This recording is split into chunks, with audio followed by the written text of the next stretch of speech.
Sport.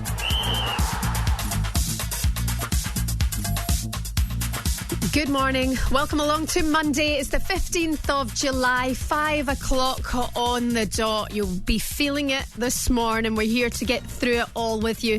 Time now for all of your news this morning. In the sport, here's Tom. Siobhan, thank you. Good morning. It just wasn't meant to be for England. A second place finish at the Euros in a row. Still, the long, interminable, horrendous wait continues. 2-1 it ended in Berlin, handing Spain a record fourth European title. The inquest has already started into what happens next for the Three Lions. Does Southgate stay or does he go? We asked him that exact question. Clearly, I have to have those conversations with other people. It wouldn't be right to speak publicly about that before I speak with the important people behind the scenes. Well, TalkSport's Jason Cundy reckons that decision's already been made for him, and it all came down to how the game ended. On that 80th minute, the game just went from when we scored on the 73rd, going into the 80 minutes, felt that we started to retreat and it went back to the old Gareth. So what can you say? England falls short again and the wait for a major silverware goes on. It wasn't quite dancing in the streets as we're all hoping, but these fans were watching Newcastle. Try and manifest that we'll win, but under the management that we're currently in, I kind of knew this was going to happen. I think you should stay. You've done really well, mate. Right? Regardless of everything, you've done fantastic. We'll continue reacting here on TalkSport. So what now for those of us missing our sporting fix?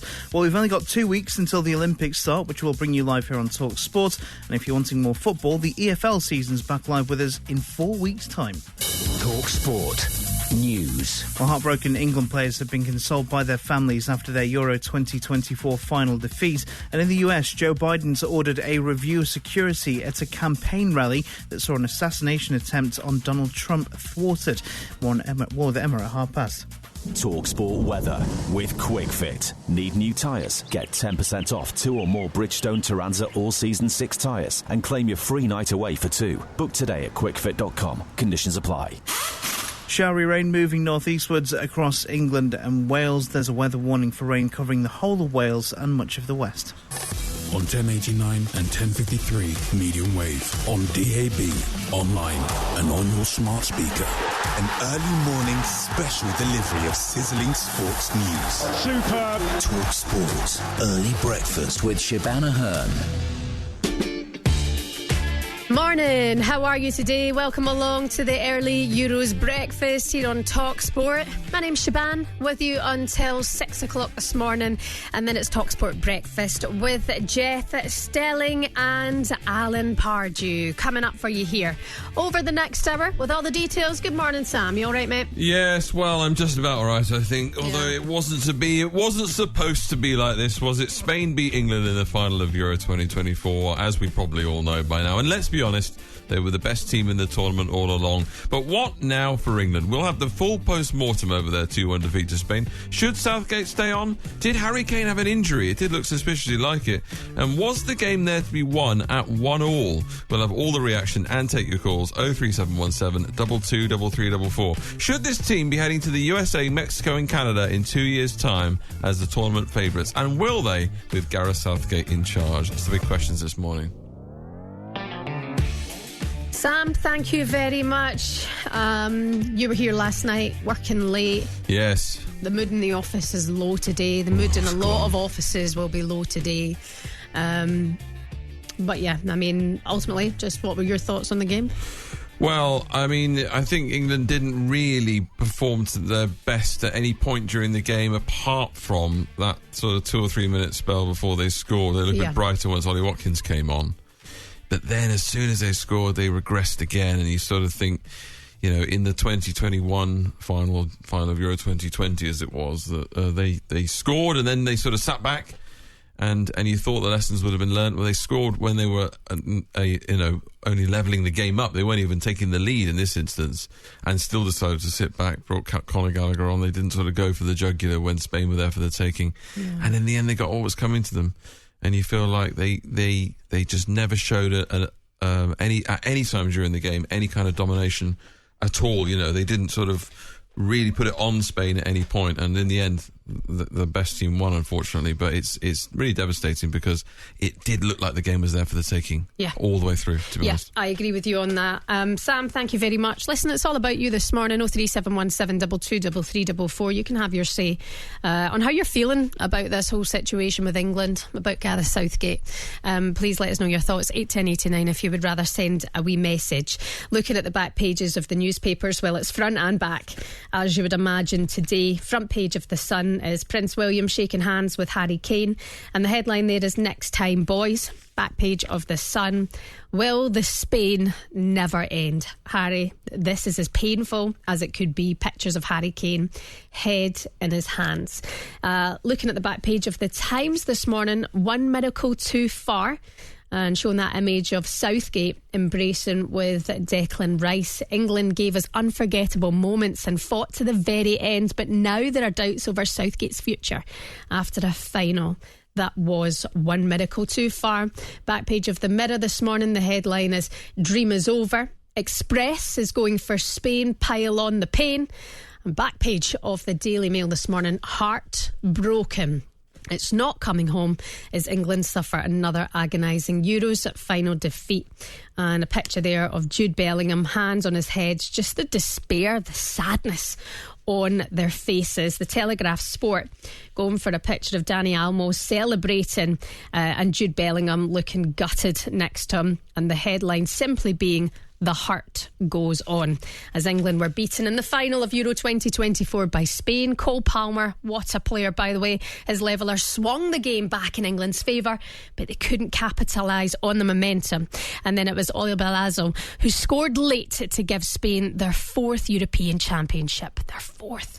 Here's how it all sounded for you on TalkSport. The time has come, and this surely is England's time. Gareth Southgate says he believes in dreams. Well, he's made us dream, and now let's make that dream come true. I'm looking at Harry Kane. You're a mile off the pace. We're almost playing with 10 men. Jamal brings it forward onto that dangerous left foot, and he set up Williams, who scores, and Spain lead. England have got to react now. We didn't play in the way that we should have done until we went a goal behind. Played in instead towards the edge here. Shot from distance is in. It is Cole.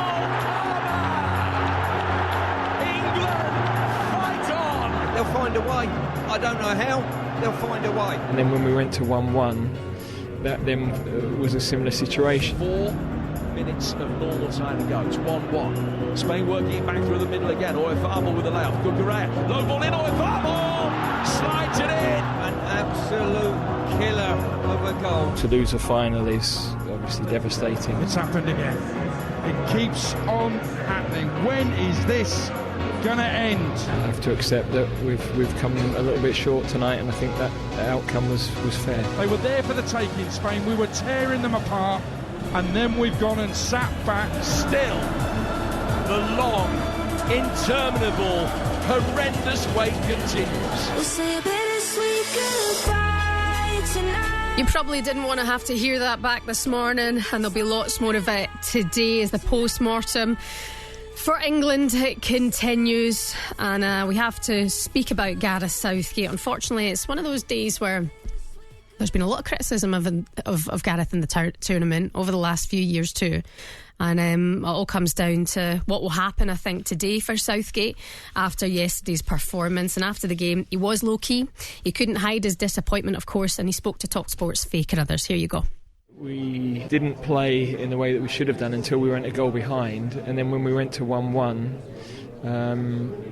that then was a similar situation. I have to say we had several players out on their feet, though. And in the end, you're looking at so many possible changes because of physical issues, but the players were still in there. We were thinking of making a couple just before the end of normal time. There's so much to dissect from the game, but definitely towards the end, physically, I think that took its toll. And as I said, that's a consequence of what we had coming into the tournament, then the extra time periods, and then tonight not keeping the ball well enough.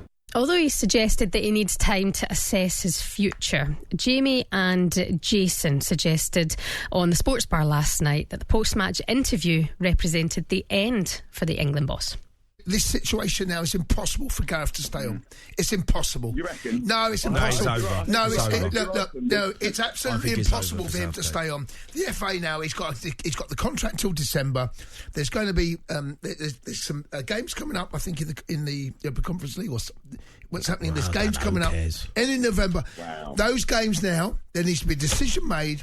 Gareth. And I think, in all honesty, in professional pride, I think Gareth, in a private moment, will realise he needs to move on for the sake of this squad. He's tactically not good enough, is he? Do you know what? I know you don't want to hear this morning, but I feel so sorry for Gareth Southgate. My heart hurts for him slightly. I feel for those players. You know, to be beaten in back-to-back European Championship finals must be so tough.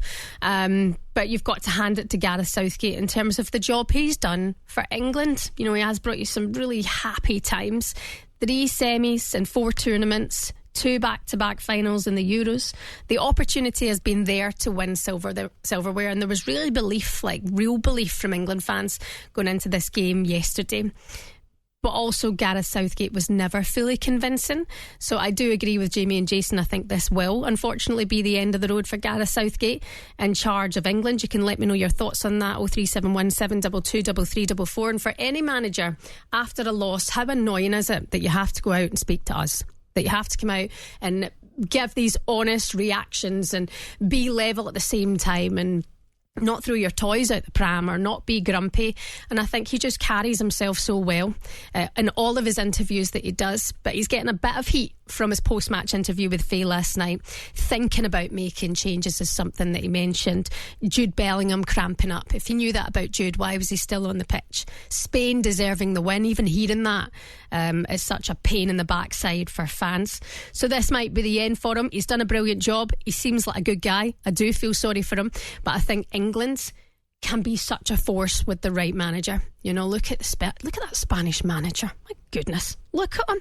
And fair play to the job that Gareth Southgate has done over the last 8 years. I'm sure we're going to hear about this sooner rather than later.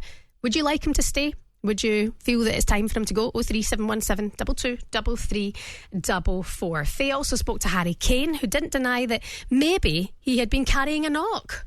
It's not a time to talk about personal people or me, or, you know, we're a team and everyone's at their physical maximum. You know, you're at the end of a tough season, people are dealing with a lot of stuff, so it's not just me, but, you know, the game plans out and the tournament plans out in a way. The manager makes decisions that's best for the team. I made that clear in the last game, and yeah, you know, for me personally, it's just another tough loss in a big game. So.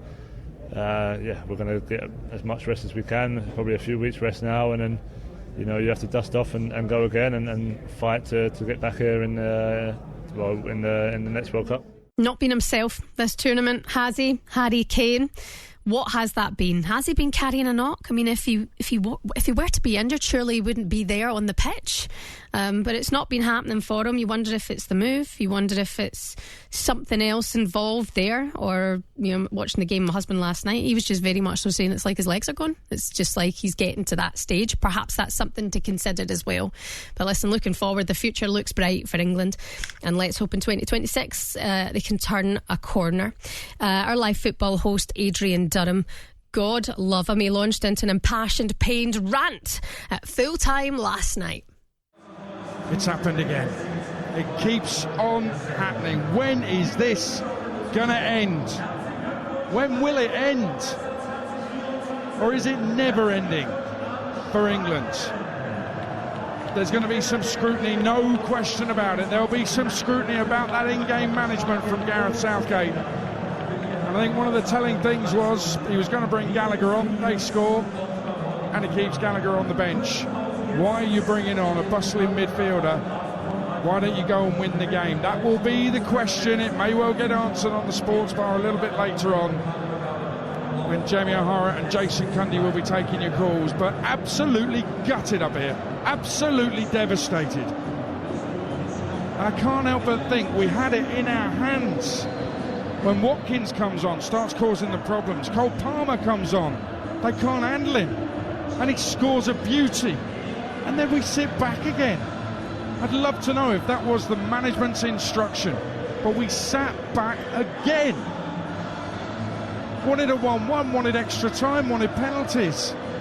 Our subs are doing, we've been banging on about our subs. Who goes and wins it? A Spanish sub. Adrian Durham there. I saw that piece on social media this morning when I was in the car coming into work, and you really felt his words there, and a lot of you agreeing completely with what he said. 03717 223344 if you fancy a blether. I don't blame you. If you don't want to speak to a Scottish person this morning, I absolutely would not hold that against you. 81089. If you want to send us a message, that's absolutely fine. These callers had their say on another heartbreaking night for England last night on the Sports Bar.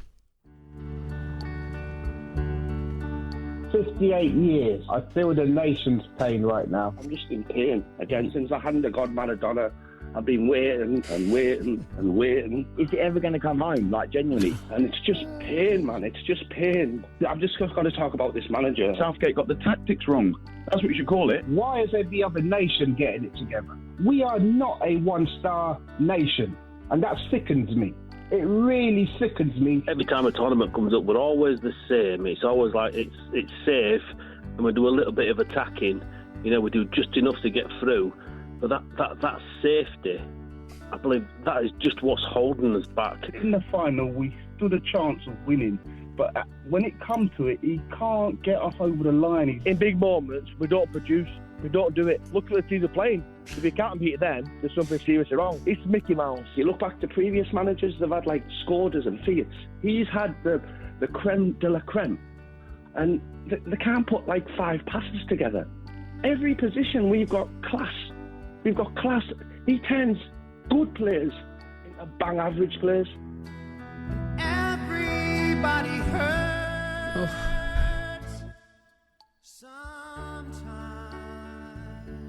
Oh, that sucks. It really does. You can have your say this morning. 03717 223344. Don't forget the fallout continues here today on TalkSport, and the Euros Daily podcast features the England debrief with Adrian Durham, Jim Proudfoot and Stuart Pearce live after the game in Berlin, dissecting England's performance. And really, you want to check that out and listen to that, because it gives you the absolute raw emotion, and also that anger that you might have been feeling, and also the pain that you'll be feeling as well this morning. TalkSport Breakfast on the way at 6. You've got Jeff Stelling and Alan Pardew with their assessment, alongside special guests Sir Jeff Hurst and Brian Robson. 03717 223344 81089 if you want to have your say. And coming up next on Early Breakfast, we'll see how the papers have been reacting to England's loss. 18 plus. Tuesday night, Women's Euro 2025 qualifier. Live on TalkSport 2. Oh, that's magnificent! Sweden versus England. Coverage from 5, kick-off 6 p.m. What a goal! Tuesday night on TalkSport 2. It's a sensational goal! No one else brings you more. TalkSport 2.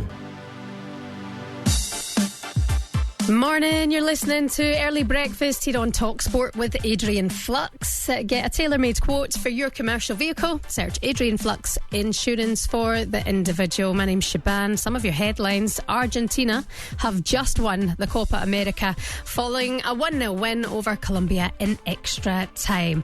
Lautaro Martinez scored the winner in the 112th minute in Miami. That was their 16th Copa America title overall. Ended Colombia's unbeaten run at 28. King Charles has urged England's footballers to hold their heads high following their Euro 2024 final defeat. The wait for a major men's football title goes on after the 2-1 loss to Spain in Berlin. And Carlos Alcaraz says Wimbledon is the most beautiful moment after retaining his men's singles title. He dominated Novak Djokovic in a 3-set victory against the 24-time Grand Slam champion. Alcaraz says he is now focused on future success. It's a really great start of my career, but I have to keep going. I have to keep building my path. At the end of my career, I want to sit at the same table as the big guys. So that's my main goal. That's my dream right now. Incredible moment for him. Once again, Alcaraz looks like he could be, the biggest thing ever now moving forward. Look at what Djokovic has done and so many other men's Wimbledon players and big tennis players. He just looks like an absolute freak in the best of ways. For more on the big stories, you can check out our website at talksport.com. 03717 223344 is the number to have your say on the fallout from last night. Good morning, Nassar. How are you, buddy? Yes, good morning to you. Good morning. Morning. Thank you for the great show you have. Thank you. Thanks, Nassar. How are you feeling about it all? Not very well because of Southgate, because the team he put on. For the last few games, he's done the substitution. With the first, he was brilliant. But he started Harry Kane. I love Harry Kane. He's a Tottenham player, and I'm Tottenham supporter. But if Harry Kane would have had one leg, he would have played him. Yeah? Harry Kane had an injury. That is why he didn't play for Bayern Munich for the last one game. Definitely one game, maybe the two games. Anyway, now they're saying, with Harry Southgate, would he stay? Of course, if they give him the opportunity, he will stay. Because if he goes to any other team, he won't stay more than 2 years. Look what he's done to Middlesbrough.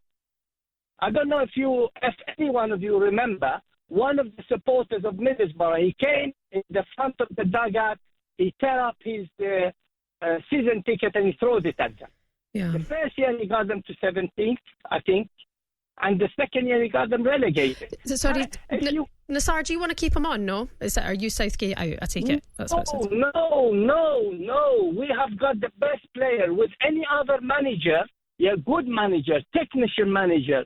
The good manager is when the other team plays well, yeah, he will do a substitution to change the game. Southgate doesn't have it on him. If you put combination of England team, Spanish team, and the best player of any team in the world, give them to Southgate, he won't win you nothing. I'm sorry. So you must want Southgate out then? You must want a change of manager, Nassar? 100%. Right, okay. Fine. Yes. Okay, all right. Well, I hope we can keep you up to date with everything here on TalkSport. Nassar, thank you so much for your call this morning. Good morning to Johnny. Johnny, how are you? Yeah, not bad. Well, not the best out this morning. I know. How did you watch the game last night? Were you at home? Were you out and about? Well, I finished work early, travelled 4 hours to get home and watched it with my partner last night in the house. And honestly, I wish I'd never bothered. Yeah. What are you thinking moving forward this morning, and what was your assessment of the performance last night? Firstly, I think as a country, as a nation that follows the team, we've got a serious losers mentality. We've got this, we got to the final. We got to a semis. We've still won the same as Scotland. We've still won absolutely nothing. We've got possibly the best crop of players we've ever had, and we've still won nothing. Yeah. And we'll look back at the generation of Gerrard, Lampard, Scholes, Beckham, and all them, and every manager fell into the trap of trying to shoehorn players in because of their reputation. Now I had Jude Bellingham playing left midfield. He's done absolutely nothing. Playing left midfield, out of the game, to squeeze Foden in, to squeeze others in. And it doesn't work. When's he going to see that it doesn't work? Yeah. The blueprint before him never worked, so why continue something that doesn't work? So I take it you would make a change for management moving forward, yeah? Well, actually, I'm not going to say that now. I think keep them in, because if they come looking for Eddie Howe, that's probably the worst thing for Newcastle. So. Okay, yeah, I can understand your point there. Listen, Johnny, have a good day today. Thanks very much for taking the time to call in. We do appreciate it. 03717 223344. It's time now for a look at today's back pages with Adrian Flux. The Back Page Review on TalkSport with Adrian Flux. Insurance for the individual. Find out more at adrianflux.co.uk. Sam's back. Good morning, Sam. Yes, hello. Will the Spain never end? Back page of the Sun this morning. Spain pile on the pain as the Express. Dream is over. Back page of the Mirror. It's all on a similar theme. You won't be surprised to know. Berlin fall. Back page of the Star. Spain reign as painful wait goes on for the three lines. Shaban, I mean, it's very easy now to look back and say that, hindsight's a wonderful thing and you can make things very simplistic. But if you do take that approach, then you'd have to say that England spent most of their tournament playing rather in moments, didn't they? I think Spain looked a bit more like a more coherent, more well-coached team. Is that fair to say? Absolutely. Spain were a joy. All tournament have been an absolute joy to watch. Pretty much a lot of England fans, I wouldn't say all England fans, but would have looked at Spain at the beginning of the tournament and throughout the tournament and said, they'll win it. They will win it. And then you get through those moments.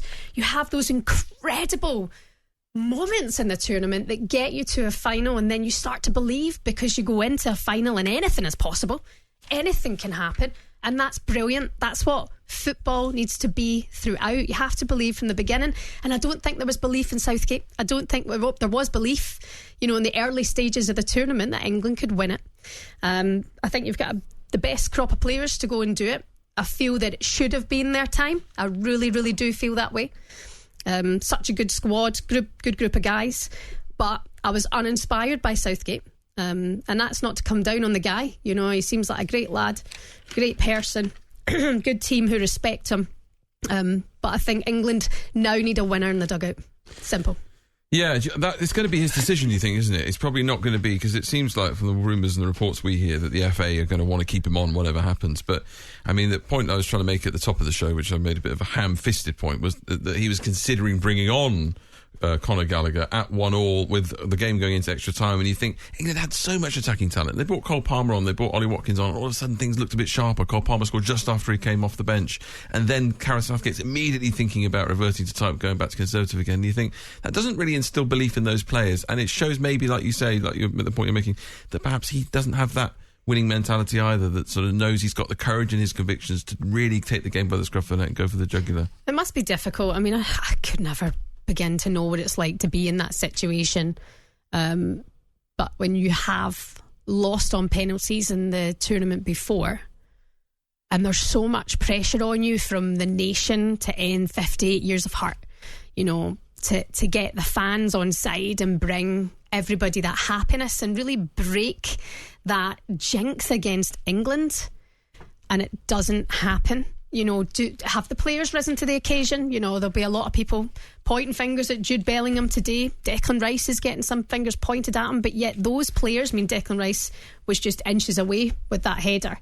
Yeah. But they're an outstanding crop, and you can't say Jude's not a winner. You can't say it. But it's like they just didn't take the game by the scruff of the neck, and I hate to say it, but maybe they didn't play to win it. Maybe there was that element of fear in there. I don't know, Sam. It's hard for me to say the right thing, honestly, this morning. I don't know. Yeah, well, absolutely. I mean, I think this is it. It's going to be a lot of this kind of assessment over the next 24 hours on TalkSport and TalkSport.com as well, of course. John Cross this morning in Berlin. The heartbreak and agony gets worse and more painful each time. Another defeat in a Euros final will not stop us dreaming, but it will leave us wondering when England's time will come. Gareth Southgate and his heroic England players deserve praise after their remarkable rollercoaster ride to the final in Berlin, but that will not offer any consolation to the players who slumped to the pitch at the end as a chance to write their names into 3 lines football folklore passed them by. And that is the big concern about whether, there's so many different England teams who've come and gone over the years. Do you think there is a mentality issue in the nation in general, as a footballing nation, that maybe there's a feeling that, that we're not quite the superpower that we feel like we are, that we're constantly the underdog? Maybe, possibly. No, I think there was a hell of a lot of belief from the semi-final win, or going back to even the quarterfinals with the penalties. There was a certain shift in mentality there from fans, and maybe a shift in mentality from the players. But I mean, to be honest, England haven't been great all tournament. Like we mentioned there at the top, they've relied on big moments, so credit to them for getting there. But I was not massively surprised that Spain won, because they've been outstanding all tournament, and I didn't see England as enough of a threat to stop them. So that's, that was it, But anything can happen in a final, and unfortunately it wasn't to be for England. Yeah, I think as well, just directly on that, I think that the goals in the game summed it all up, really, didn't they? Spain's 2 goals, beautifully worked team moves, and England's was a strike, a brilliant strike, but a moment out of the blue, really, wasn't it? And in many ways, it sort of summed up the difference perhaps between the two teams. You look at the build-up in play, and Spain were just all out attack. England had moments where you thought they're going to get something here. They are. It's coming, but it's just not frequent enough, and they're not doing it like that enough in the tournament. Anyway, you can have your say. 03717223344. For more on the stories today, you can visit our website, TalkSport.com. And that was a look at today's Back Pages with Adrian Flux. The Back Page Review on TalkSport with Adrian Flux. Insurance for the individual. Find out more at adrianflux.co.uk. Good morning, you're listening to Early Breakfast here on TalkSport. Coming up next, unfortunately, we're going to have to continue the post-mortem on England's defeat. Early Breakfast with Shabana Hearn on TalkSport with Adrian Flux Van Insurance. Insurance for the individual. Search Adrian Flux Van Insurance to find out more. TalkSport News. Morning, it's Monday, it's the 15th of July. Shaban with you here on Early Breakfast on TalkSport. Jeff Stelling here on TalkSport Breakfast at 6 o'clock this morning with Alan Pardew. Time now for all of your news. Here's Emma Kerwin. Good morning. After last night's Euro 2024 final defeat, a simple question from the England fans. Again? When's it going to come on? Gareth Southgate's side were beaten 2-1 by Spain last night. The England players were consoled by their families after their defeat, but King Charles says they should hold their heads high. Elsewhere, the US president ordered a review into the security at a political rally that saw an assassination attempt on Donald Trump. The FBI says it's treating the attack as a potential act of terrorism. Javed Ali is a former FBI counterterrorism analyst. The Secret Service may hit pause and say, we're going to have to move all of these inside into a controlled environment where you can minimize a lot of that risk. Meanwhile, Donald Trump's arrived in Milwaukee for the Republican National Convention later today. And the King and Queen are starting a 2-day whistle-stop trip to the Channel Islands later. Charles is returning to some public duties despite his continued treatment for cancer. Talk Sport.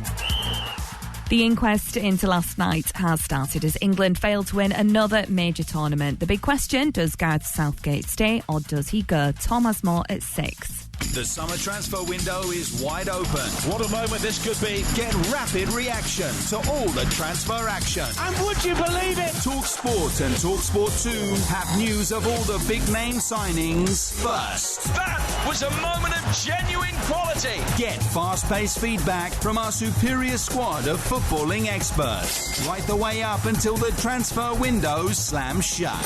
Plus, keep up to speed with all the latest news online at TalkSport.com. Time here is ticking away. Transfer updates throughout the day on TalkSport and TalkSport 2.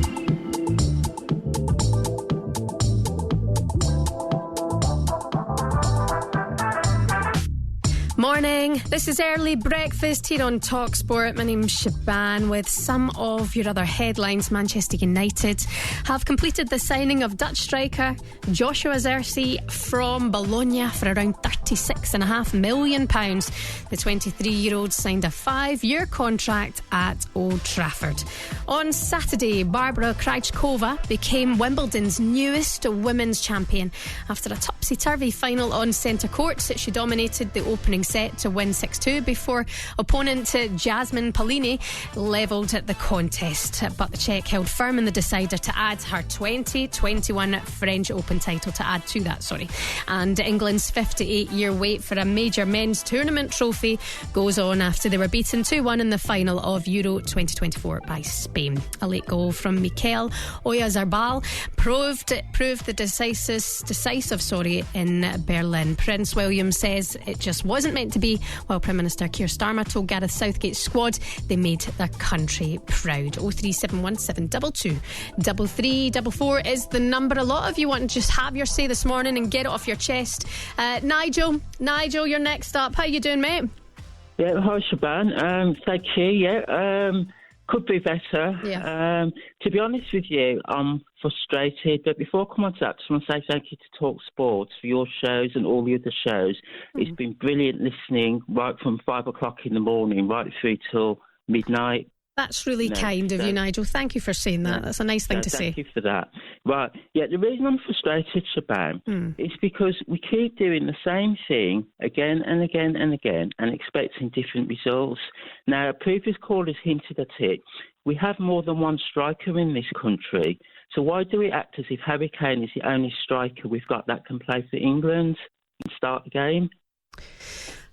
See, I'm toning this one, Nigel. It sounds like you would have maybe started Watkins or Tony. I mean, even looking at the guys getting the medal yesterday, the runners-up medal, and seeing Jared Bowen, and thank God he's not even having any minutes this tournament. And then I also look at how the fans have maybe, it feels like, turned on Kane ever so slightly. Yeah. Nigel, Well, I don't think that's fair. He's your talisman. He's scored more goals for England than anybody else. He's your captain. Yeah. How'd you drop him? Well, I'll give you an example. Can you remember who scored the first 3 goals at the Euros last time round? What, was it Harry Kane? I can't remember. No, it was Raheem Sterling. There you go. And I remember thinking at the time, all the talk wasn't about how Raheem Sterling has scored 3 goals for us and maybe we should get the balls in the box for him to score. You're right. It was all about why Harry Kane wasn't scoring. No place for Sterling. It was why isn't Harry Kane scoring? And you know who preempted all this years ago? Jamie Vardy. Jamie Vardy decided, I'm not going to be seeing a 50% Harry Kane on the field while I'm just sat on the bench. So he ended his international career and decided to focus on Leicester. And here we are 8 years later and we're in the same position. Don't get me wrong, Kane's not been at it, and perhaps he has been carrying a knock. You're right. I mean, I do think if there's been an issue there, then it should have been another striker starting. But I also think Kane deserves huge credit. It's not all on him. It's not. But Nigel, I do appreciate that call, and thanks for your kind words. Good morning to Alan, the Chelsea fan. Alan, how are you? Good morning. How are you doing? Yeah, mate, I'm okay. I'm all right. How are you feeling? I'm not so bad. Obviously, I'm from Northern Ireland, but I support England in the absence of our team not being there. Of course. But I just want to give an assessment on, I think a touch of reality is required here. Okay. Gareth Southgate is solely to blame for that England team not winning the Euros. His decision-making was awful. Let's look at the beginning. He came to a European trophy, or a European competition, without a left-footed player. Who does that? You wouldn't do that in a Sunday league. Then he plays players out of position, unfit players that are injured, Kane. He plays them out of position, and then he brings on subs. Now, maybe I'm a little bit biased, but Cole Palmer was the leading English goal scorer in the Premier League. Free-kick specialist, never missed a penalty. Every single time he come on the game, he turned the game round, either by assisting or by scoring. Same with Watkins. Does that not tell you that them players should have been on for 90 minutes? They would have made a complete difference to that team. Now, everybody said, Gareth did well, he got us to the final. Well, Gareth didn't get us to the final. It wasn't the team that got to the final. It was a moment of individual brilliance that got them to the final. It wasn't a team performance that got them to the final. The bookies made England favourites from day dot up until the last game where Spain were favourites. That tells you something. The bookies are looking at 26 players that England has at their dispersal that can win that league or can win that competition. Listen, they got the easiest route through. The group that they were in, it would have been a crying shame if they hadn't finished at the top of that group. It should have been a walk in the park, but it wasn't. Then they played a bad out-of-touch Holland team. They got a rub of the green penalty, let's say. They got the rub of the green in that penalty. 6 out of 10 referees probably wouldn't have given that penalty. Let's say he got through. But when he went through to the final, everybody changed their mind. Gareth has proved us wrong. He knows how to grind out. Gareth proved nobody wrong. Gareth is absolutely disastrous. The players he had and his decision to keep playing injured players like Kane. Kane played 45 minutes and never touched the ball. That must be a record on itself. Yeah. There, off my chest. Thank you. Mate, that was a good rant. I do appreciate it. Alan, thank you very much. I hear a lot of what Alan's saying, but imagine he had started Cole Palmer and Ollie Watkins and it hadn't gone to plan. Imagine you hadn't won the game against Slovakia. You know, Southgate would have been blamed then. You know, he put on his experienced players, he brought in the more inexperienced players for England, and they stepped up in big moments. Shoulda, woulda, coulda. We're all a manager at some stage, aren't we? Especially when there's a massive loss. Good morning to Jim, the West Brom fan. How are you doing, Jim? I'm all right, Shaban. How are you? You all right? Yep. This is it's honestly, I really, really mean this, Jim. I have massive sympathy, you know, for the squad of players and for the fans today. I think this would have been incredible to end the hurt. You know, it would have been brilliant. So, but a lot of you want to have your say, and that's important, Jim. So please take it away. Yeah, I want to talk about Gareth Southgate, and I want to draw some parallels to Euro '96. Okay, Terry Venables came on the pitch and said, OK, lads, who wants a penalty? And Gareth Southgate put his hand up. He showed tremendous bravery. But ultimately, when he stepped up, his penalty was it was feeble. It wasn't good enough. That is now is how I feel about his management style, OK? He's very brave. He's a patriot, an Englishman, and he wants us to do well. Mm-hmm. But ultimately, he can't put the penalty away. He can't deliver that final blow. And if you were in a foxhole with him in a war, he'd want to hold the ground. He wouldn't want to advance. He wouldn't want to take some more ground. He wouldn't want to take it to the enemy. And as I said, I've got mixed feelings about him. I feel real sympathy for him. Yeah, same. Because he's in an impossible position. Mm. And every man and his dog can be the England manager and say we would do this and we would do that. Yeah. But I just think ultimately, he just hasn't got that winning instinct just to get us over the line. Yeah, look at like De La Fuente, the Spain manager. He just set his team up to win, you know, and the style of play, the kind of all-out attack, the exciting football. That's 7 wins in a row for them this tournament, and then lifting the trophy. And England just, I think, should be playing more like that. I know that's easier said than done, but I think they have. I heard some earlier callers saying we should take it to other teams. We have the quality you do. On the front foot, not the back foot. And game management, we've got that now. Instead of Terry Venable saying who wants a penalty, we are very good at the end of a game now. Yeah. But, you know, we shouldn't be we shouldn't be like an Italy that tries to force extra time and things like that. I'm going back to Italy's successes. But we have the quality to win the game in 90 minutes. We have. And I just think that, you know, it's very attritional into international football. I watch West Brom week in, week out. It's very gungo. It's very entertaining. It's, you know, we can lose 3-2 and I'd come away thinking that was a great game, you know. Yeah. We can say that we put our heart into it, and I just feel as though it's become too chess matchy, international football, lads. I think you're right, Jim. I think a lot of people will agree with you. Jim, the West Brom fan, comparing Gareth Southgate management to that penalty he took in Euro 96. Brave man, good person, all heart, good leader, but simply just not enough. Good morning to Kevin in Newcastle. Morning, Kevin. Hello, Siobhan. Hi, how are you doing? Not too bad. Not too bad, thanks.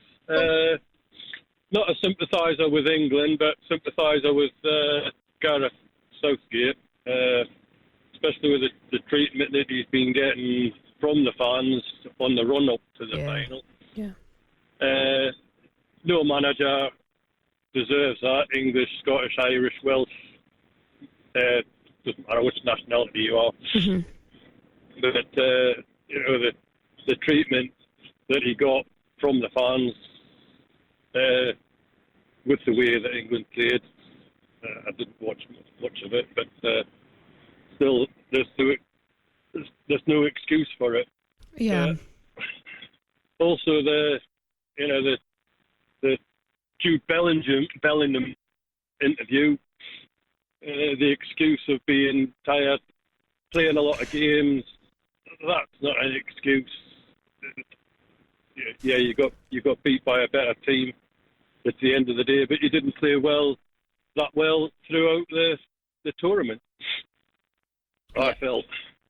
Yeah, I mean, Gareth Southgate, his post-match interview with Faye, we'll play it for you again very, very soon, but he did make comments about Jude cramping up. He did look at making subs, but then he didn't, all that kind of thing. It's a bit wishy-washy, isn't it? But it was also, you know, you relied on too many players. Mm-hmm. And I agree with a few of the English supporters that actually phoned up. Kane should never have actually started the final. Mm-hmm. He's not had a very good tournament. I reckon they should have played Ivan Toney. If they did, I think they would have more or less. Well, I think they would have beaten Spain with Ivan Toney, because he would have given them a bit more to think about. He's stronger. He would have held it up, and he's also got this pace as well. Mm-hmm. And why he didn't play Gordon for a longer period of time, God only knows. because he's had a cracking season with Newcastle. He's got the pace as well and can come up with a goal as well. Yeah. No, I hear your thoughts, Kevin. Thanks very much for letting them be heard on the show today. 03717 223344. Good morning, Sean. Sean, how are you doing? Good morning. You all right? Yeah, I'm okay, mate. How are you? How'd you find that all? I enjoyed it, obviously, but not being the sort of smart Alec type thing, but it's predictable, wasn't it? We all knew what was going to happen. We just hoped it wasn't going to happen. And Southgate holding us to ransom again, like he did after the last tournament. I don't want that. He just wants a hug. That's what he wanted last time. He wanted a hug. It's time for him to get his coat, Foxtrot Oscar. We've had enough. We need someone who can take us. A tactician, Klopp, Mourinho, Wenger, they're all, if you'd have I'd have sacked them. Abramovich would have sacked Gareth Southgate 3 times during that tournament, and he'd have brought someone in and won it. And just time. And Bellingham and Foden, one of them. Let's not have Lampard and Steven Gerrard all over again. Someone needs to come in and make a decision and just put players in the proper positions, play them in their proper positions. And if we've got to have another Steve Guppy in left, whatever, just play people in their positions. And we got our weakest area is defence. Yeah. Let other people worry about us. Let's attack. Best form of defence is attack. And if we win games, Yeah, Sean, thanks very much for your call this morning. A lot of you actually texting in about the idea of a different manager from Southgate, get Klopp. Can you imagine what he would have done with that squad of players last night? A number of you nodding to the idea of Jurgen Klopp, which I don't see happening, but I do like the idea of a winner, an absolute winner coming in for England, because I think it could have been a very different outcome last night. Not that we have to sit and come down on Gareth Southgate this morning, because he'll be feeling it enough. You're listening to Early Breakfast. Coming up next, we're going to hear from an England legend and his thoughts on last night. Your first fix of football facts and form. Beautifully taken. TalkSport Early Breakfast with Shabana Hearn. England become the first side ever to lose successive finals in the European Championships. We didn't play in the way that we should have done until we went a goal behind, and then when we went to 1-1, then was a similar situation. What I want is a manager who tactically knows how he wants his team to play. It's happened again. It keeps on happening. When is this going to end? When will it end? Close to reaching the highest of highs in your professional career, and when it gets taken away like that, it's a real tough pill to swallow. Obviously, it's been twice now for England that we've been here. And I know people will be frustrated that we haven't delivered yet, but I definitely feel it's coming. Where does the manager go from here? That will be a question for him. I think the dust will settle before that decision's made. It wouldn't be right to speak publicly about that before I speak with the important people behind the scenes. Wanted a 1-1, wanted extra time, wanted penalties. Our subs are doing. We've been banging on about our subs. Who goes and wins it? A Spanish sub. Oh, England. It was yours, and you let it go. Still, the long, interminable, horrendous wait continues. Spain have beaten England by 2-1. Morning.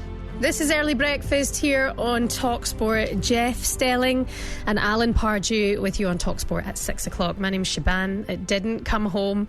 Again, an 87th minute winner from Oyarzabal saw Spain defeat England 2-1 in Berlin, and the 58-year wait for major tournament success will continue on for England. And England legend Stuart Pearce says the best team won, and wondered whether Gareth Southgate was perhaps a bit too loyal to his captain. The Spanish have been the best team from start to finish in this tournament. Let's have that right.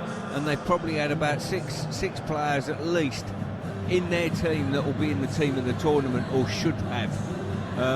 So credit to them for that.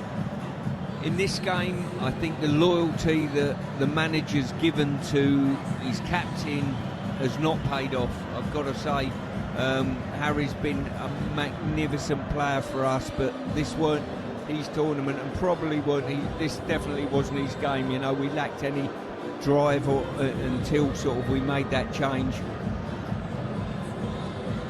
Then all of a sudden, you're 10 minutes to go in the game, and you think it's 1-1. The substitute has come and delivered once again from the bench. I go back to my last game of the groups, make the changes and give Palmer a start in that game, give another centre forward a start, maybe give Gordon a start, and mix it up a bit and give them the opportunity to have a start in this tournament that might just force your hand, you know, maybe, who knows. Easier said than done. It's so hard to have said that you should have made those changes or offer up that somebody else should have started. You could have been knocked out in the quarterfinals. It's so hard to say that. Yeah, it's so easy to criticise what Gareth Southgate has done. Listen, Harry Kane, perhaps he was carrying a knock, therefore I can't understand why he would have been on the pitch. A lot of people criticising Southgate's loyalty to players today. Gareth Southgate is a director of football playing football manager, and some of the players are overrated. That's from Darren. Same problem with England under Southgate for the entire time he's been there. Too loyal to players that aren't playing well. Make sure you put your name on these messages. 03717 223344. Time for another quick call. Good morning to Robert. Robert, you all right?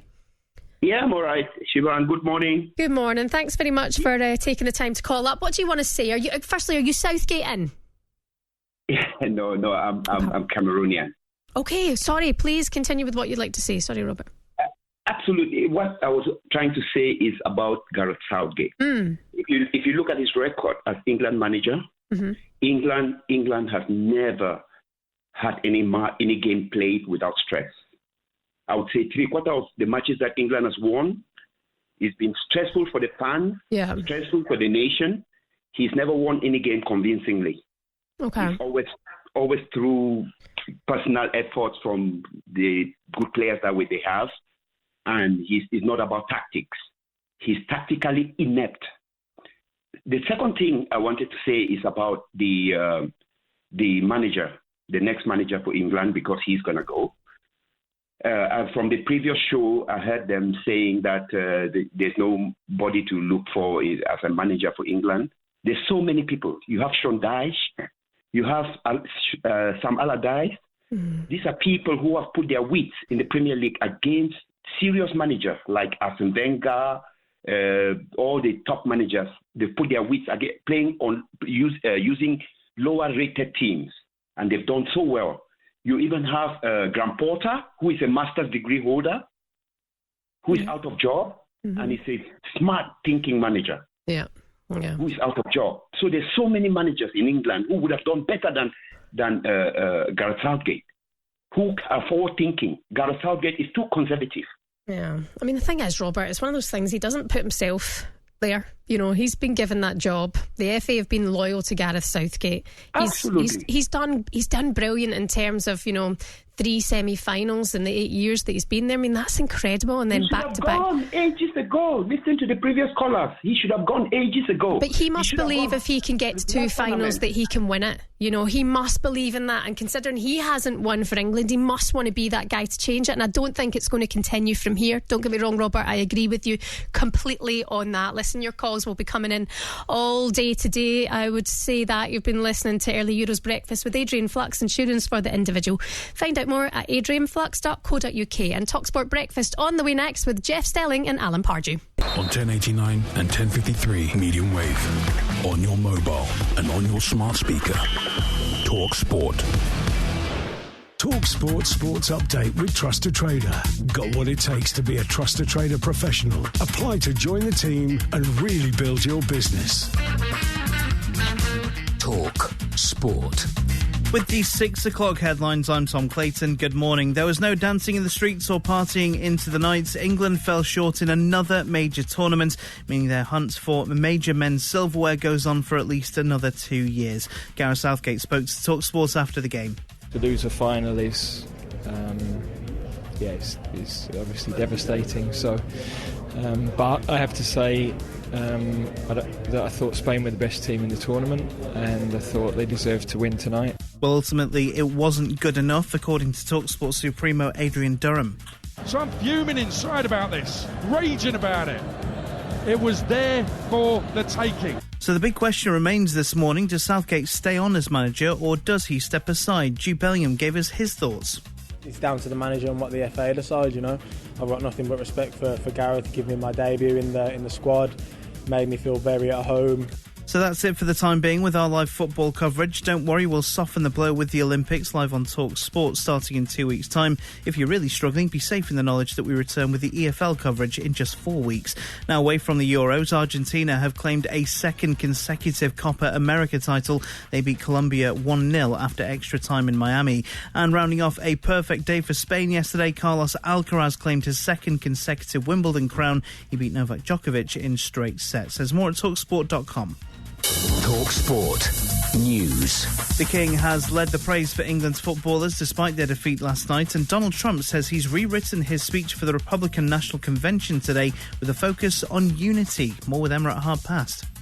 TalkSport weather with QuickFit. We're focused on the road ahead with over 400 EV trained centres. Find your local EV trained centre at quickfit.com so you can drive away happy every time.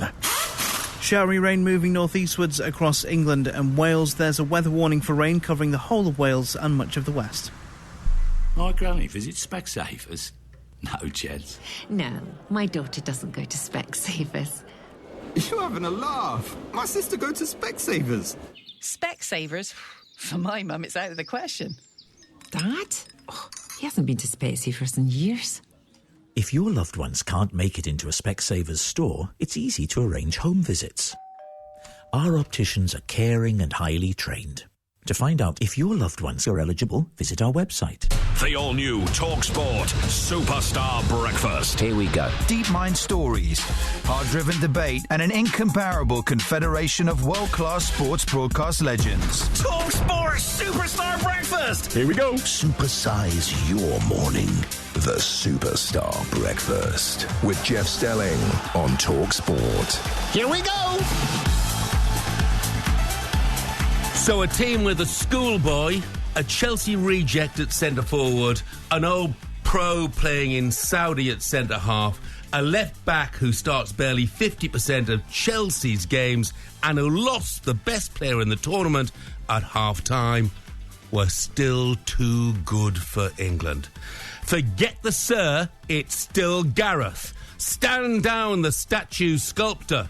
Scratch off the bank holiday, and don't you dare utter the dreaded words, it's coming home, for another 2 years at least. Spain were as tasty as tapas, England as predictable as a cheese sandwich. Spain got us by the Balearics and squeezed, and the dream of Euro 2024 ended in tears. A very good morning.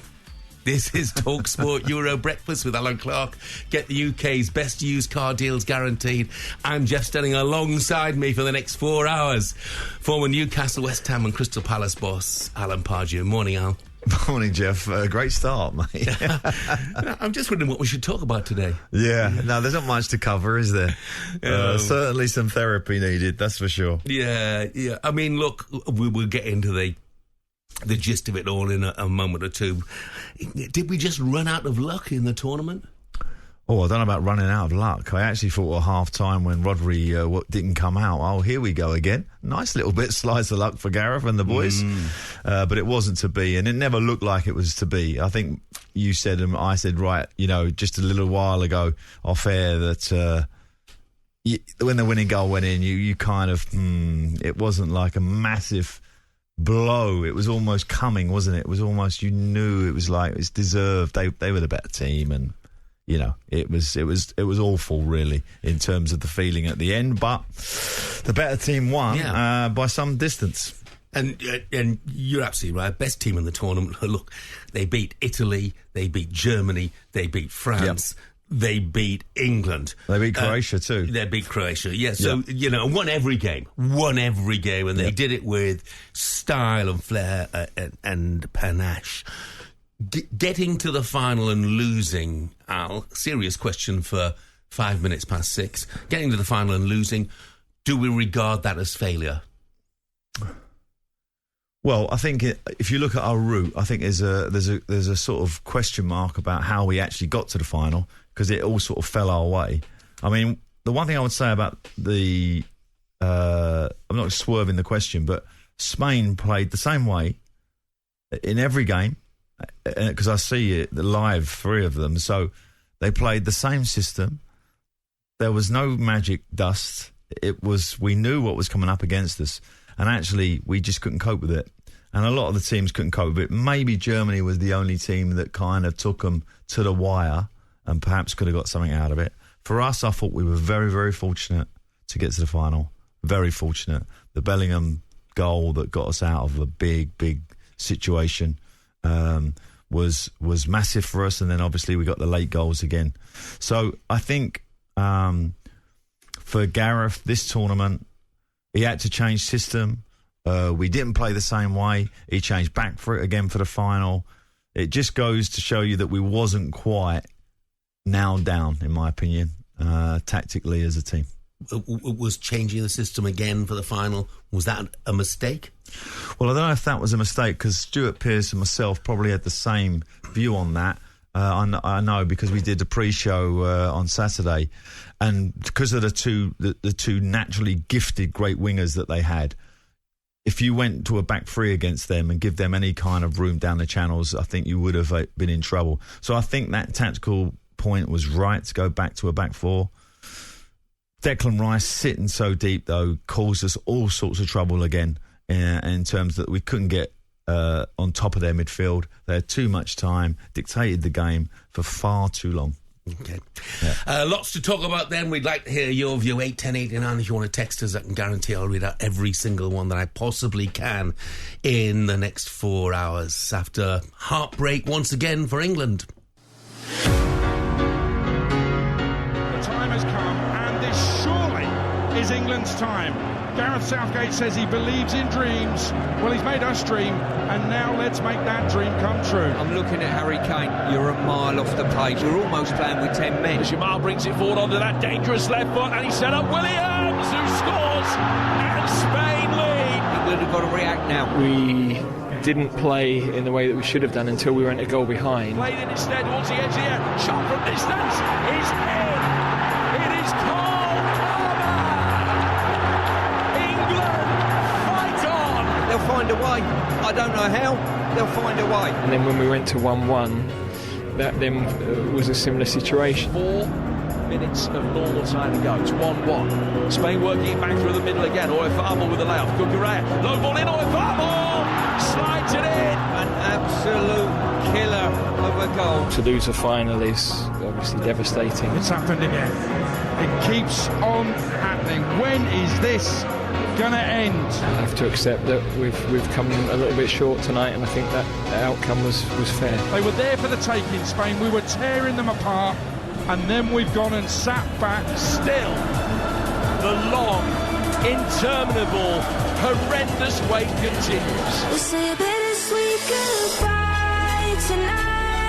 I have to be honest, I must have gone to the loo when we were tearing them apart, because I don't remember that, but nevertheless, England manager Gareth Southgate, not surprisingly, says now is not the time to make a decision on his future after that 2-1 defeat last night. Southgate, of course, been in charge since 2016. His current contract is due to expire in December. After the match, he spoke to TalkSport's Faye Carruthers. To lose a final is it's obviously devastating. So, but I have to say that I thought Spain were the best team in the tournament, and I thought they deserved to win tonight. We didn't keep the ball well enough, and in the end, we've had physical issues right the way through the tournament, and then that's compounded by if you're not keeping the ball and you're having to chase the opponent, then it's very hard to have control within the game. And even though we rallied brilliantly with the goal and had a brief spell of pressure then after they scored, I just felt they had they were more composed with the ball than us. So my final question is on your future, and I know you're not somebody to make rash decisions, and certainly not in the emotional moment of just after a final, but I have to ask you what your overriding feeling is in terms of whether you stay and take this team into 2026 or whether you pass the baton on to somebody else. No, I totally understand the question. Clearly, I have to have those conversations with other people. It wouldn't be right to speak publicly about that before I speak with the important people behind the scenes. Yeah, not surprisingly, he's not going to say too much at this stage. Just a couple of early texts. Morning, Jeff. No name on this one. We're a team of serial winners, Premier Leagues, Champions Leagues, FA Cups, League Cups, all over it, but we're led by a man on the pitch who's never won anything. About time the FA stopped playing Mr. Nice Guy and appoint a serial winner. The next one is just really, it's a long... it starts off, all right, lads, where to start? Southgate and his coaching staff out of their depth. Southgate isn't a winner. He wasn't as a player, and he certainly isn't now. He doesn't have it in him to manage the bigger name players, and his playing style will always be defensive, as that's where he played. I mean, he's going to come in for massive criticism inevitably. But I saw Jamie Carragher saying, before we start to criticise the manager, maybe the players should look at themselves. Well, in these post-match comments there, he says about we had physical issues throughout the tournament. I wonder what he meant by that, because obviously we didn't have Shaw, so he wouldn't be just relaying it about one player. I'm just thinking whether Harry Kane, was part of what he meant by that, because why wouldn't you say so? Yeah, then? I don't know, and whether it'd be interesting to see what the post sort of news is, like not today obviously, but over the next couple of weeks. I wasn't quite right. I can see an article coming out. I had a back injury or something. I can just sense that might happen with Harry, maybe even Jude as well. But we looked lacklustre. We didn't look... one of the criteria of a football manager is to make the better of your lot. Not... Do you know what I was... like to actually improve what you got. And the actual base of that team is, as the caller was saying there, is Champions League winners, players who have won individual trophies for performances, Foden in particular, Harry Kane, obviously, Jude Bellingham, and yet the mixture of it, putting it together, we wasn't as good as that. We wasn't as good as a team. Now, when you look at Spain, it's the complete reverse. That manager and that group or that staff have managed to get that team embedded in such a way that it is better than the individual players within it.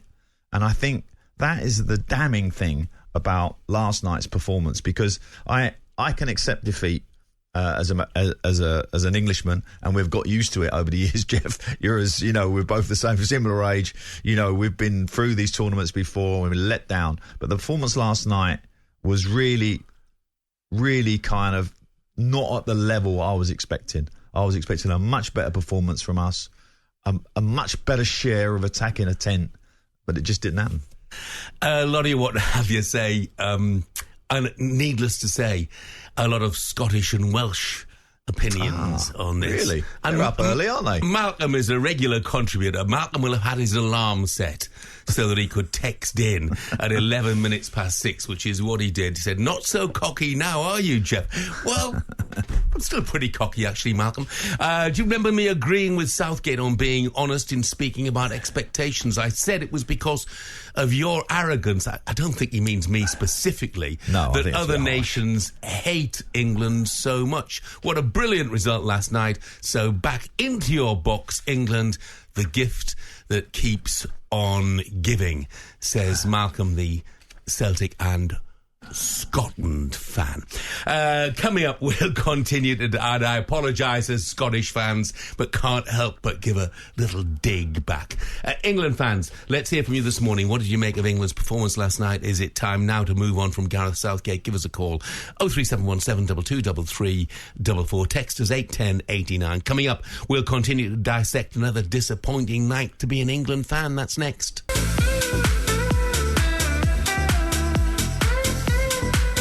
Good morning, it is 18 minutes past 6, Monday, July the 15th. It's the morning after the night before. Craig in Aberdeen was really echoing a point that you made, Alan. He said that, and I'm paraphrasing because I've lost his text now, he says that basically England's squad contained the best players, but that didn't mean we had the best team.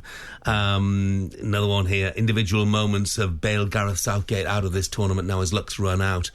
He has an abundance of talent at his disposal, but he makes them play like Burnley or Sheffield United. England's quest, of course, to end 58 years of pain ending in failure. We've been asking for your calls this morning, and Cola, the Liverpool fan, has called us 03717223344. Morning, Cola. Good morning, Jeff. First things first, let me start by saying it's an honour speaking to you. Been a fan for a minute. Yourself and Alan Pardew. Great job. I can't say great enough. That's very kind of you, mate. All right, thanks a lot. Okay, first, disappointment with yesterday's result. I just feel probably Southgate has taken us as far as he can, and if he carries on, the loyalty will carry on, and we probably will not be able to cross the line. Disappointing to see Jude not playing in his best position. Foden is a great player, however, that's the City's formation. I think yesterday, when Jude came back into the middle and with the likes of Palmer, things started to look exciting. However, the question is, why was Jude playing on the left from scratch, literally? I think if we are taking the game to Spain and not showing them too much respect as the best team in the tournament, because we keep going on that we have the best players. So I think energy-wise, we should have gone at them from scratch. Probably a Gordon on the left, Jude in the middle as the 10, and back on the right. Just give him that aim, consistent and aim towards them. It's very, very hurtful, considering what how we've been waiting on the expectations. However, we just God will appreciate what Southgate has done, all right, and get someone else that can just take us over that line, because that's just what is needed at the minute. Cola, look, thank you very much indeed for the call. It's interesting, just listen to Cola talk there, and he's talking about Jude Bellingham and Phil Foden. Did we almost have an embarrassment of riches that made it more difficult? If you look at Bellingham, Foden, Palmer when he comes on, it gave Gareth some difficult decisions. Well, I slightly disagree with that, because we've had those problems in the past, haven't we? Rooney, Gerrard, Lampard, you can't have an abundance of riches. It's just about getting round pegs in round holes. And Carlo was quite right, actually, last night. We ended up with, Foden didn't do that left side in this early part of the tournament very well. So Gareth decided last night to go, let's put Bellingham there and put Foden in the 10. And that didn't work for me at all. I thought Jude looked like he was just travelling out there, not really sure his positional sense, because it's not natural to him. And we lost his energy in that midfield to sort of, and physicality. I thought the physicality of Spain in the central areas was evident. Fabian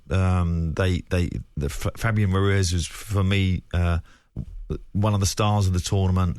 Was running the show, him and Rodri. They had a wonderful tournament. And Omni, they were just we just couldn't get near them. Rice sitting too deep. So we had lots of issues going on. Nothing, to be honest, was sorted out at half-time. I thought Stuart thought Harry Kane should have been sub, for example. But I thought tactically we should have changed at half-time and moved Bellingham and maybe put Foden out there just for the next start of the next half. But it come down that side. So, there were some tactical issues that wasn't addressed. But the bottom line of it is that we have got great players. He's just getting them in, getting and sticking with what you think. And actually, what Gareth stuck with was a conservative setup that actually undid him in the end. Let's get another call. Jordan is a Chelsea fan. Morning, Jordan. Morning, Jeff. Morning, Alan. Morning, Jordan. So, Jordan, how are you feeling this morning about it? I kind of expected it in a way. If you expect disappointment, you won't be disappointed. I think England. England got that far and they lost. It's failure, in my opinion. You know, I don't really want to hear anyone trying to pity-potty around it. I mean, it is what it is. England failed to win the tournament at the last hurdle. It's as simple as that. I think, does Gareth Southgate deserve to lead England onto the World Cup? Yes, statistically, because, he's England's greatest manager and percentage-wise and games-wise, and he's got to 2 finals, a quarters, a semis, and all that stuff. That's great. But he hasn't got us over the line. So he doesn't deserve to actually take us through to the World Cup. But he's the only person that can, because if somebody comes in now, they've only got 2 years to prepare for the World Cup, and that's nowhere near enough time. England have got the best players in the world. I'm sorry. Spain are a decent side. They played the best football, and they were more effective than us. But England have the best players. But Gareth Southgate, I just don't believe, has the tactical nuance to take them forward. But does he deserve praise? Yeah, because it's like, it's not easy getting to a final. So we've got to give him that. At least give him that. But the reality is England have failed. When it comes to major tournaments, they have failed simply because they're not good enough to get over the line. It's as simple as that. It's as simple as that. England failed to win the Euros. Thank you. Jordan, thank you. I'm going to tell you, I've got a text here who would completely disagree with you, Jordan, because he completely disagrees with me as well. Dominic has said, your idiotic opening rant was totally contradictory by calling out Spanish players for their past record. Define failure. Reaching consecutive Euro finals or being knocked out in the group stage? Dominic, for me, with this squad, both are failure. Being knocked out in the group stage would have been failure, and we came within seconds of that happening. We're in the first knockout round anyway, and losing in the final with that squad, to me, and not performing at your best. That's failure to me. Anyway, enough of what I think. We're going to have your views throughout the course of the morning, but right now let's take a little breather and, I say it's a breather, but let's take a look at today's back pages with Tesco Mobile for Business. Backpage review on TalkSport with Tesco Mobile for Business. Join Tesco Mobile and get business phone bills for up to 40% less than the big mobile networks. Tesco Mobile. Every little helps. For applicable terms and verification, see tescomobile.com/business. Hi, Shaban. Hi. What's on the back pages today? I'll give you one guess. Yes, taking a look at the Sun for you. Picture of Harry Kane, head in his hands. Will the Spain never end, Harry? This is as painful as it could be. Back page of the Times, going for one miracle too far. A picture of Gareth Southgate embracing Declan Rice. Daily Mail this morning just going for heartbroken. Express says Spain pile on the pain. The Mirror going for dream is over. Battling Lions edged out as Spain crowned champions for the fourth time. And the Telegraph Sport going for the heart goes on. I mean, the pain this morning that people will be feeling waking up to. Southgate and the players too. I want to ask you just what you mentioned there about not playing your best being seen maybe as failure from your point of view. Why is it, Alan and Jeff, that the best players, the people you expect to perform at the highest level on that stage in a final, didn't? How does that happen? Well, a lot of it has to do with the quality of opposition. That's to start with, and they were very, very good. And we couldn't, we as much as we huffed and puffed, we couldn't get the ball off them. Strategically, playing out from the back was a massive issue from the start of the game. Pickford kicking long to Harry was actually just giving the ball back to Spain continually. And that was a massive issue for this particular game. I just felt, when we look at the individual talent, Manu, I'm afraid, just disappeared, really. Whether that game, his age and everything was just too much for him. But he did no contribution from him. And Harry, unfortunately, our captain, we had, what did you say, Jeff? 13 touches he had? 13 touches in 60 the game, minutes. Yeah. Which sums up his tournament, really. Jeff, should Harry have started every game? His goal-scoring record entitles him to start every game. Agree. In my view. But when things clearly weren't working out in certain games, then maybe he should have been replaced earlier. John in Bexley's just texted and said, morning team, the Kane curse is real. And I take your point, Al, about the standard of opposition. But hey, we struggled against Serbia. We drew with Denmark. We drew with Slovenia. We were almost out against Slovakia. Yeah, Switzerland were every bit as good, if not Jeff, better than we were. And for a lot of those games, we dominated possession, and we could get out. We could get out from the back quite comfortably. We actually fell down in offensive areas in terms of trying to unlock that deep block. This was completely different. We didn't have they didn't have a low block Spain. They just dominated the ball for far too long, and it was hard to watch sometimes. You know, seeing some of our great players running around, not getting close to anybody because they just had too much space in certain areas. Just finally, can you take comfort the fact that Spain's record in this tournament is the best that has ever been from any other tournament, from any team? Brazil did it in the World Cup, but Spain to do it all 7 games in the Euros. Can you take solace knowing that England were beaten by that? Look, had we gone down all guns blazing, I'd have taken solace then. Fine. But, you know, one of the headlines said, battling England. I'm not so sure about that, you know. I just felt that right throughout the tournament, with the exception of maybe the first 25 minutes against Serbia and a half against the Netherlands, we did not perform as we should have, and as Gareth Southgate would have hoped that we would. But there you go.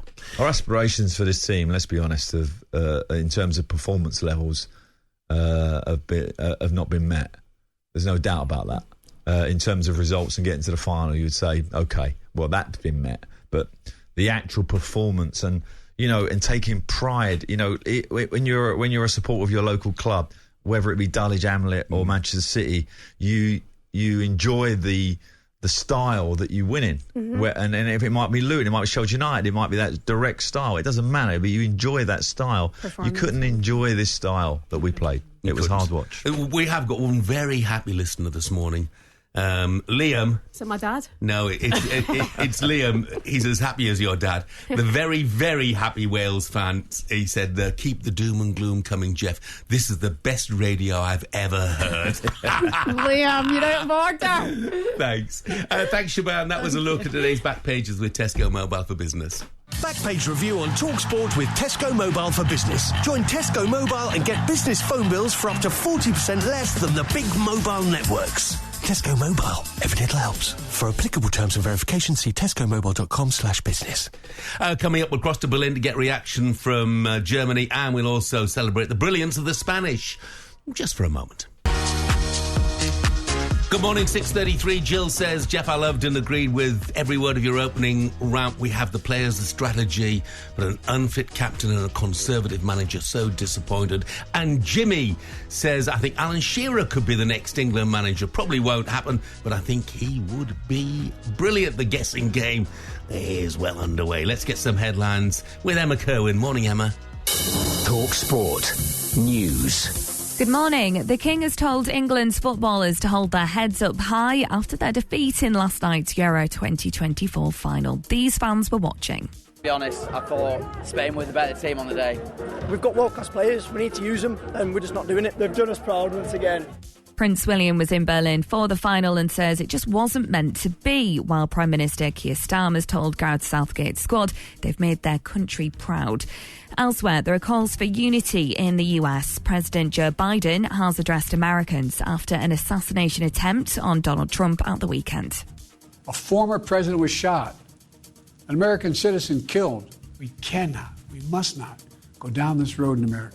Trump suffered a bullet wound to his ear in the shooting. He's arrived in Wisconsin, where the Republican Party's convention gets underway later. And the King and Queen are to visit Australia in October. Charles is returning to some public duties despite his cancer treatment.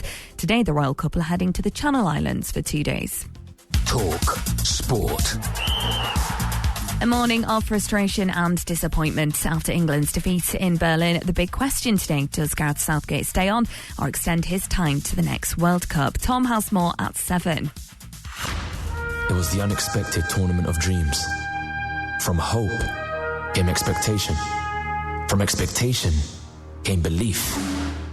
They brought light to the darkness, sound to the silence, gave hope when there was none, and restored the Lions' pride. UEFA Euro 2024 will echo in eternity. This time, it was not to be, but the future is unwritten. Keep the dream alive. England, TalkSport salutes you. TalkSport Superstar Breakfast. Big words, big games, big name. It's a cosmic groove thing. TalkSport Superstar Breakfast. Here we go.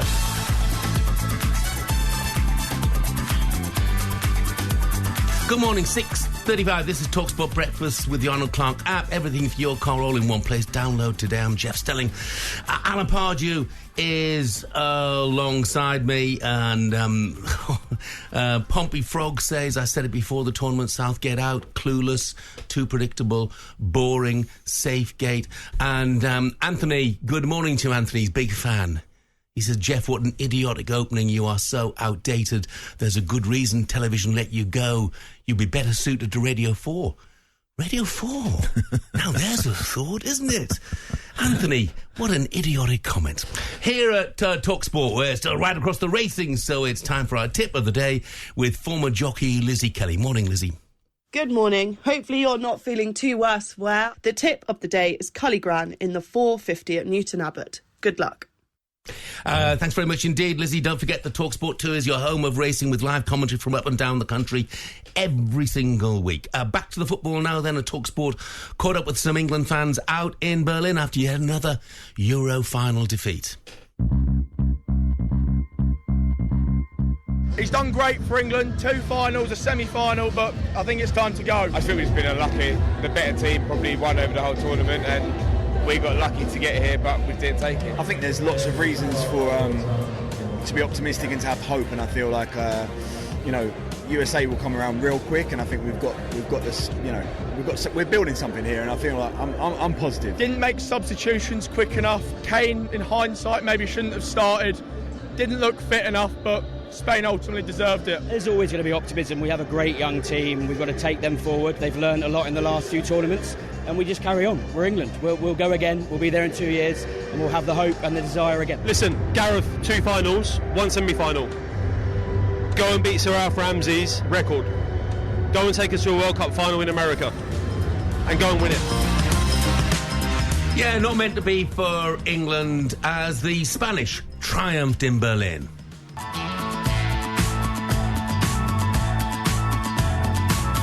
So many millions dreamed of England glory, but again it's just a watching brief during the trophy ceremony, because this is Spain's night, it's Spain's year, and yes, it might have been different, but it's the Spanish who get the ticker tape welcome, and it is the Spanish who are the 2024 European champions.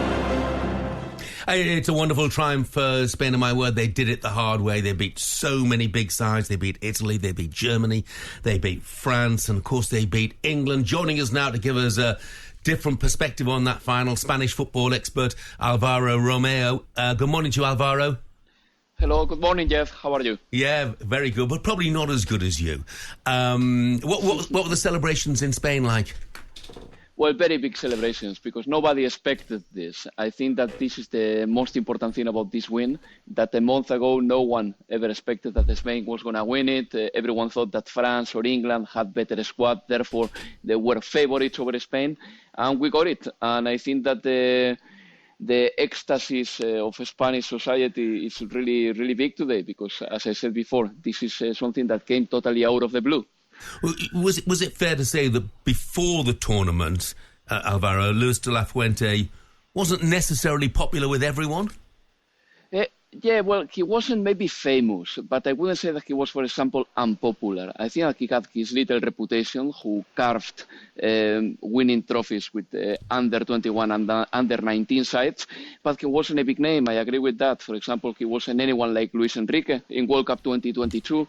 So, yeah, I think that he earned his glory as well. So I believe that, he's going to be very well praised and celebrated today in Madrid when Spain does a parade over there. Yeah.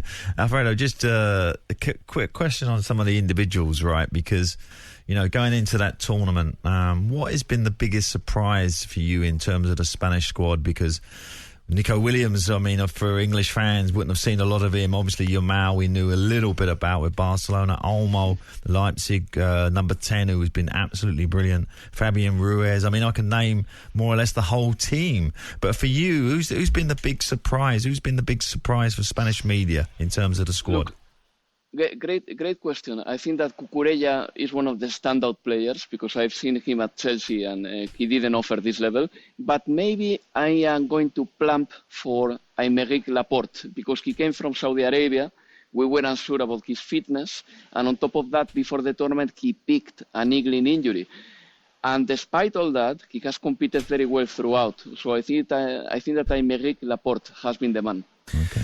Yeah, but looking back at last night's game, Alvaro, how concerned were you when Rodri didn't appear for the second half?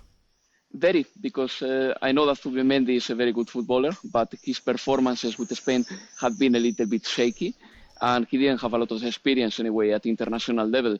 I thought that it was going to be a big blow. The result still remained 0-0, and when I saw that happening, I almost threw my glass, really, because I thought that Spain could lose it without Rodri. But no, Zubimendi proved to be a very useful asset as well. He played very well. Yeah, I mean, you know, the level of play from Spain, particularly at the start of the second half, was just blew us away. We didn't really have an answer for it. What do you think? Where can this team go from here?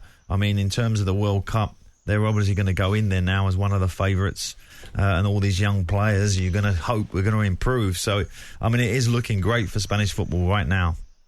Yeah, it is looking very good. I think that we have established some foundations to be considered one of the favourites in World Cup 2026, obviously. There is one player who will probably integrate himself in the dynamic of the team. I'm talking about Gavi, who suffered an injury in November, but he's still 19 years old, and he's going to be important for sure. And I do believe that now it's very important that Spain, in the qualification process for the World Cup, number one, doesn't screw up, and number two, polishes what they've got, improves the little mistakes here and there. But yeah, I think that we're in a good position with a good team. So I will never say that Spain is the favourite for World Cup 2026. I don't mind, because I see the players of England, the players of France, the players of Argentina. But we're going to be among the candidates, which is news in a way. Alvaro, look, enjoyed the Spanish side's performance right throughout the tournament. Best team has definitely won Euro for sure 2024, so many congratulations and thanks for joining us. Fair play, guys. Take care. By the way, somebody sent a text in, hasn't put his name on again, and it drives me up the wall, because if you're going to have a go, that's great, but just tell me who you are. So somebody here says the opening gambit of the show was arrogance personified. Well, texter, I would just say, in that opening gambit, we mentioned Aymeric Laporte playing in Saudi Arabia. We've just heard from our Spanish football expert Alvaro there, who said that one of their big issues that they were worried about was the fact that Laporte was playing in Saudi Arabia. Put your name on it, though, guys, and you'll get it read out. For instance, M, who's a Spurs fan, has said the Gareth-hugging atmosphere meant players lost their cutting edge. Not a lot of the team were hugging at the end. Was there too much of a siege mentality, Alan? There was a lot of talk about the criticism from the media and indeed the fans as well. When I and you can remember tournaments when the criticism, I think, was much more severe. Absolutely. I felt just Gareth's response to this criticism that he received was, I didn't think it was necessary. I think he could have just poo-pooed it and just got on with it. But he sort of took it as a personal slight and maybe wanted to enhance that in the group in time, get a sort of mentality. I mean, you know, I always, as a professional footballer and manager and coach, I don't like to say that players, and I don't hate it when fellow players or in media, people in the media say we weren't trying. Of course, every English team has always tried their hardest. But sometimes, if you're tactically not set up, you're not quite sure of your position, you might feel uneasy. It can assume that you're not fighting for the cause. I don't think there was any problem last night. The fight in the group, the fight in the staff, the organisation, we just didn't have a game plan to cope with this Spanish team. And Pickford kicking it 26 times more or less says its own story. Greg, the Arsenal fan, says, guys, I can't believe Kyle Walker's gone under the radar here. Both goals came from his side, him being completely unaware of what's going on behind him. No quality on the ball going forward. And Rob says, you're blinded by how exciting the Premier League is and assume the England team should be winning everything and at a canter. Start by binning off the "it's coming home" phrase as it winds up all of us foreigners from the off. And you know what, Rob? I couldn't agree more. If I don't hear "it's coming home" ever again, that would be perfect for me. Couldn't agree more, Rob. Coming up, we'll speak to the legendary football writer Henry Winter, who's out in Berlin, and ask him the question, who takes the blame for last night's England loss? That's next. TalkSport Breakfast with Arnold Clark.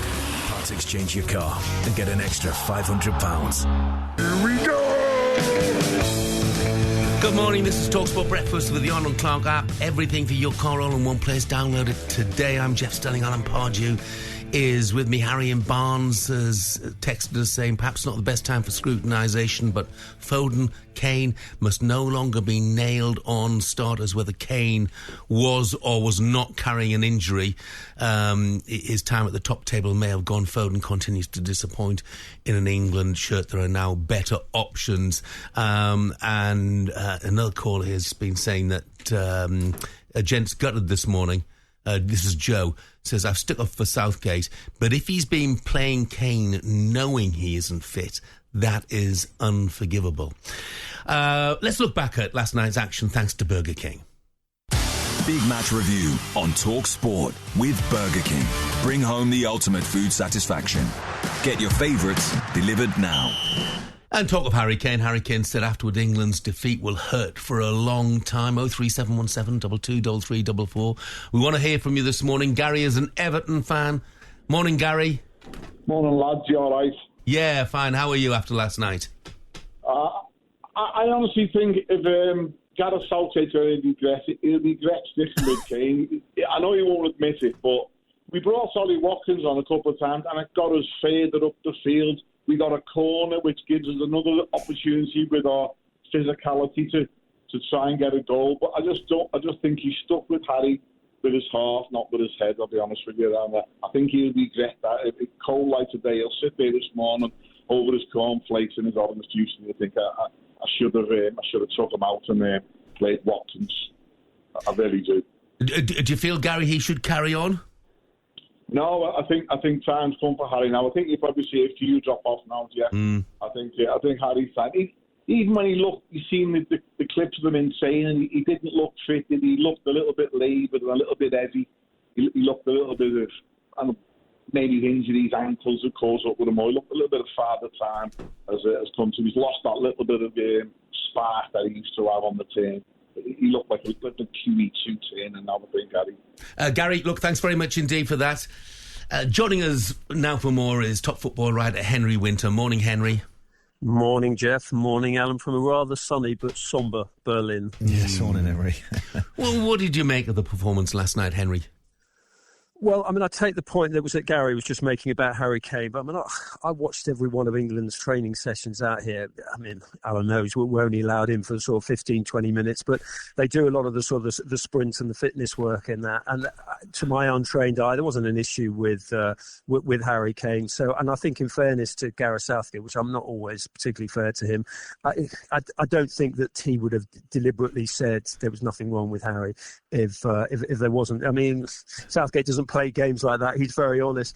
But look, it's easy to look in hindsight, but with a player like Harry Kane, it's a huge call to leave him out. What's he got? Sort of 65, 66 goals, 95, 96 internationals. Do you think the Spain would rather play against him than not? Psychologically, I think it's an issue as well. So, yeah, I mean, Harry was talking it's going to hurt for a long time, but it's been hurting for 58 years. I mean, the one thing that really bothered me a little bit about Harry last night was, firstly, was hitting long balls to him from the goalie, which he never looked like he's competing for, or didn't seem to have any physicality to kind of win any kind of pick up any second balls. We didn't do that well, and he's closing down of the opponent. We had no energy in it, and that was a real concern from the off, wasn't it, Henry? It wasn't like he was missing chances or making runs. It was just the general centre forward sort of standards that you would expect were not there. Alan, what we're going to get over the next few days is sort of laments about players' fitness. I think Gareth talked about it last night, the overplaying of players.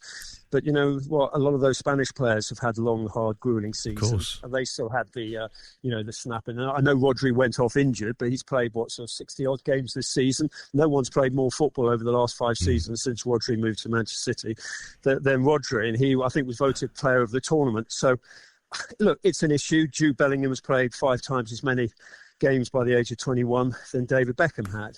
So, there is that concern there. That's something the PFA and FIFPro will look at, but that's not an exclusively English problem. I think, coming back to your point about Harry Kane, if you see with Bayern Munich, Tuchel put a lot of pace around him, particularly out wide. I just thought, I'm not sticking up really completely for Harry Kane here, because clearly he wasn't at 100%. But when he's got more pace around him, why don't England at some point play with 2 up? Maybe put Ollie Watkins off and to stretch them, and Harry, what he likes doing is coming in as a number 10, but you cannot do that if you've got Bellingham and Foden both on the pitch as well. It was just getting sort of too chewy in there, and then England didn't really have that target. So look, there are issues with Harry Kane, but I don't think today's the day to give Harry Kane a big kicking, particularly when you think of what he's done for England in so many tournaments, in so many crunch moments. The other topic of conversation inevitably, Henry, is going to be Gareth Southgate. 4 tournaments. Come close on 4 occasions, but not one. What do you feel the future should hold for him? Well, I've been saying this for quite a while, actually, particularly since the second half and then extra time against Italy in the last European final. I think that the issue is, and I'm sort of undermining my argument here, I think England have to move on. The fact that he's had 4 tournaments, 4 goes, this is an exceptional crop of players, particularly the young players. Would another manager have got more? But are England going to get an elite manager? Unless Alan's going to sort of come back into the equation. You look at who are the contenders. Eddie Howe, they're going to get Eddie Howe.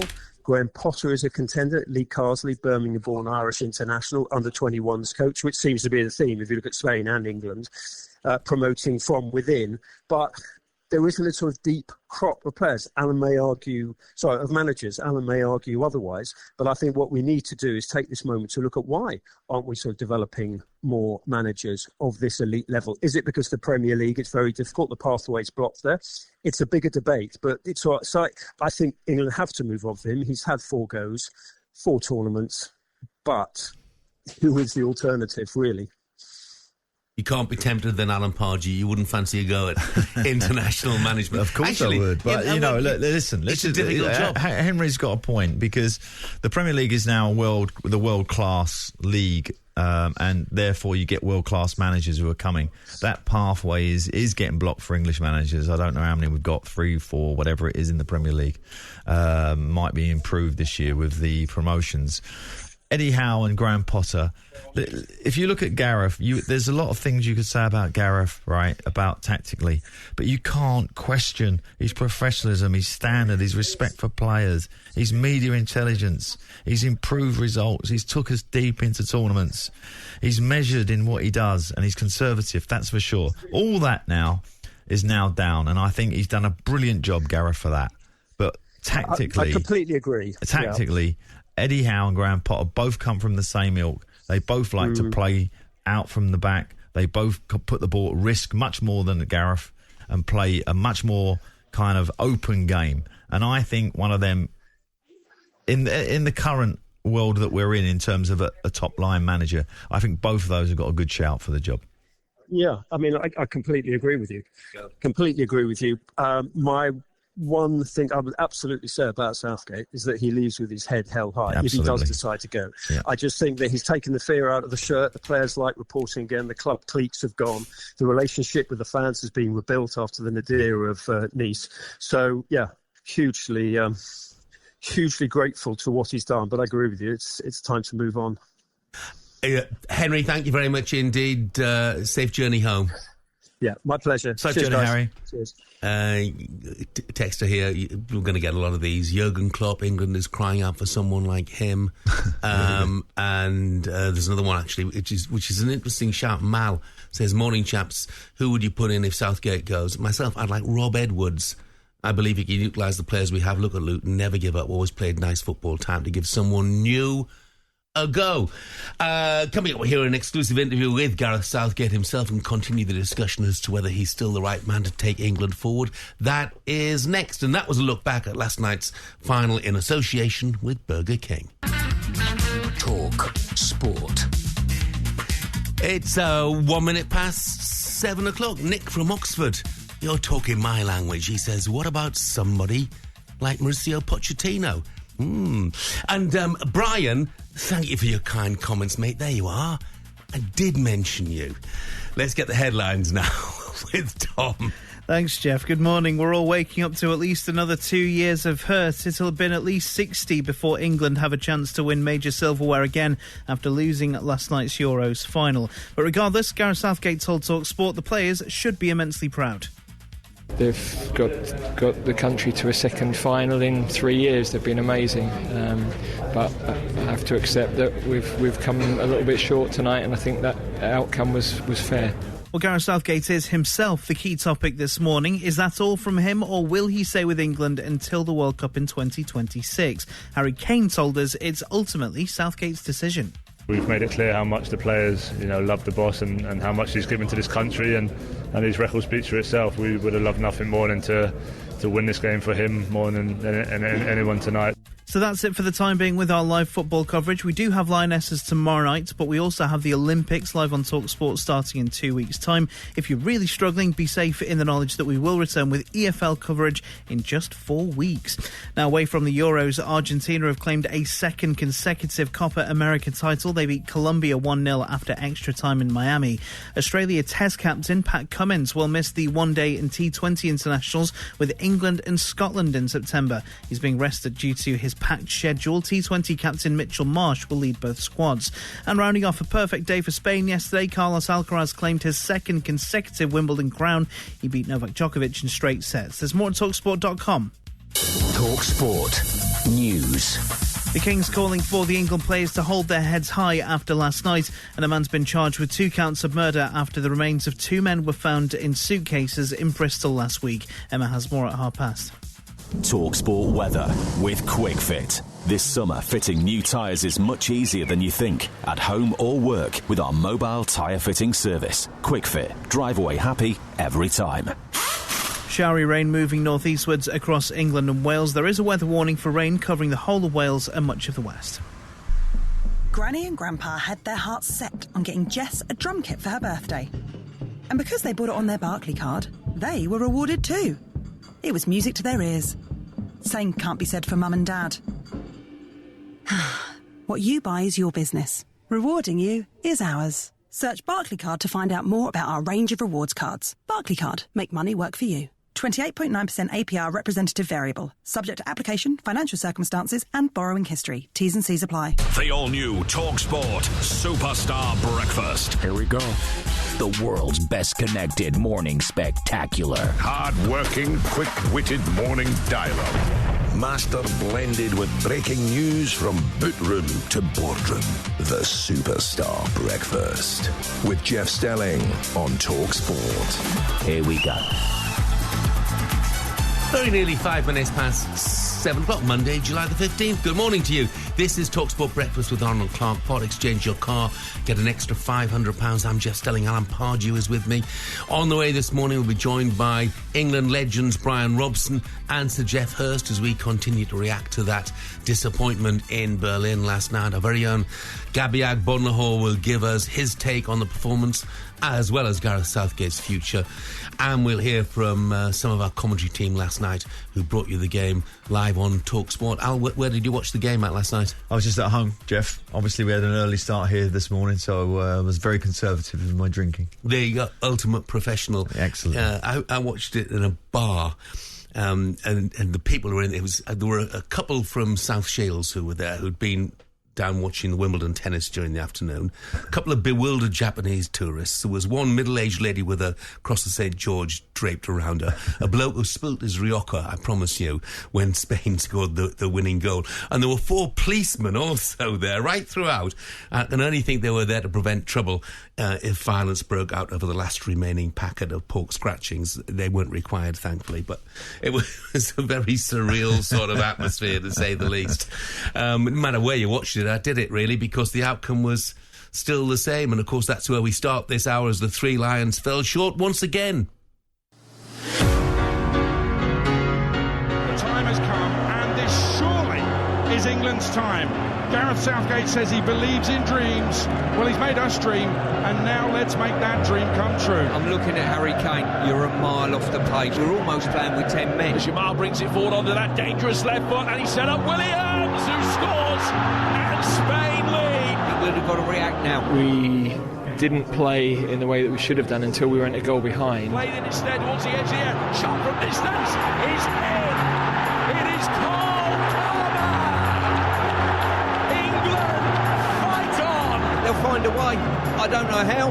They'll find a way. And then when we went to 1-1, that then was a similar situation. 4 minutes of normal time to go. It's 1-1. Spain working it back through the middle again. Oyarzabal with the layoff. Cucurella. Low ball in. Oyarzabal slides it in. An absolute killer of a goal. To lose a final is obviously devastating. It's happened again.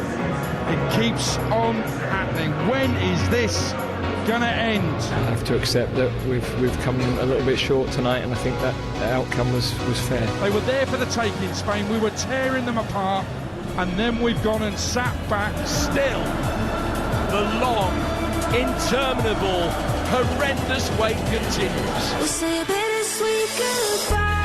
Stuart Pearce pulling no punches there. Harry Kane, Alan, when he said it's almost like playing with 10 men. It's a bit harsh. Yeah, it's obviously he's on the emotion of being the commentator and the analyst at that game. And when you're in, every Englishman, particularly if you've played the game, you're so desperate. We've lived our lives of not winning anything. But I think, that Harry concerned me, I have to say, when I was watching the game at home.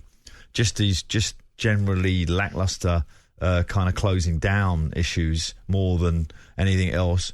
Manu couldn't get on the ball. We couldn't seem to devise a way. I know, but I have put teams out before myself that have given instructions to play a certain way, and it's just not worked out. It's just knocked us right out of sync, the opposition. And maybe that was one of the reasons that Gareth quoted at the end there, that we wasn't meant to play like that. And as I say, it takes 2 to tango, and there's the Spanish, for whatever excuses we come up and deficiencies that we want to talk about ourselves, they were brilliant.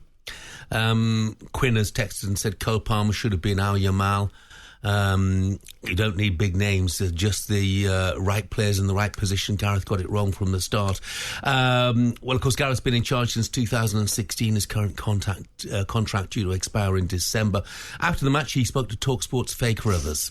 To lose a final is it's obviously devastating. So, but I have to say that I thought Spain were the best team in the tournament, and I thought they deserved to win tonight. We didn't keep the ball well enough, and in the end, we've had physical issues right the way through the tournament, and then that's compounded by, if you're not keeping the ball and you're having to chase the opponent, then it's very hard to have control within the game. And even though we rallied brilliantly with the goal and had a brief spell of pressure then after they scored, I just felt they were more composed with the ball than us. I have to ask you what your overriding feeling is in terms of whether you stay and take this team into 2026 or whether you pass the baton on to somebody else. No, I totally understand the question. Clearly, I have to have those conversations with other people. It wouldn't be right to speak publicly about that before I speak with the important people behind the scenes. Well, Faye has followed the entire journey. She joins us now. Morning, Faye. Morning, Jeff. Morning, Alan. Morning, Faye. Look, Faye, I tell you what, there are some times when I don't envy people doing certain jobs, and one of those was yours last night, having to interview management and players from a side that's lost in such a major final. But you asked the question there of Gareth right at the end, about his future. What is your sense of what he may be thinking? I feel as if he will feel he's had opportunities and he's not got them over the line, and he will want to step away and let somebody else have the opportunity to do that. That's my gut feeling, particularly after all the noise at the beginning of the tournament and the criticism that he personally faced and the team faced as well. He almost stepped down after Qatar in 2022 and was persuaded to stay on. I know that the FA would love to keep him. Whether they could find him another role if he did decide that England manager was not something that he wanted to take forward, I don't know. But he's a very respectable human, and he was never going to announce last night that he was stepping down. He's still got another 5 months on his contract, as you were just saying. And I'm sure he'll sit down with the powers that be at the FA and John McDermott in particular, technical director, to decide what he's going to do. But I feel as if he will feel. He said he never wanted to outstay his welcome. Some of the fans don't want him to carry on, and so I feel like he may step away. Well, I can assure you one thing, what I know about Gareth, because obviously he's I class him as a friend and obviously ex-playing colleague, is that he's not going to take another job at the FA. He'll be either the manager or he won't be, and that's a decision that he'll have to make. But my advice, if it was me and I took a similar decision at Newcastle, I did it for my friends and family, because I thought it was better for everybody to move away from Newcastle at the time I did. And I think Gareth might take a similar decision. That's my gut feeling, but I can't see him taking another role at the FA. Yeah, I think you might be right there, Pards. I think, an advisory role, they would love to keep him in some way. He's been, a fantastic spokesman for the FA, but I agree with you. And I feel as if he doesn't feel as if he's done in club football as well. I feel as if he feels he's got something to prove in club football and would like the opportunity to go back and do that additionally.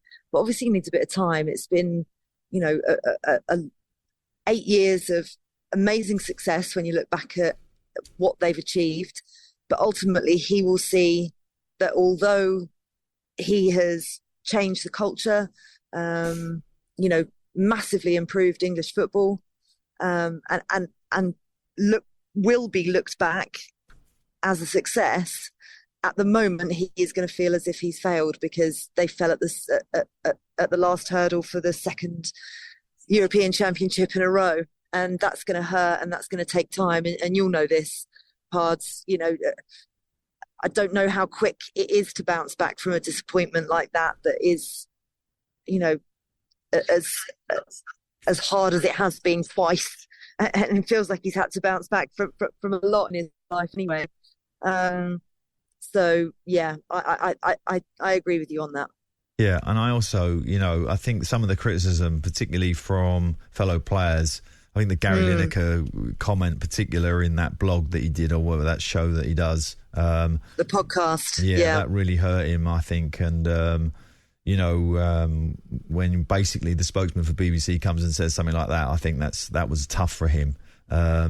Knowing him, I think in terms of what he's done for that team, I still think he can walk away with his head held high and actually walking through the streets, even probably tomorrow. He's not going to get people turning on him. I think everybody has a respect for the human that he is.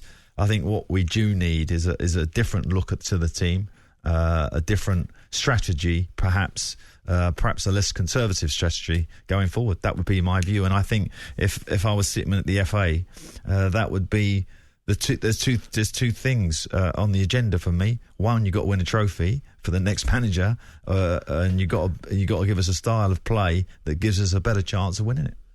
Faye, thanks very much indeed. Safe journey home. Thank you so much. Lovely to talk to you both this morning. Safe journey, Faye. You too, Guy. Faye. Just looking, by the way, Stuart says here, not even a mention for Bob McIntyre, Scotsman winning the Scottish Open. It's not all about England. There you go, Stuart. We've mentioned Bob McIntyre. Absolutely brilliant win for him. Coming up, we continue to take your calls on exactly what went wrong for England last night. 03717 223344 is the number. Give us a ring right here on TalkSport Breakfast. Good morning, 19 minutes past 7, Monday, July the 15th. Josh has texted, morning, I think, as many of us foresaw years ago, England wouldn't win anything with such a defensive-minded manager with this group of players. Added to that, his misplaced loyalty and inability to see what changes were needed before and during games means our players' ability to play as a cohesive team were hindered. And team is a word that crops up time and time again when the comparison comes up with Spain. We've been asking for your calls this morning. Lee, the Liverpool fans, called us 03717 223344. Morning, Lee. Morning, guys. How you doing? Yeah, good. How are you? Not too bad. No, it's a bit of a rant. Harry Kane, I think he personally is overrated. Is his goals record that good for England if you take his penalties away? See, 22 goals from penalties. If you take that away from his record, is it actually that good as a international striker? Even if the penalties still count, Lee, but even if you took them away, it's still pretty near 1 in 2. If you go on to as a leadership, he's not. Personally, I don't see him as a leader on the field. Like Gareth from the side, he doesn't lead his men. He's quite quiet and. Basically, how he puts his methods forward. There's no one there as a dog barking, right, lads, we need to go, we need to push on, we need to do this. But, is Harry Kane the right person to lead the team to the next tournament? Well, we shall see. Thanks very much indeed for the call, Lee. Let's take one more. Jeremy's a Manchester United fan. Morning, Jeremy. Morning, Jeff. How are you? Yeah, really good, thanks. So, Jeremy, what's your verdict on England? Basically, mate, I feel, there's a difference between expectations and realisation. We all expect us to win. Reality is we've not been great, even at club level this year. We've not been great in Europe. The reality is the FA have allowed a man to stay in position playing only Harry Kane on the lead up to this tournament. Okay, so we never had, we never really knew what other players could do because he's always played that team. Now, at the end of the day, the reality is, as much as, I'm not Gareth's biggest fan, he's got us into the finals, and the players have to stand up. They've got to stand up. They're all professionals, and if Harry Kane's not fit, he's got to stand up and say, guys, I'm not fit enough to start. Jeremy, I should tell you, Alan Pardew's shaking his head furiously. Well, Ollie Watkins got to start a couple of times and in the build-up to this tournament, so that's not true. But, the bottom line was that Harry Kane is, and his stats suggest, definitely a starter for this tournament. But, of course, in this tournament... Hold on a sec. But in this tournament, he hasn't actually performed at the level we would want. And going into the final was a big question mark about whether he should start. It really was, because I did a couple of shows before when fans were on about it. It was top of the agenda. We all knew he wasn't quite right, that's for sure. And unfortunately, that got proved in the final because he was probably worse in the final than he was in the other games. Alan, I disagree, because it was evident within the first half of the first game that he was not on the ball. The ball passed him like a school child, right, out of his depth from the very first game we played. Now, nobody had, to win a tournament, you have to make those decisions. And, just to make that one change could have, shown us something different. But it was never done. Jeremy, thank you very much indeed for your call. Appreciate it. Have a good day. Joining us now, TalkSport's voice of live football, Adrian Durham. Morning, Aid. Hi, morning, Jeff. Morning, Alan. I'd like to say it's good to talk to you, but it really isn't. Yeah, are you suffering this morning then? Yeah, listen, forget the lack of sleep. I'm not too bothered about that. I would have been happy with a lack of sleep celebrating, but I'm just really gutted as to how it all went, how we sat back at 1-1. I was really frustrated with that. I think your caller has got a point about Harry Kane. He's not right on all details, but we played with 10 men for an hour because Harry wasn't good at all. He had to go off at half-time. Whether he should have started, given the state he was in, was another question as well.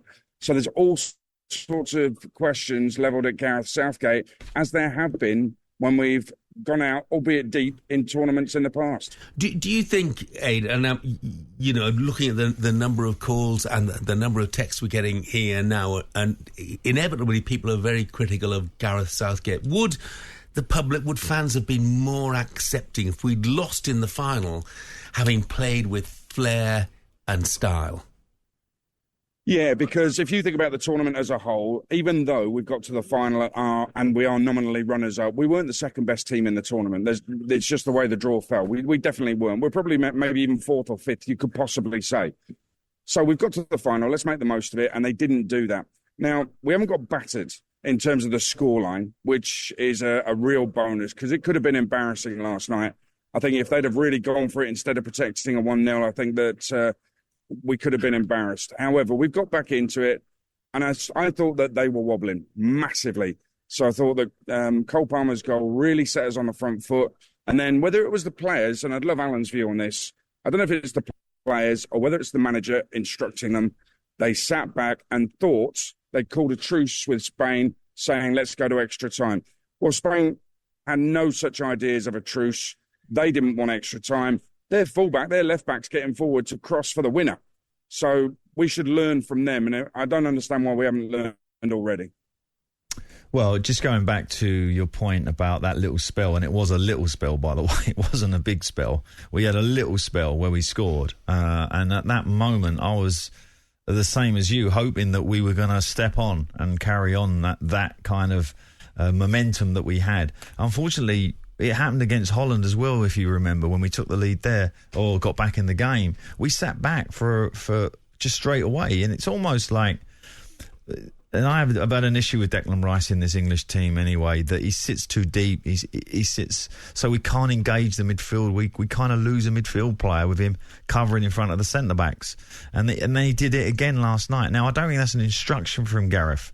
I think maybe in the conservative kind of way that he sets the team up, it might be a foul-safe system in the team that we feel that we got to do that. I don't know, because I'm obviously not there in training and in the team meetings. But what I would say is you're absolutely right. After we looked like the momentum had shifted and the crowd had got up and Watkins was on the pitch and it all looked positive, suddenly we went back into that mode of being... lacking penetration, lacking kind of like a belief, so to speak. So I do agree with you there, Adrian.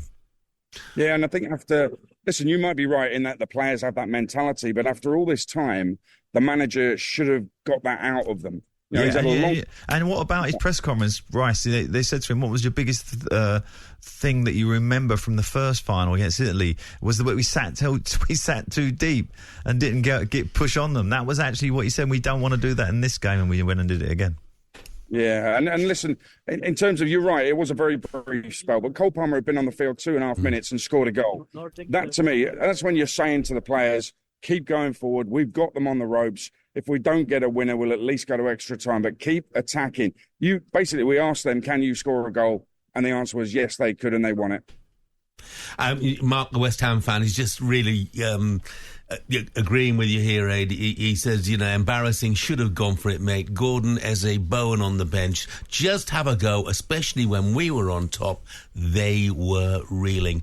Ed, I know you're at the airport. Well done over the last month. Been absolutely brilliant. So have a safe trip back, mate. Yeah, thank you very much, Alan, Jeff. Good safe journey. To you. I hope he has a better trip back than I did, actually. Look, and this is like saying, that the Rolls-Royces are out of fuel. I get that. But I flew back with the world's favourite airline, and TalkSport, I was very grateful. They booked me in business class. I was in the 9th row.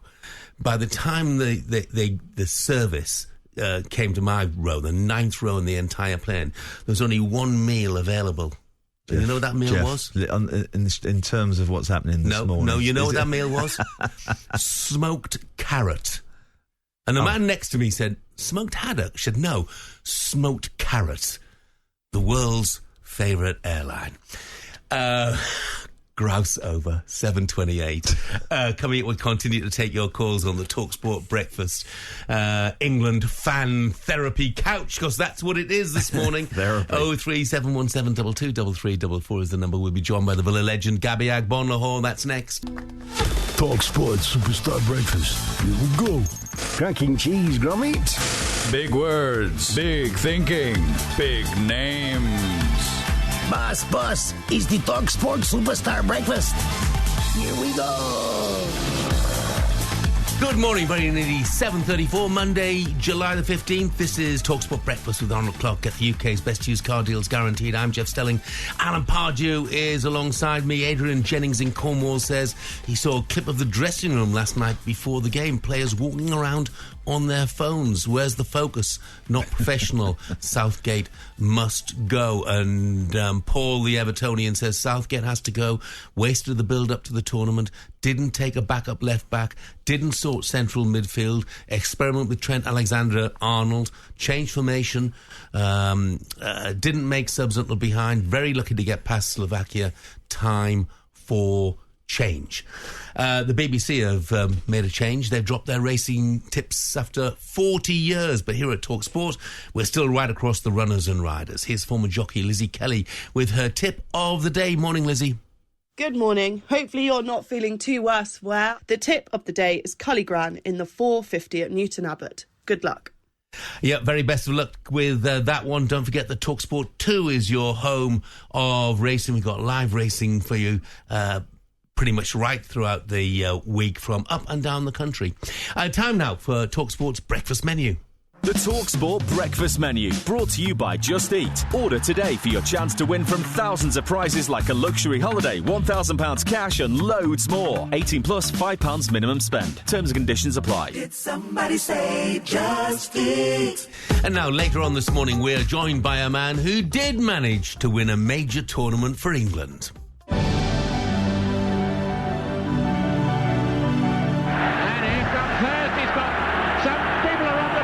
It's all over. It is now. It's Paul Hurst has got a hat-trick. Jeff Hurst has got the first hat-trick of the competition. It is all over. England are the world champions. This is the greatest moment in the history of English football. That's right. From 9:30 this morning, we're joined by the 1966 World Cup winner, Sir Jeff Hurst. We'll ask him what this current side could have learned from Alf Ramsey's team, as well as getting his thoughts on the future of Gareth Southgate. We want your calls on the England manager. Give us a call, 03717 223344. Brilliant to have the voice of live football on TalkSport, Adrian Durham, on a little earlier. Join Aid, Sean Custis, and the former England forward Dean Ashton from 7 till 10 tonight on Kickoff. Goodness me, that Durham, he's a workaholic, isn't he? Some hours in that boy, doesn't he? Tonight. That was our breakfast menu with Just Eat. Don't forget that Greg's giving away a free sausage roll when you spend £15 exclusively on Just Eat. Order on the app now. The TalkSport Breakfast Menu, brought to you by Just Eat. Order today for your chance to win from thousands of prizes like a luxury holiday, £1,000 cash and loads more. 18 plus, £5 minimum spend. Terms and conditions apply. Did somebody say Just Eat? This is it. No time to take it. And again, England fall just short. The margin's not quite as tight in 2024 as they were in 2021, but they played themselves back into the game and given themselves a platform from which you dared to dream they might yet be able to turn it around, having conceded early in the second half.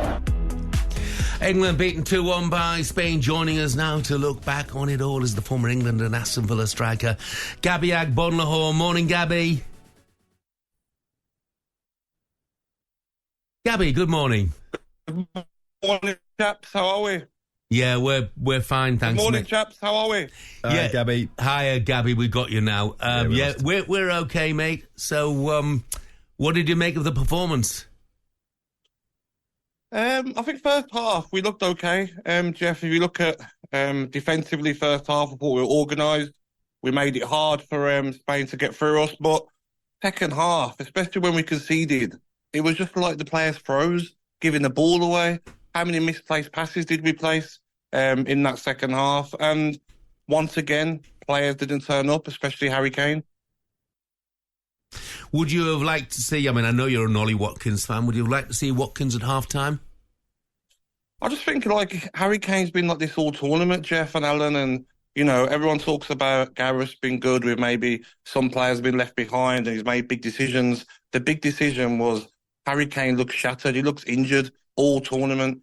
Should he have even started this game or half-time, make a change?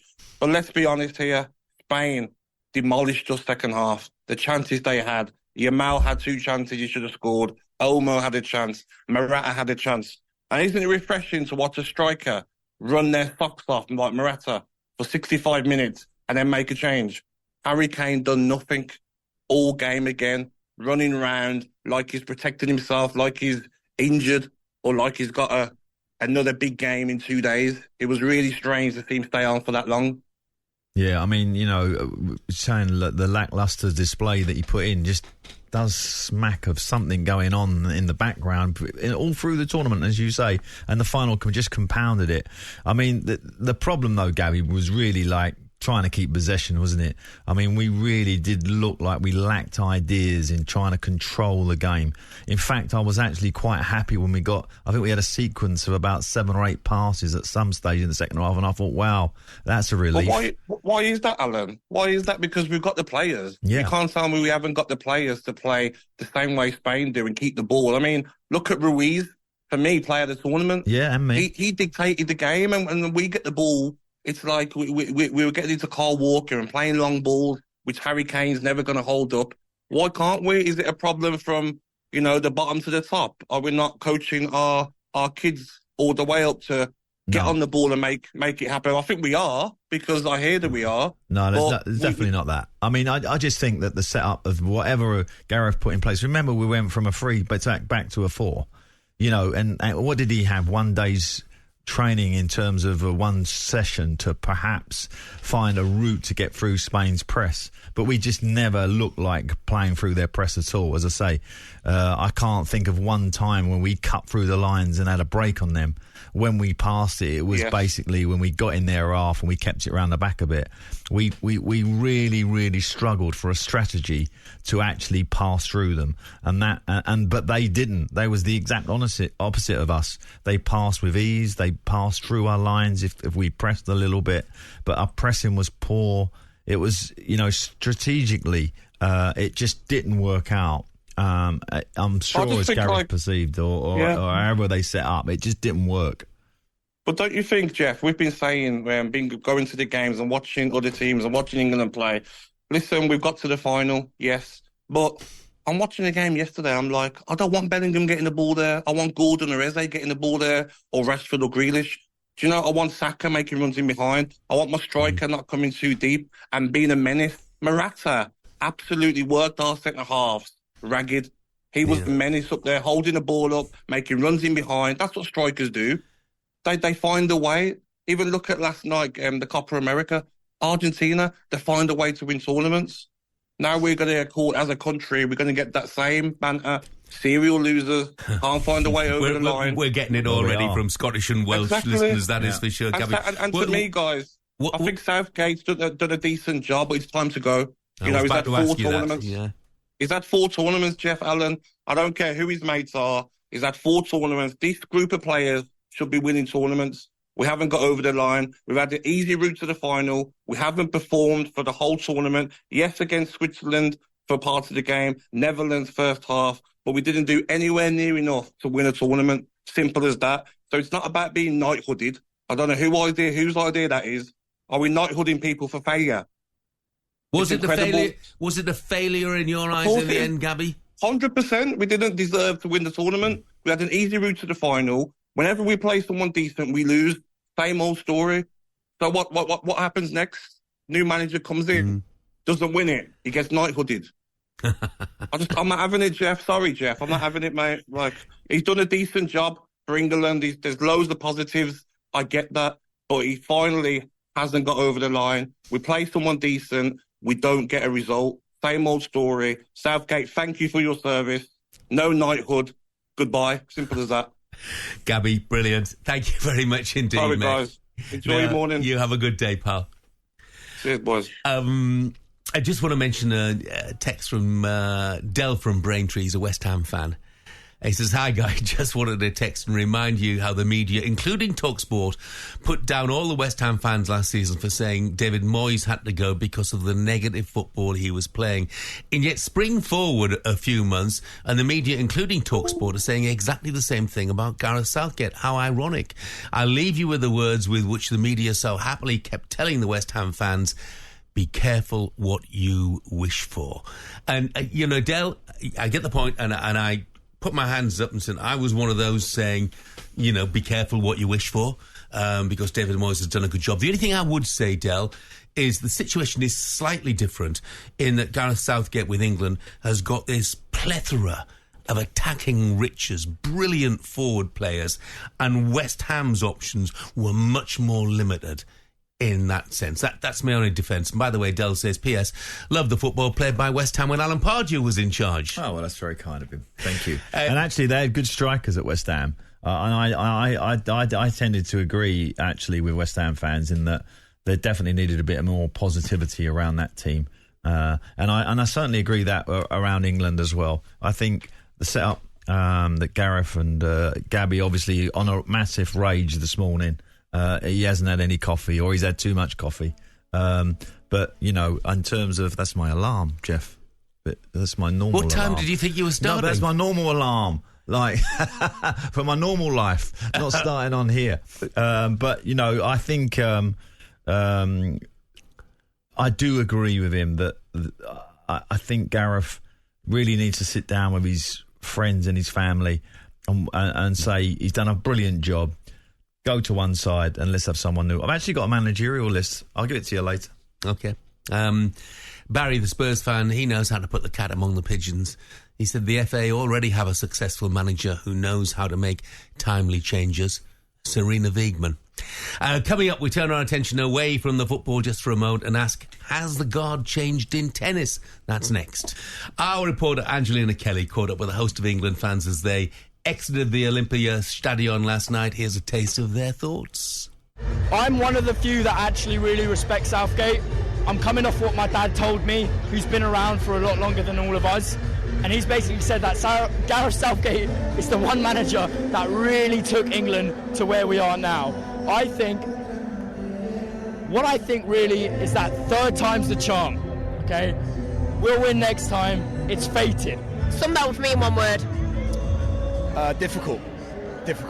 Where do you think it went wrong tonight? I didn't really think it went too far wrong. We restricted them to very few chances, and I kind of feel like the game plan probably got executed perfectly, to be honest with you. We opened them up a little bit in the second half. I think we had a 5-minute spell after we equalised where we really looked like we were really going to take something on, and I think everyone really collectively believed that was our little moment. Then they managed to kind of take this sting out of the game just immediately after that 5-minute spell, and then we struggled to just get back on top. I think we're going to look back at their winning goal and think it might be a bit soft, but yeah, I don't know. Yeah, tough, very tough. Views of a few of the fans. I was holding my breath when Angelina said to one of them, sum it up in one word. Didn't know which word was coming up. Neil Rolfe has texted, he said, wow, I must have fallen down the stairs. I thoroughly agree with Gabby. Can't believe I'm saying this.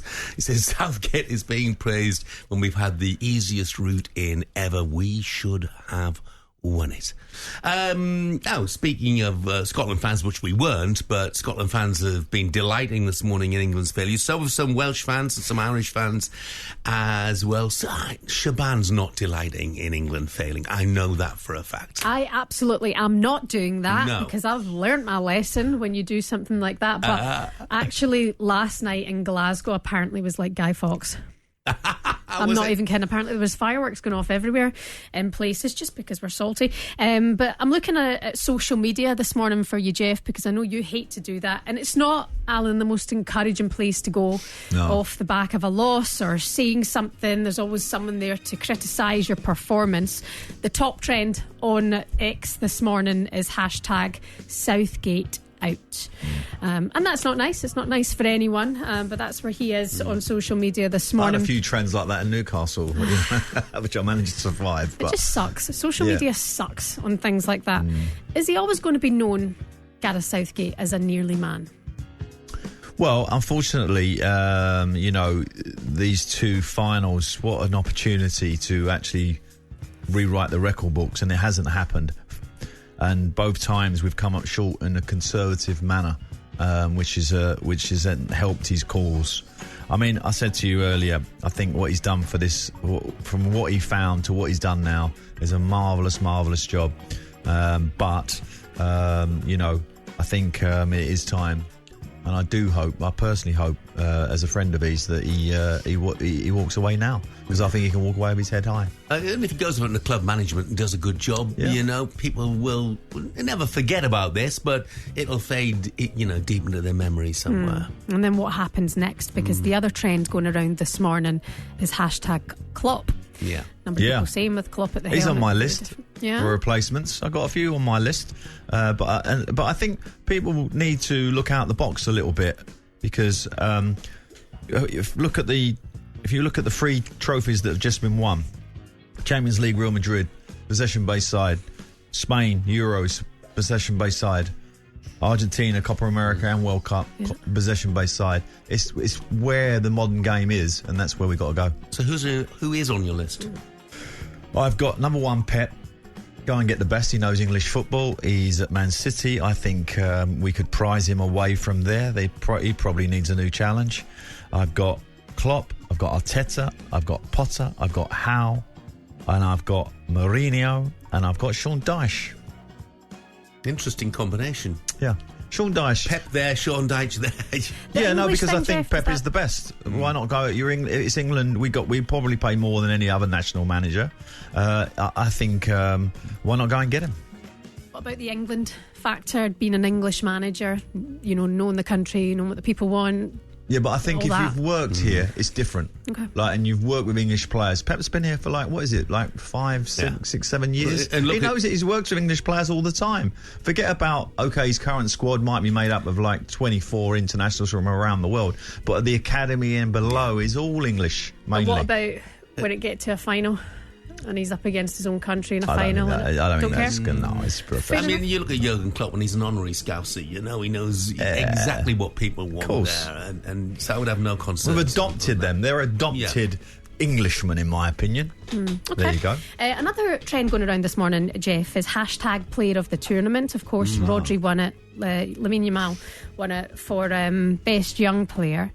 Who would you say is England's Player of the tournament? My goodness, I know it's weirdly a tough one, isn't it? Really tough one. I looked at who did themselves any good in terms of their reputation. Mark Gay, he did. Kobbie Mainoo did. Jordan Pickford, I thought, particularly in the final, was very good. But for me, a player who would be our player of the tournament for me, and he barely played, and that would be Cole Palmer. Okay. I think probably his reputation is more enhanced by this tournament than anybody else. That's for sure. My player of the tournament would just be Bellingham, purely because I think he's our best player. I didn't think he was brilliant in the tournament, of course, but he had a couple of moments. I think if he'd have been played in his natural position in a team that worked through him, I think he could have been more of a force. But I just think he's our best player. Saka getting a lot of love actually on social media this morning. Yeah. But very, very quiet last night. Yeah, it was quiet last night. Yeah, just another trend going around quickly. Gary Neville is trending. Let me tell you why. You may remember he said this about Marc Cucurella. I think he is one of the reasons Spain probably can't go all the way in this tournament. Cucurella has posted, "We went all the way, Gary. Thanks for your support." Yeah, he who laughs longest. I've got a question for you though, just before you go, Shaman, is what is salty? Salty, just a bit, a bit too much. A little bit. Well, you have salt in your porridge up there. Been out of order. You love salt. Just we're salty, or I should just say bitter. I'll just say bitter. That makes more sense. Angry bitter Scotch. Sour. Yeah. Checking out now. Salty Shaban, thank you very much indeed. Coming up, we're going to take your calls. 03717 223344 is the number you need to ring. I'm Jeff Stelling. Alan Pardew is with me. Still to come over the next couple of hours, we'll be joined by England legends Brian Robson and Sir Geoff Hurst as we continue to react to that disappointment in Berlin. We'll bring you all the very best reaction from England players and Gareth Southgate. And, of course, we want to hear from you this morning. Is it time to move on from Southgate? Give us a call on 03717 223344. So, it was heartbreak for England in Berlin. England become the first side ever to lose successive finals in the European Championships. We didn't play in the way that we should have done until we went a goal behind, and then when we went to 1-1, then was a similar situation. What I want is a manager who tactically knows how he wants his team to play. It's happened again. It keeps on happening. When is this going to end? When will it end? Close to reaching the highest of highs in your professional career, and when it gets taken away like that, it's a real tough pill to swallow. Obviously, it's been twice now for England that we've been here. And I know people will be frustrated that we haven't delivered yet, but I definitely feel it's coming. Where does the manager go from here? That will be a question for him. I think the dust will settle before that decision's made. It wouldn't be right to speak publicly about that before I speak with the important people behind the scenes. Wanted a 1-1, wanted extra time, wanted penalties. Our subs are doing. We've been banging on about our subs. Who goes and wins it? A Spanish sub. Oh, England. It was yours, and you let it go. Still, the long, interminable, horrendous wait continues. Spain have beaten England by 2-1. Yeah, so near but so far. The Three Lions legend Stuart Pearce was on commentary duty for TalkSport last night, and after the game he pondered what could be next for the England manager. Where does the manager go from here? That will be a question for him. I think the dust will settle before that decision's made. Hands up to the Spanish. You've been the best side this summer, and you deserve to take the trophy back to Spain. And also their manager's been outstanding. He's taken a lot of these youngsters on a journey in the younger age groups, and that should send a message out for what's needed maybe at international level. You need to do that. He's took them on a journey, and he's been magnificent this tournament as well. The view of Stuart Pearce there. I was interested to hear Gareth Southgate in that interview clip saying that fatigue played its part. Yeah, you know what I think he might be referring to is the fact that the extra time that we play and maybe the day extra rest that Spain had. I'm not sure he was he. Did you think he was talking about the season programme? Because obviously that really doesn't stack up when you look at Spain's players who had a very similar season. So yeah. I don't see that. But the extra day's rest as a manager, that is quite. You know, when you speak to sports scientists and, you know, you analyse all the sort of graphs and the algorithms and everything else, that does have a significant factor in terms of a slight energy advantage that Spain had. Yeah, and I get that, but, you know, people will point to the fact that during the course of the tournament it was their own fault that they had to play periods of extra time. Yes, that's true. And look at the squad. Self-inflicted. Look at the squad. Look at people like Anthony Gordon, who's barely got a minute, yeah. you know. So, Wharton, who hasn't got any time. Well, you know, that point hasn't got any time. Yeah, that point about Gordon. Like, when I said about round holes and round pegs, like, to take Foden out and put Gordon in, I think should have happened earlier on in the tournament. Just see, he plays there every week for Newcastle. He doesn't do a bad job, by the way. And can he win a penalty? I mean, he probably... he literally can go over a puff of a smoke. So I would have loved to have seen him have a little go at some stage. Yeah, there have been some things that I would really have wished for. I think, you know, just everybody at home, everybody waking up this morning, the big disappointment is obviously not winning it, but the performance makes it grind a little bit more. Bill, the Bolton Wanderers fan, he's been a very naughty boy because he just texted in and said, while we're handing out gongs, what about one for the worst team? That would be Scotland.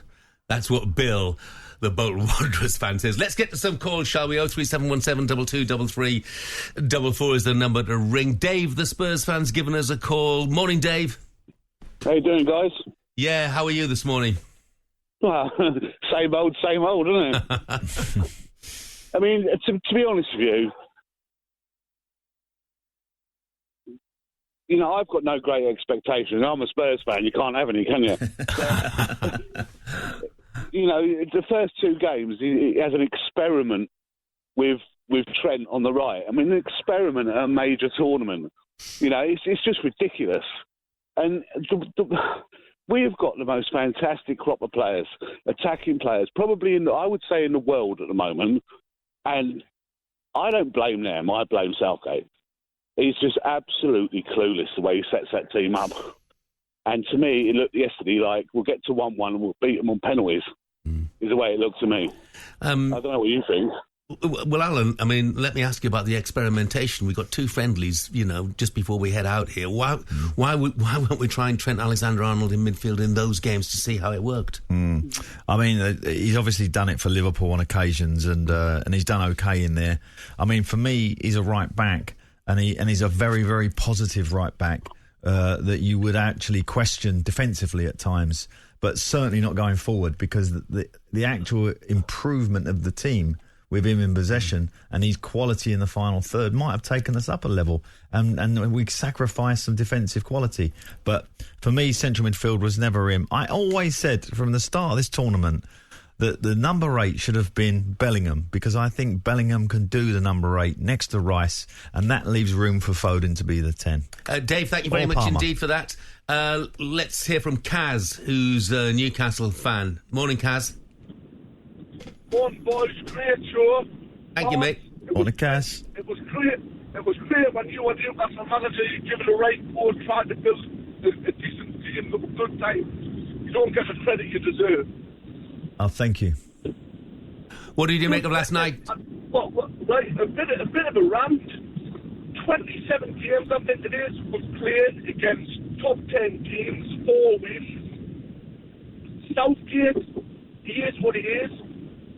First question, would you be overjoyed if Southgate became your club manager? I doubt many would say yes. Other thing, stamp panel.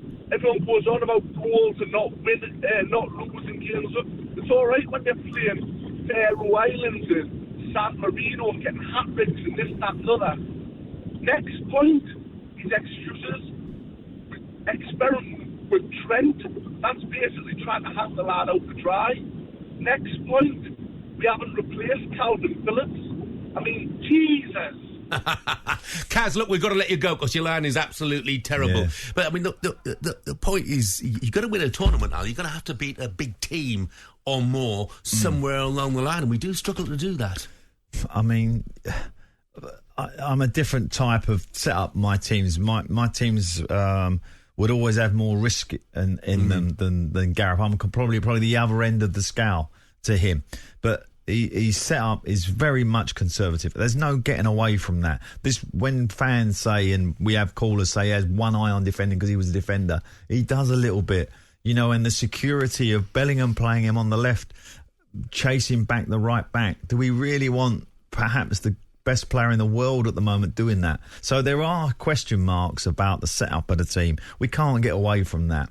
And this morning, all those are coming to light, unfortunately, on a team that has got to the final through, let's just say, a much easier route than Spain had. I mean, look at Spain, who they've beaten. Incredible. Yeah, Italy, Germany, France, they beat the lot. England, yeah. Let's squeeze one more quick one in. Noel, who's a Villa fan. Morning, Noel. Oh, good morning. I'm a Derby fan. You're a Derby fan? Oh, sorry. Quite a mistake to make. Can't get much worse. It's some of our backroom team have been out on the bevy all night long, really, after that England game, I think. You didn't try and raid the cafe, did you, last night? Then what is it, the Rock Cafe? We had that one earlier. Yeah. So, Noel, what's your point? Right. I'm all like you, Jeff and Alan. I'm 69. I've seen England win the World Cup. I saw Charlton, Wilson, Banks, Peters all played. Now, for me, they used to drink, smoke, and when they put that white shirt on, they'll give 150% and bring it home. Now, Southgate, conservative, as you've all been saying all morning, but he has got no shape, no purpose. When you look at the Spanish players, they all played in the Prem, and they're all useless, gone away. But when they put that red shirt on, they're world beaters. When are we going to wake up as footballers, the British players, and start believing and give the public something back? Because that was absolutely diabolical from managers and players, just not Southgate, players as well. I said, a bit more pride. They get enough money, give us something back. That's all I want to say. Noel, thank you very much. Said very well indeed. Noel, the Derby fan there. Terry on the M25 quickly says, Jeff Allen, love the show. Going on about Trent, please tell me what Kyle Walker's done in this tournament deserved being the first choice right back. Where was he for the pass last night for the winner? The best passer of the ball is Trent, and he's on the bench. Absolute madness. Coming up, everyone's got an opinion. We'll hear plenty more during the course of the next couple of hours or so. More reaction to the game from Berlin. We'll also get the odds on, the World Cup. That's next. Very good morning to you. Very nearly 20 minutes past 8 o'clock. This is TalkSport Breakfast with me, Jeff Selling, and Alan Pardew, and having a bit of a giggle at the moment because Graham from Kirkcuddy has just texted and says, out with my dog Alfie. He said, we enjoyed our deep-fried tacos this morning for breakfast. Great show, guys. Deep-fried tacos. Well, I know you do one or two things deep-fried, but tacos, they're more Mexican than Spanish, aren't they? I would have thought so. Anyway, not really Spanish. Never mind. I'm glad you enjoyed them, Graham. Hope you enjoyed the game last night as well. I suspect that you did. Now then, TalkSport's been up and down Germany, speaking to fans throughout the tournament, and last night, coming out of the ground, we caught a word with some philosophical England fans. I don't know if it's a matter of going wrong. We played tournament football, started slowly, did everything right. As far as I was concerned, we started to gain momentum. At Dortmund, we looked like we actually got a spring in the step, and now it's been pulled from us again. Didn't make substitutions quick enough. Kane, in hindsight, maybe shouldn't have started.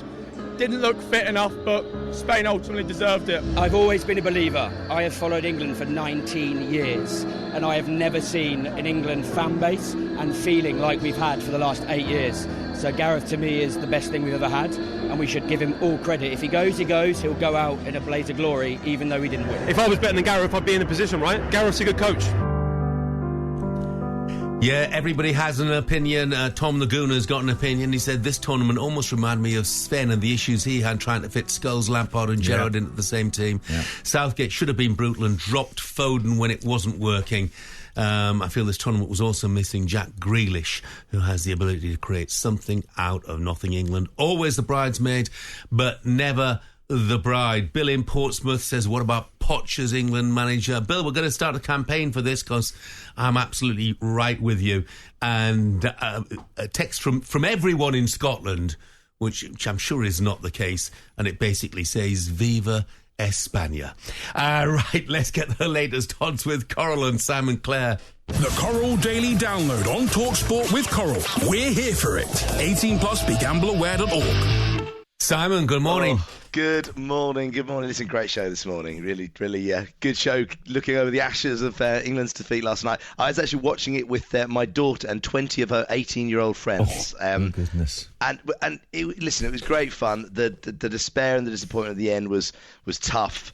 And I looked at them, and of course their earliest memories of England was really sort of 2014, 2016. So in relative terms, they've been spoiled, haven't they? My memories go back to 1982 and on Greenwood, and then Hand of God and Gazza's Tears, Beckham's Red. We've lived through it, haven't we, Al, Jeff? And I think the hardest thing to take, despite Southgate's incredible record, is just this feeling that the talent pool, the players we've got now, they are as good as we've ever had. Is that fair to say? And Alan, as a manager, does that come with its challenges? Everyone's saying what Southgate should have done. Most of them are saying different things, aren't they? Yeah, do you know what I mean? absolutely. Like drop Foden, drop Kane, get Grealish on the squad. Is it a tough job because you've got too much talent? Well, I think there's a question that we spoke about earlier, and I don't think that is not the answer. That to have too much talent, and it's certainly not a question. You always want more talent, but I do think you need round pegs in round holes. I honestly believe that. I remember I had a lot of criticism in Newcastle leaving out Ben Arthur, who was a massive talent. But he didn't fit in the team at that time. His individual flair and everything else that he had in terms of no defensive ability at all was a problem for the team. So there are certain individuals, as much talent as they need to come on the bench. Yeah. And I think in hindsight, it's easy to say, Harry Kane shouldn't have played and Foden shouldn't have been the 10 last night. Should have been Bellingham. We can all say things like that. But I really, really wished that he had played Gordon on the left-hand side when we had nothing coming down the left before Shaw's injury, and had a natural player on that side who knew how to play it. So, yes, I think one of the big hitters should have sat on the bench and we should have had a more balanced team. So the question then is, I suppose, is Gareth Southgate going to stay or go? I'm sure you've got a view on that. We have, and I was half surprised, really. With the traders are offering him as 1 to 2 yes to stay and 6 to 4 no. I think I felt like, watching the both BBC and ITV, punters generally felt that this was a time that Southgate might well walk away. I mean, what more could he do almost? Well, I mean, obviously one thing he could do is win a tournament, I suppose, and he's got the World Cup coming up. The most important part of the job. I suppose that's right. But, he's taken a lot of, it's been tough, a lot of criticism. Can he do anything different? I mean, these odds are to basically be in charge. Will he be in charge for the Nations League match in September? And, I mean, your view for his odds on to stay? Personally, I don't think he'll take that game. And if he does, the decision will be in the next sort of 7 days because, the furor and the way the media is and social media these days, the decision has to be made fairly quickly, I think. Let's assume that he goes then, Simon. What about the odds for the next manager? Yeah, it was interesting hearing you discuss it as well. I mean, the names you're mentioning are all in the frame. I mean, we make Graham Potter 11 to 10 favourite. Eddie Howe, I can't see leaving Newcastle, but he's 2 to 1. 4 to 1, Mauricio Pochettino. I know, Jeff, you're mounting the campaign for him. Then you get the names, bigger prices, but I know many people would love to have Jurgen Klopp at 10 to 1. Pep Guardiola at 14 to 1. 14 to 1. Go on, Pep. Go on. I mean, it'd be incredible to get managers of that ilk. I was discussing it last night with someone who said, it's interesting, given that whole rivalry of Germany and England, could Jurgen Klopp, are we way past now the point where, of course, Jurgen Klopp could be England manager? I mean, he loves England as a country. Could he do it? I mean, would Pep want that? A job where he's with the players so little, that's something that would probably irritate somebody like him. He wanted with him all the time. Yeah. I mean, Lee Carsley's 10. I can't see that really. Can you, Lee Carsley? No, it's just continuity, isn't it? That's all. And it's what the FA have always sort of favoured. But we shall see. What about the 2026 World Cup? Then is it too early to frame a market? No, Jeff, of course it's not. Simon, just one last one. What is Pep Mourinho? Because obviously he's took the job in Turkey. Yeah. He would walk back to actually take the England job. He would walk back. Would he love it? He's 25. He's 25 to 1. Yeah. 25 to 1. Okay. And it's the same price as people like Lampard and Steve Cooper. I'd like to think that seems like a big price. Thomas Tuchel's 20, Gerrard 20. They're all in there. Wayne Rooney's 33. He's just gone to Plymouth. But look, Jeff, the World Cup betting. He'll come around quick enough. 6 to 1 favourites are Brazil and France. England are 7 to 1 along with Spain. 7.5 to 1 Argentina. Obviously won last night. 9 to 1 Germany. 14 Portugal. I mean, it is a long way to go. But our squad, age-wise, looks like it should be up there with the best in 2 years' time. It's just who's going to be trying to harness that talent and. How effective can we be? I mean, I'm hoping. I thought this might be the year. It's going to be 60 years of hurt. The agony will go on, but surely one of these days we're gonna get it right. And Simon, I'm starting to feel your pain. Yeah. You're bringing me down, Simon. I mean, genuinely, I do love England with a passion. That's nice. But I love it, and my son does too, and he's now enjoying the same pain I've done for years. But I think one of these days it'll all fall right. Yes. Simon, thank you very much indeed. Guys. Thank you. And those are the latest odds with Coral. The Coral Daily Download on TalkSport with Coral. We're here for it. 18 plus, begambleaware.org. Didn't get a price on either of these two, but I've got two more suggestions for England manager. Well, they're not mine, but Carolyn says, Jeff, there's only one man for the job. Ruthless, talented, has no favourites. It has to be Stuart Pearce. He did it with the under-21s and said how it is over the last few weeks. And Shaquille from Birmingham says, Ali McCoy's for the next England manager. Shaquille, dear. He hasn't got the time. I'm going to leave. Hasn't got the time. Coming up, we're joined by another legendary manager. Harry Redknapp will be with us next. TalkSport Breakfast with Arnold Clark. Get the UK's best used car deals, guaranteed. Good morning, 8:33. This is TalkSport Breakfast with Arnold Clark. Part exchange your car and get an extra £500. I'm Jeff Stelling. Alan Pardew is with me. Craig in Oxford has texted, does this mean we're not getting a bank holiday today? Craig, take the day off anyway, mate. Now, the BBC have dropped their daily racing tips after over 40 years, but here at TalkSport, we always have the racing covered. Here's former jockey Lizzie Kelly with her tip of the day. Morning, Lizzie. Good morning. Hopefully you're not feeling too worse. Where the tip of the day is Culligran in the 450 at Newton Abbot. Good luck. Yeah, best of luck to that one. Don't forget the TalkSport 2 is your home of racing with live commentary from up and down the country every week. Time now for TalkSport's breakfast menu. The TalkSport breakfast menu brought to you by Just Eat. Save 25% or more with meal deals from KFC, Pizza Hut, Burger King, Popeyes and loads more only on Just Eat. Terms and conditions apply. Did somebody say Just Eat? Jamie O'Hara and Jason Cundy are back on the Sports Bar tonight, taking your calls. Last night, they hosted an extended edition of the show as they reacted to England's defeat in Berlin. Paul is an England fan. He called to have his say on the Three Lions manager. Before the tournament, Jay, we spoke and I said to you, our Achilles heel is, when it comes to the crunch, he's going to be found wanting. He's going to get outmanaged. And it doesn't matter how we got there. We was in the final. We stood a chance of winning. But when it comes to it, he can't get us over the line. He's not capable. Now, I come on there all the time and slate at Gareth Southgate. Like, I don't dislike Gareth Southgate. And I admire what he's done for the national team. But, like, as a manager, for us to go on and win things, he's not the guy. And that's my be-all and end-all of it. I can't really cope anymore with the whole, we didn't win, mate. It's just done my brain enough. Join the club. Join the club, mate. Joel, a Manchester United fan, says tournaments won by small details. We lack the cutting edge in a manager, but he did a great job galvanising the team from previous managers. The new manager should be Frank Lampard. That's Joel, the Manchester United fan. Don't miss the boys are back on the Sports Bar tonight from 10. Make sure you get your calls into me and Alan this morning. Have your say on England. 03717 223344. That was our breakfast menu with Just Eat. Don't forget that Greggs are giving away a free sausage roll when you spend £15 exclusively on Just Eat. Order on the app now.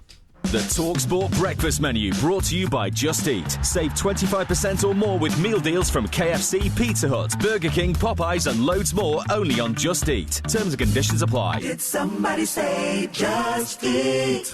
So England sunk by that late winner last night in Berlin, second successive European Championship final defeat. After the match, the Aston Villa striker Ollie Watkins spoke to TalkSport.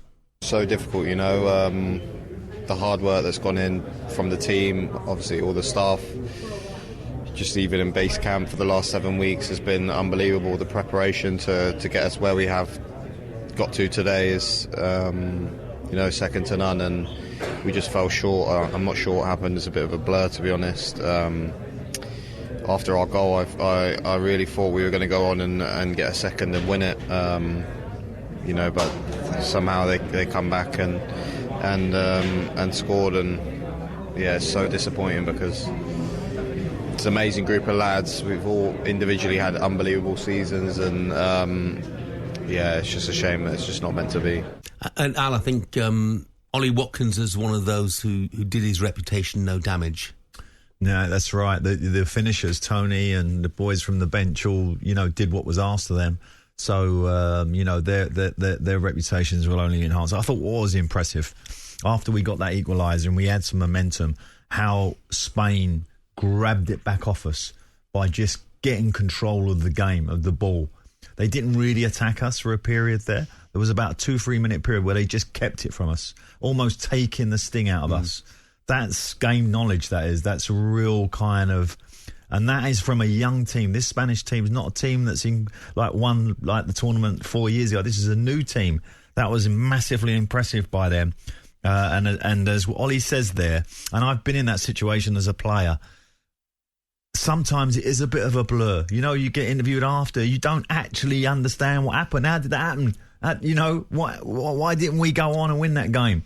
So I get that feeling, and that must be hard for a normal fan to understand that. But it does. It becomes. It almost becomes like a distant memory quite quickly.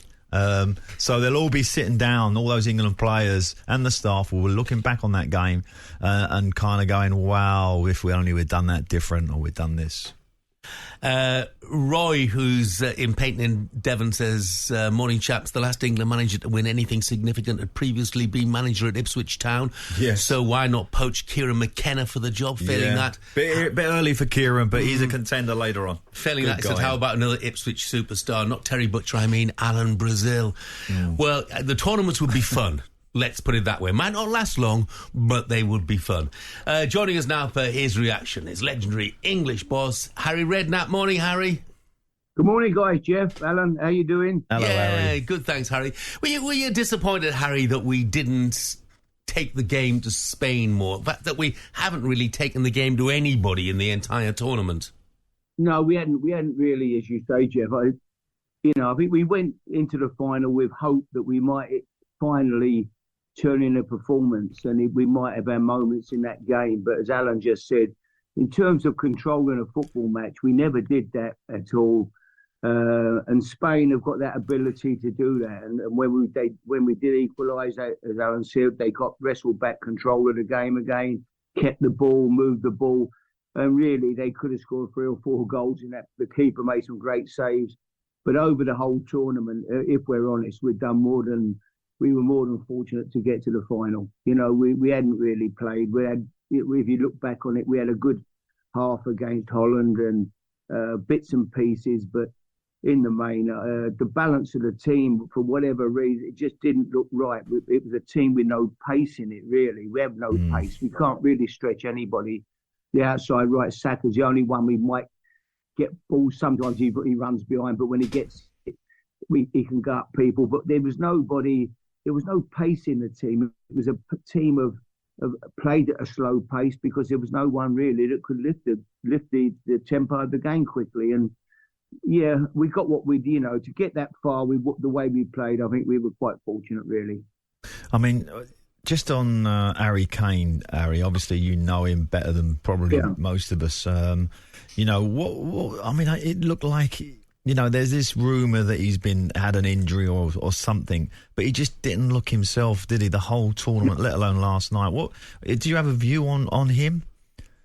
Alan, I'm his biggest fan. I think he's the best centre forward around. And I thought going into a tournament, he'd be leading goal scorer. He'd end up joint leading goal scorer, but there was only 3 goals, spread across about 6 different players or whatever. But I don't know. He didn't look sharp. He didn't look fit. It wasn't the Harry Kane that we know. He looked like he'd burnt out his season or something for some reason. He just didn't perform really.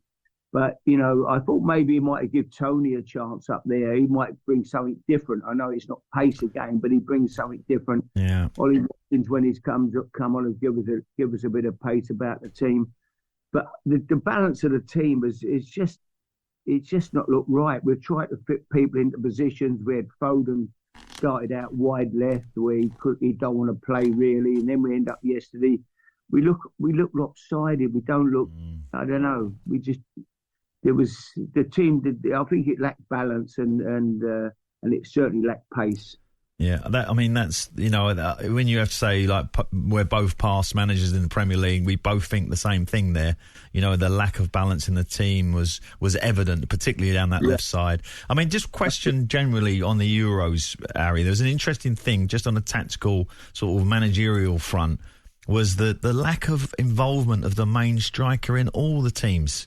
I can't remember a tournament where you can't even remember a number 9 playing a significant role. Do you think that's like a trend of the game at the moment? Have you seen that, or you feel that?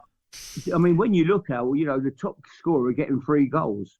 Yeah. I mean, normally someone comes in and gets 6, 7 goals or whatever and takes the tournament by storm. There was no one. It was a little bit like the outstanding player of the tournament. Listen, I love Rodri. He's a great defensive midfield player. He links, he does that job incredible for Spain and for Man City. But player of the tournament, he played half a game yesterday. There was no one jumped out at you. The left winger yesterday for Spain for sure. Nico Williams, brilliant. Yeah, Nico Williams. But there weren't too many people that got you off your seat, was there? That done something. You're looking for someone to take the tournament by storm and go, my God, what a player he's been. How good is he?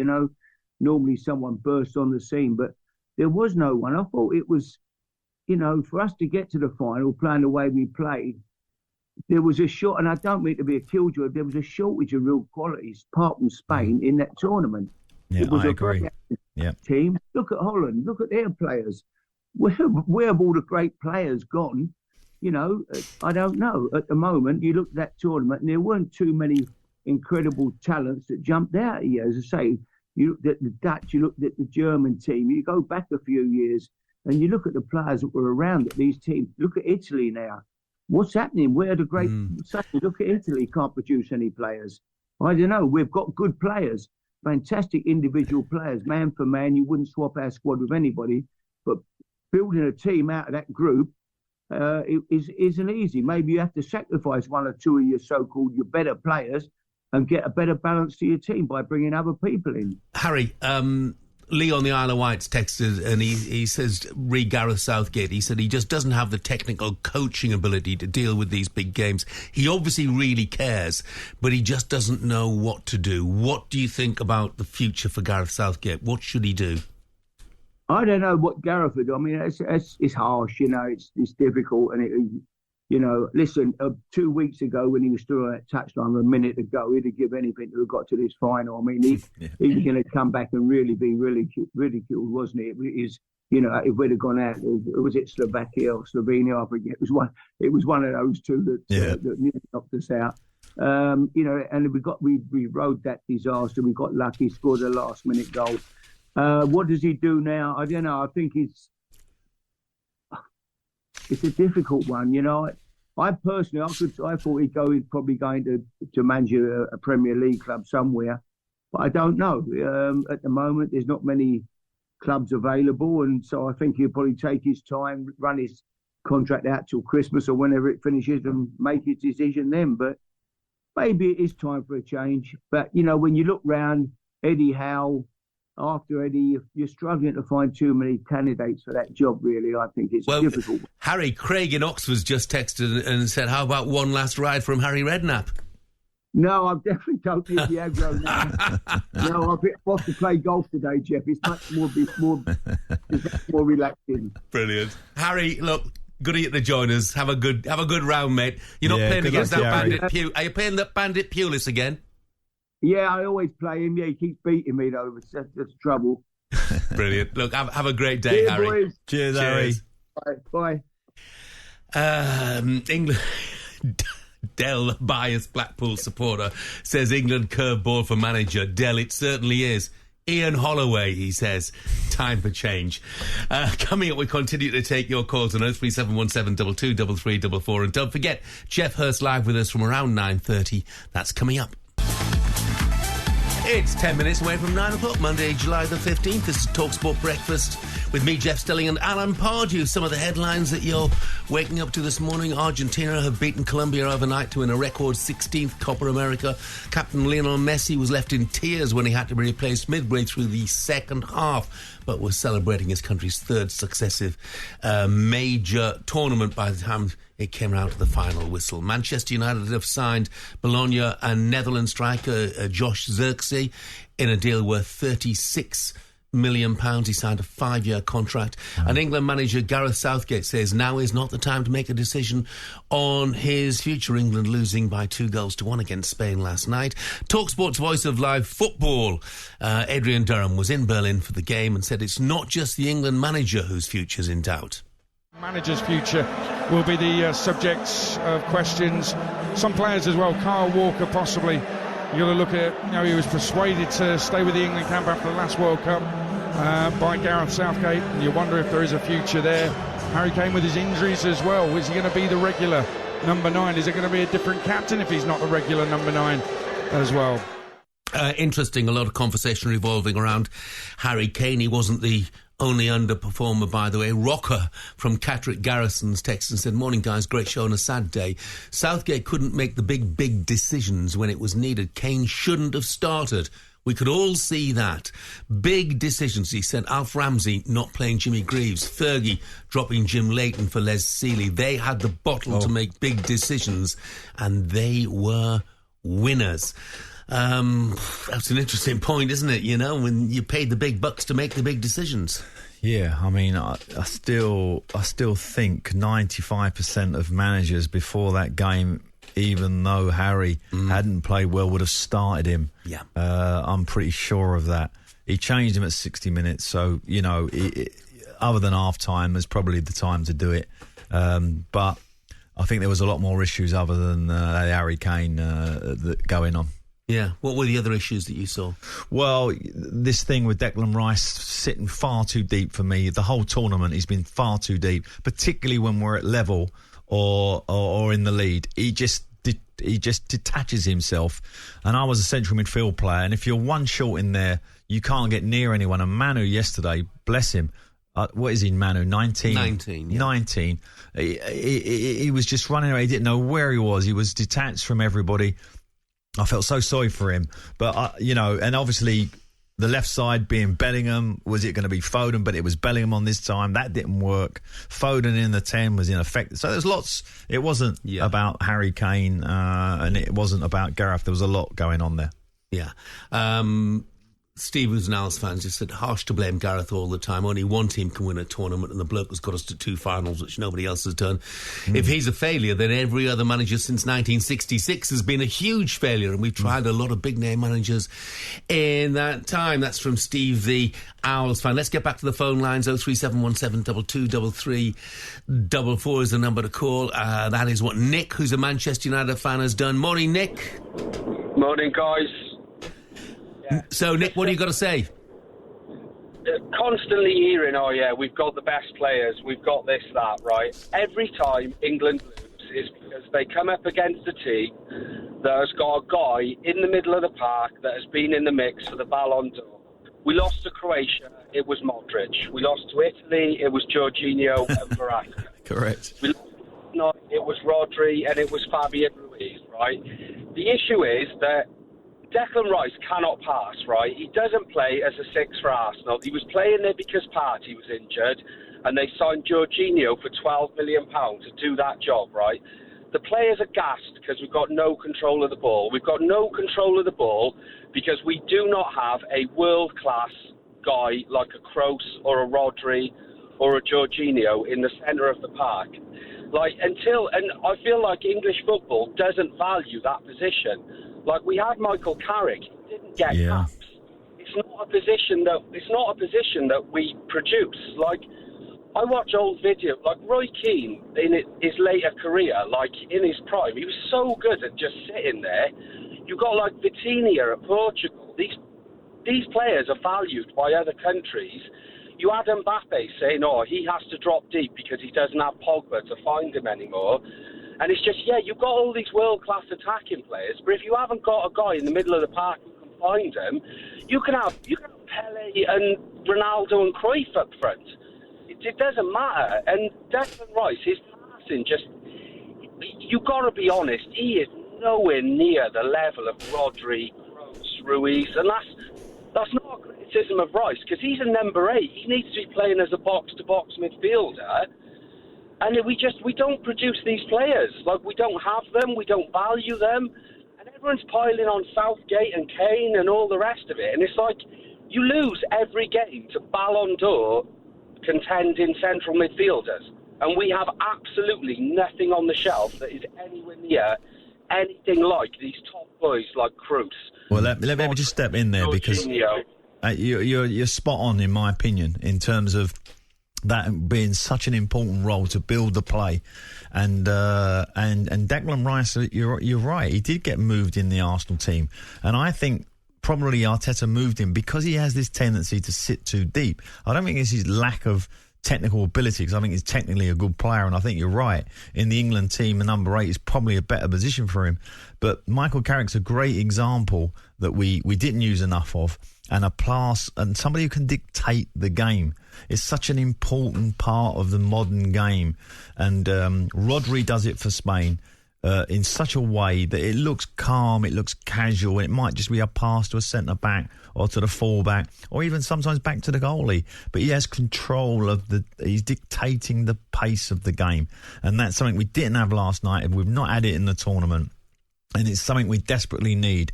And a Manu, who I think is an absolutely really special player for England, he's not that type either.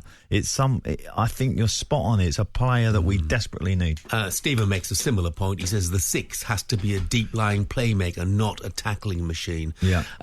Let's go and hear from Russell, who's a Coventry fan. Morning, Russell. Good morning, Al. Good morning, Jeff. How are we? Yeah, good, Russ. Yeah, fine, Russell. What you got to say, mate? Right, where to start? I think, being honest, three years ago when we lost that final to Italy, I was devastated, beyond consolable. I felt depressed for 3 or 4 days, honestly. This time around, however, I'm not actually that down, I think, because half of me expected us to lose last night. And the reason I say that is because we came up against the best team in the tournament. Without a shadow of a doubt, we were lucky to get to the final in the first place, given how we'd played throughout the tournament. If you looked at Spain, they coasted through that tournament, and they beat the likes of France, they beat the likes of Germany, and then obviously they come up against us, and they were always going to beat us, I'll be honest with you. And I thought if we were going to win last night, it would have been a bit of a fluke, in my opinion. So the best team won, and congratulations to Spain. What I will say is this: people bash up Southgate all the time. And they say, oh, well, this talent pool that we've got now, we should be winning trophies and this, that and the other, if we had those players back in the day. But if you look back at the generations gone by, the Shearer, the Sheringham days, the Beckham, the Lampard, the Gerrard, the Scholes days, we weren't getting to semi-finals and finals, were we? I mean, though you could argue those crops of players were equally as good as the crop of players that we've got now. And yet Southgate has got us to 2 back-to-back major finals. OK, we failed at the final hurdle, but give the guy some credit. Come on. You know? That's just my opinion.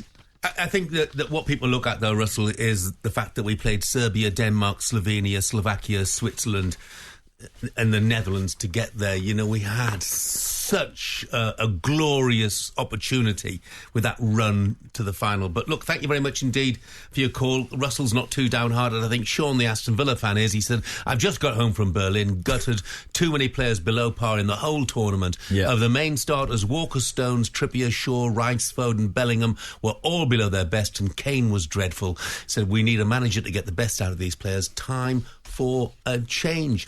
This is TalkSport Breakfast, still plenty to come, and we're the best place to have your say. Continue to get your calls in, 03717 223344, as we hear from Gareth Southgate next. Here we go. So, a team with a schoolboy winger, a Chelsea reject at centre-forward, an old pro playing in Saudi at centre-half, a left-back who starts 50% of Chelsea games and who lost the best player in the tournament at half-time, were too good for England. Forget the sir, it's still Gareth. Stand down the statue sculptor, scratch off the bank holiday, and don't utter the dreaded words. It's coming home for another 2 years at least. Spain were as tasty as tapas, England as predictable as a stale cheese sandwich. Spain got us by the Balearics and squeezed until the dream of Euro 2024 ended in tears. This is TalkSport Breakfast with Arnold Clark. Get the UK's best used car deals guaranteed. I'm Jeff Stelling. Alan Pardew is with me as well. 6 minutes past 9 o'clock. We've been talking about, you know, a deep-lying midfield role for the England side, and there's been plenty of conversation sparked by that, Alan. Yeah.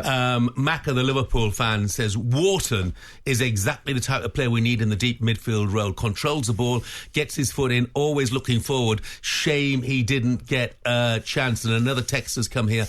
Alan and Jeff, we have exactly the type of midfield player you're talking about. His name is Adam Wharton. Perfect for that role. Didn't play a single minute. Was a disgrace. What do you think?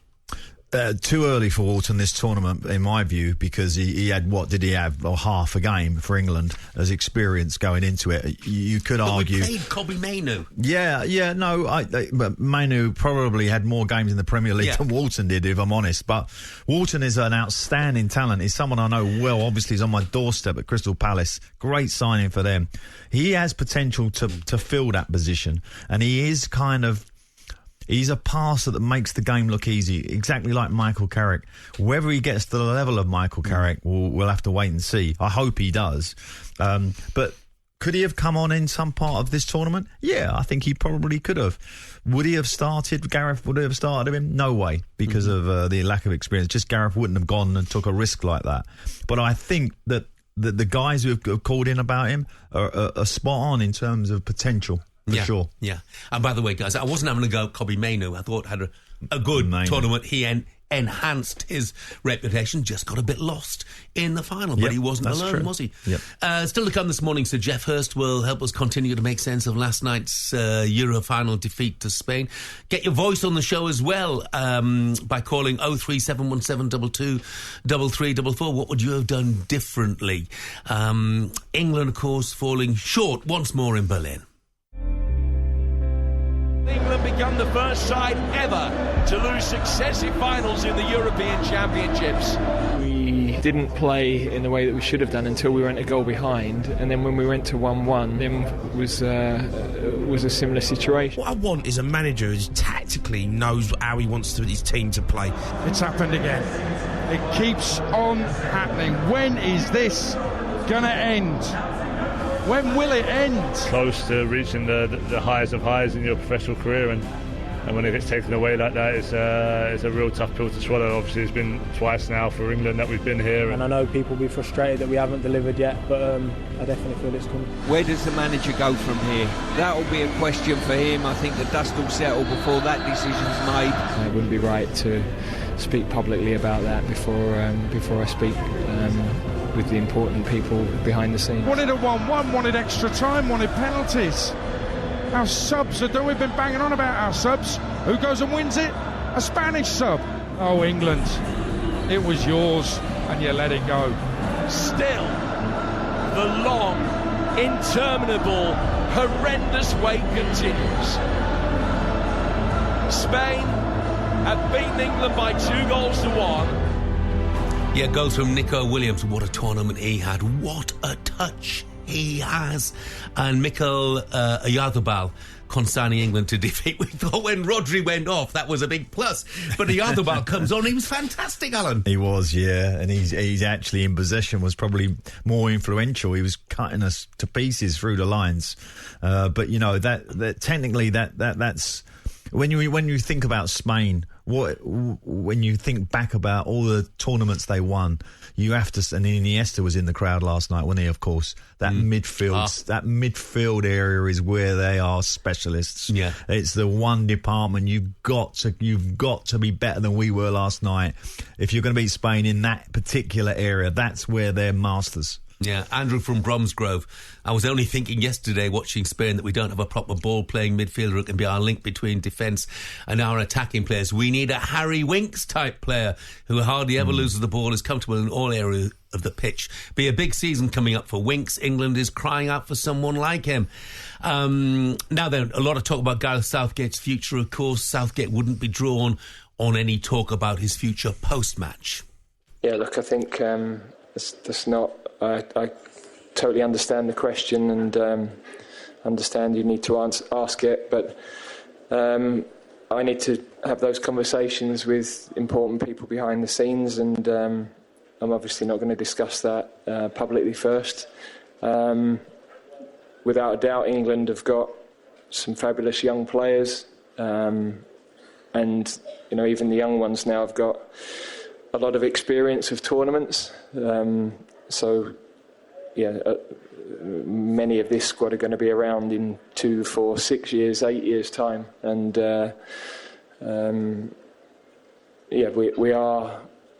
we have now been consistently back in the matches that matter. So it's the last step that we haven't been able to do. Well, he's come so close, Gareth. You can see, Alan, that he's felt the strain at times during this tournament. He's out of contract soon. Yep. What do you expect? What do you think he will do? Well, I think he needs to sit down first with his family and make sure that the hurt where it fitted with his family, because if you don't think it hurts your family, you're incorrect, because as a manager it's uttermost in your thinking. Obviously your family comes first, so he needs to do that part. Then he needs to analyse the tournament. He doesn't need to analyse what he's done previously, because he knows he's done a good job. He's taken us to finals, semi-finals, and now another final. He hasn't managed to get it across the line. Is he going to keep the faith of the group? More importantly, and that's the players. Is he going to have the trust? Are they going to have the respect for him? Likewise, the fans and the media. And I think when he weighs that all up, the decision will be perhaps to walk away. That would be the decision I think I would make. I made a very similar decision when I was at Newcastle, along exactly the same lines. I left there. I sort of manoeuvred myself to Palace. We were 8th at Newcastle at the time. I wasn't under pressure from the management, but I felt it was right for Newcastle, and I felt it was right for me. And I think for England and for Gareth, I think the time might be for him to move on. And actually, at the World Cup last time round, I thought he might do it then, but he stayed on, and fair play to him. He's took us to the final, but unfortunately we've not won it. You're getting a little bit of stick on text at the moment. Saying Wharton isn't ready and it's too early is what's wrong with upper management. Spain played a 16-year-old who won Young Player of the Tournament. We always stick with reputations, and they constantly let us down. Wharton, Palmer should have started. I'm not saying young players shouldn't, but that particular position is a little bit different. I think if you're a winger, a striker, it's, you have less responsibility. When you're a holding midfield player, if you're going to say to Wharton, go in there as England, I know you haven't played much, son, but go in there and go and build the game from the number 6 position. I think you're asking a bit too much on a young lad to play that responsibility in a team like the size of England. That's my point. Thanks, Al. Let's quickly get back to the phone lines. Adam's a Manchester United fan. Morning, Adam. Morning, Mr. Stelling. Morning, Mr. Pardew. How are we? Very good. How are you the morning after then, Adam? I'm currently sat in Calais waiting for my train to leave. Oh, it's Adam. It's that Adam. How are you, Adam? I'm so shattered, but what makes it worse is I'm in the doghouse because my missus didn't know I went Berlin till she got a European Daughter, so I got to handle her now when I get in, and now I got to handle the defeat, which is a bit. Adam, where did she think you were going? You know what? So it was Saturday. I remember I was in the barber shop getting a haircut. She said she's got a blind friend that she helps. And she was going to her friend to help her do some shopping and things. And my friend called me and said, "Look, I got you that ticket." So I said, "You know what?" I started looking for flights on my phone in the barber shop. It was about 1 o'clock. Couldn't find any flights, and then I just said, "You know what? I'm driving." I went home. I packed a bag, put in a raincoat, a pair of boxers, and a toothbrush, and I just hit the road. And then she called me when. I refused any communication. I didn't call her at all. I let her stay with her friend the whole day. Did you tell her a lie, Adam? When she rang you, did you tell her a lie? No, when she rang me, she obviously was confused. She heard the doubt and she goes, "Where are you?" And I was like, yeah, currently I'm on the motorway en route to Berlin. And she was so confused. I had to video call her. And then she was like, "What?" She's like, "What do you mean you're going Berlin?" I was like, "Yeah." I said, "I got a ticket." I said, "I thought you could be whingy about it." So I just decided to go. Brilliant. And then she put the phone down, and I haven't heard from her since. So I'm not surprised. Adam, great story. Safe trip back. Thank you very much indeed, mate. Let's have a quick word with Kevin, who's a Leeds fan. Hi, Kevin. Morning, you all right? Yeah, thanks, mate. What's your point? I'll make it as quick as I can. All this about a deep-lying midfielder, it's all excuses.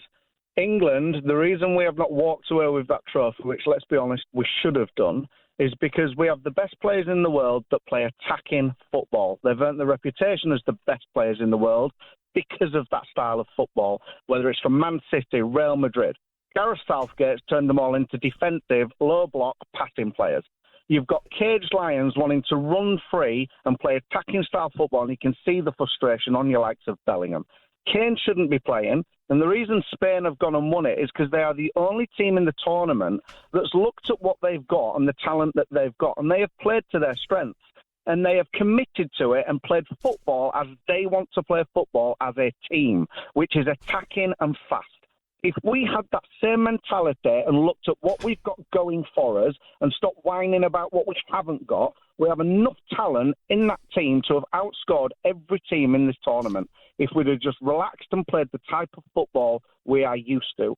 It is the slowest, most boring football I have seen our country play in a lot of tournaments, and this is our golden period. We have a team now to go and do what France and Spain have done in the past. Dominate for 8, 12, 16 years, and we're wasting it. Kevin, thank you very much indeed, mate. Just one quick word from Lee in Starbridge, who says, Jeff Stelling, hang your head in shame. I texted pre-tournament saying it's time Kane was replaced and used sparingly due to his lack of pace and continuous midfield positions, and you, Ali McCoy, mocked me. Well, I will hang my head in shame then, Lee, but I mentioned that Phil Foden shouldn't be starting for England, you know, and I got absolutely battered as well. So you and me, Lee, we're in the same boat. Coming up, we celebrate the brilliance of two young Spanish wingers. That's next. TalkSport Breakfast with Arnold Clark. Get the UK's best used car deals, guaranteed.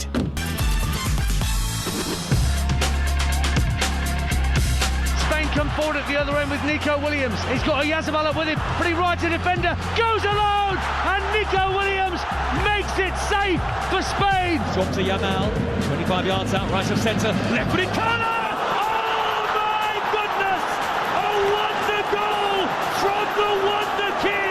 As Jamal brings it forward onto that dangerous left foot, and he set up Williams, who scores, and Spain lead in the opening 90 seconds of the second half.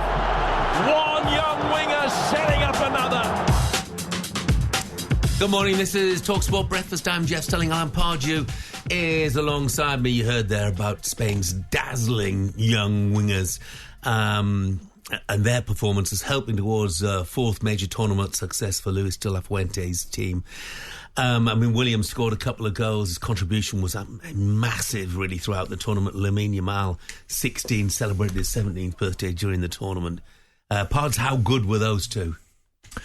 Well, I was lucky enough to see live the first two games. Nico Williams was a revelation for me because I'd heard a little bit about him, but I didn't know too much. And his first performance, I thought, wow, that is an outstanding display. I don't think he'll be repeating that kind of level.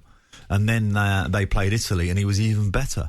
He was, for me, the outstanding wide player of the tournament. Now, Yamal, of course, come in with this big reputation, even though he's only 16 and now 17, obviously, yesterday. And this is a talent that is definitely, you like to think, only going to get better. They were sort of the only, in my opinion, the only offensive team, Spain, where it was exciting to watch them. Everybody else was a bit of a drag. Watching Germany, Holland, England, it was all a bit of a ugh.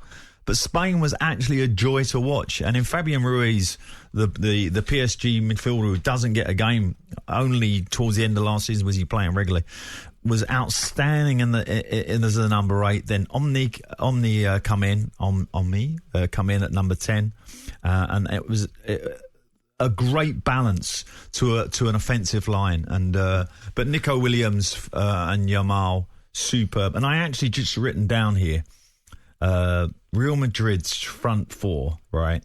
And then what Barcelona's front four will be, right? So this is Real Madrid's. Vinicius on the left and Mbappe through the middle, Bellingham, Rodrigo. That's not bad, is it? No, not bad at all. And then Barcelona, because I think Nico Williams will sign for Barcelona. You got Williams, Cadogan, Lewandowski, the German, the Polish, striker, who's probably the best in the world other than Harry, although Harry was another thing. what outstanding two front lines they're going to have. Phenomenal. And the guessing game starts about who people want in now, and it's amazing the variety of opinions. Simon in the West Midlands says Southgate has to go. And now, with respect to the nation for getting us to 2 finals, bring in Graham Potter and let the handbrake off. We have the talent to win the next World Cup. Bloz in Davy Hume says, same old story, been watching England since the 70s. Need a manager who is prepared to take a chance. Someone who'll ruffle the suits in the FA. Should have been Clough back in the day, and sure, we would have won. Or Harry, that we had on earlier. Yeah. Nice to see Harry. I mean, just going on to Gareth, I mean, obviously, I've given my opinion of what he should do. You know, you've seen him get from your world, the media world, and I think he's done brilliant with the media, with the players, etc. Where do you see? Where does he fit for you in terms of going forward? Well, he immediately, one of the first things he did was heal the rift between the media and the players. You know, there was a sort of no-go zone between them. Yeah. And one of the first and most successful things that he did was to bring the media and the players together, make them feel as if they were one team, put the media on their side. So that was phenomenally successful. And I think the same with the public as well. He won the public over. You know, but you actually win the public over by embracing with the media, don't you? Because you guys are representing supposedly the voice of the street. Of course you do. Yeah. You know, you're not reading, critical pieces because the media, as a manager, the media are on your side. They're supportive. And that's the message that goes out to the fans. And he did that brilliantly. But I'm thinking he's been there 8 years now, Al. If I look at the Premier League or any league, how many managers survive 8 years? Only the really, truly, utterly exceptional ones survive 8 years and carry on. Because it must get difficult, your ideas become stale. I can see that sometimes you can't see the wood from the trees anymore. Yeah. And I feel that's probably where we are with Gareth now. I think I've always supported him. I think he's done a good job. We just can't get over the line. And now I think, for his own sanity as much as anything else, time for a change. And I'll go straight out there and I'd say Mauricio Pochettino would be my man. We'll play a different brand of football. But hey, it's only my opinion. Somebody here, Rob says, can you imagine England pressing really high, playing at a quick tempo, and Jurgen Klopp bouncing up and down on the touchline? I mean, there are so many different suggestions. I would say that I wrote some things down that I thought Spain did that we didn't do. And it comes from what I think is a more modern version of the game. Fast passing. Their passing was faster than ours. They controlled the game with possession at times. So rather than come and attack us, they just kept the ball and frustrated us and mentally were deteriorating our mindset. Forward runners beyond the ball, which we didn't have a lot of last night. They did. Williams going in behind, Yamal going in behind, and pace. And I think those four factors, if you put those in the England team last night or change that about the England team, would have improved us significantly. I honestly believe that. Yeah, and yet we possessed so many of those qualities. We got all those within qualities. the squad, but didn't utilise them necessarily. Yeah. Okay, it is 9:28. Coming up, we're joined by a man who's lifted a major trophy in an England shirt. And what a man! Sir Jeff Hurst is with us next. TalkSport Breakfast with the Arnold Clark app. Everything for your car, all in one place. Here we go. Good morning, 9:33 to the last half hour of this TalkSport Breakfast with the Arnold Clark app. Everything for your car, all in one place. Download today. I'm Jeff Stelling. The former West Ham boss, Alan Pardew, is with me. ITFC Newmarket has texted, outstanding leadership is defined by making the right call on the hardest decisions. Lots right about the England manager's man management approach, but he is short on two vital qualities: ruthlessness and tactical genius. Defines the great, like Ferguson, Guardiola and Mourinho at their best. It was, you don't need me to tell you this, a heartbreaking night for England fans. The time has come, and this surely is England's time. Gareth Southgate says he believes in dreams. Well, he's made us dream, and now let's make that dream come true. I'm looking at Harry Kane. You're a mile off the pace. We're almost playing with 10 men. Jamal brings it forward onto that dangerous left foot, and he set up Williams, who scores, and Spain lead. England have got to react now. We didn't play in the way that we should have done until we went a goal behind. Played in instead towards the edge of the air. Shot from distance is in. It is Cole Palmer. England fight on. They'll find a way. I don't know how. They'll find a way. And then when we went to 1-1, that then was a similar situation. 4 minutes of normal time to go. It's 1-1. Spain working it back through the middle again. Oyarzabal with the layoff. Cucurella. Low ball in. Oyarzabal slides it in. An absolute killer of a goal. To lose a final is obviously devastating. It's happened again. It keeps on happening. When is this going to end? I have to accept that we've come a little bit short tonight, and I think that the outcome was fair. They were there for the taking, Spain. We were tearing them apart, and then we've gone and sat back. Still, the long, interminable, horrendous wait continues. We say a bittersweet goodbye. It's just after 10:30 in the morning in Berlin, and the England squad currently filing out of the hotel towards the team coach. First leg of their journey back to England, but they come back without, of course, the Euro 2024 trophy. They are runners-up. England manager Gareth Southgate says now is not the time to make a decision on his future after that defeat in Berlin last night. He's been in charge since 2016, but his current contract is due to expire in December. Joining us now to give his take on a disappointing night is a man who does know what it's like to win a major tournament for his country.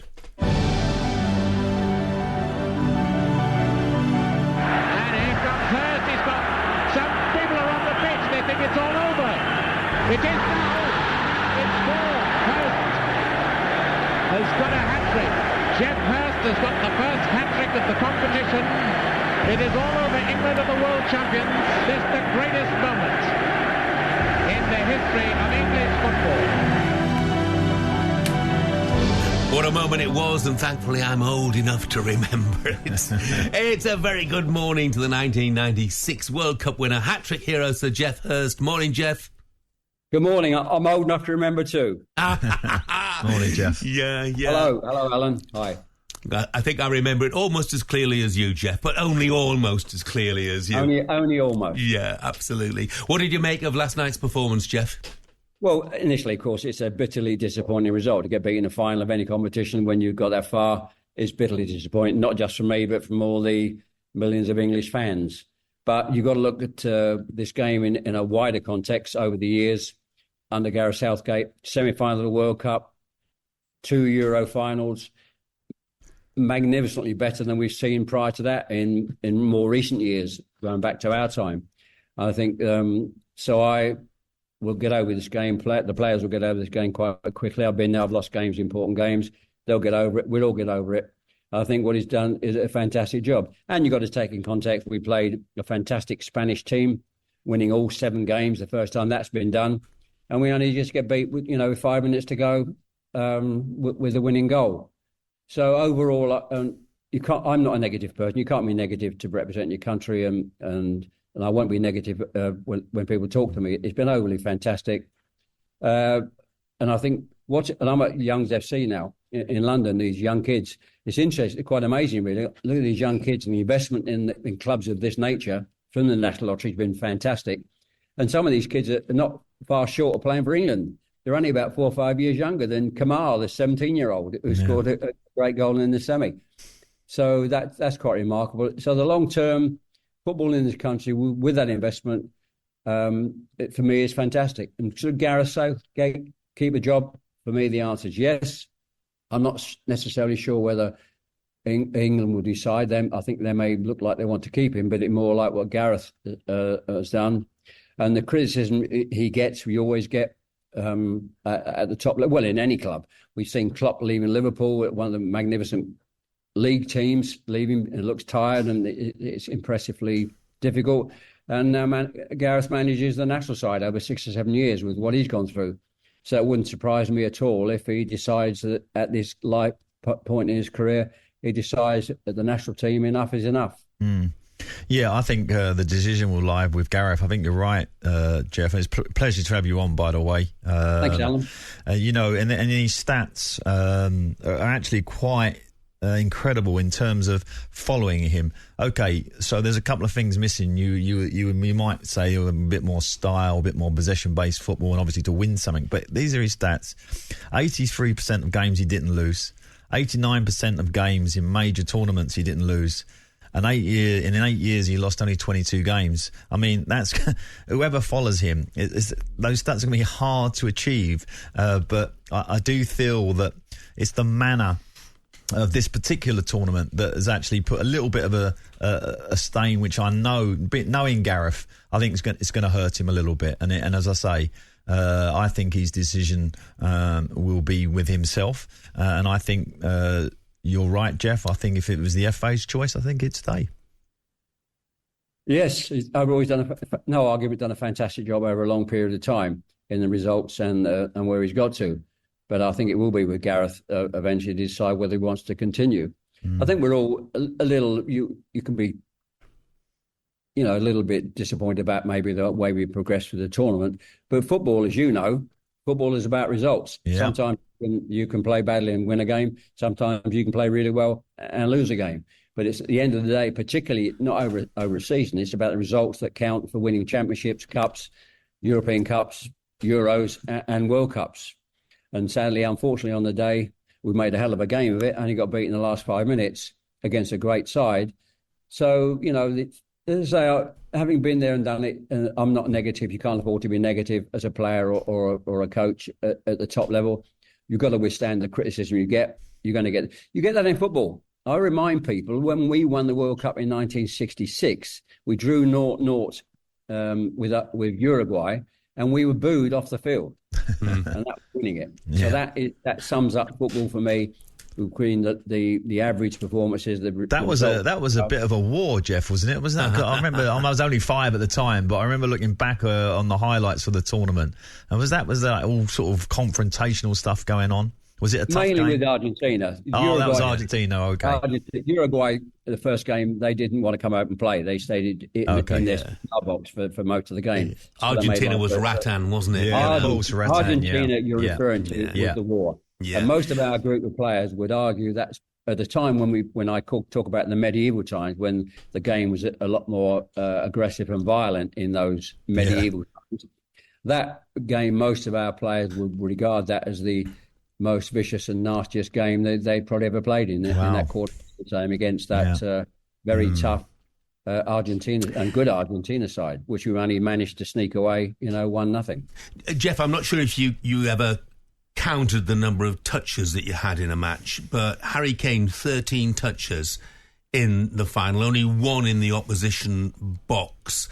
Can you imagine how frustrating that must be as a striker? And who's that down to? Is it down to Harry Kane himself or the midfield players?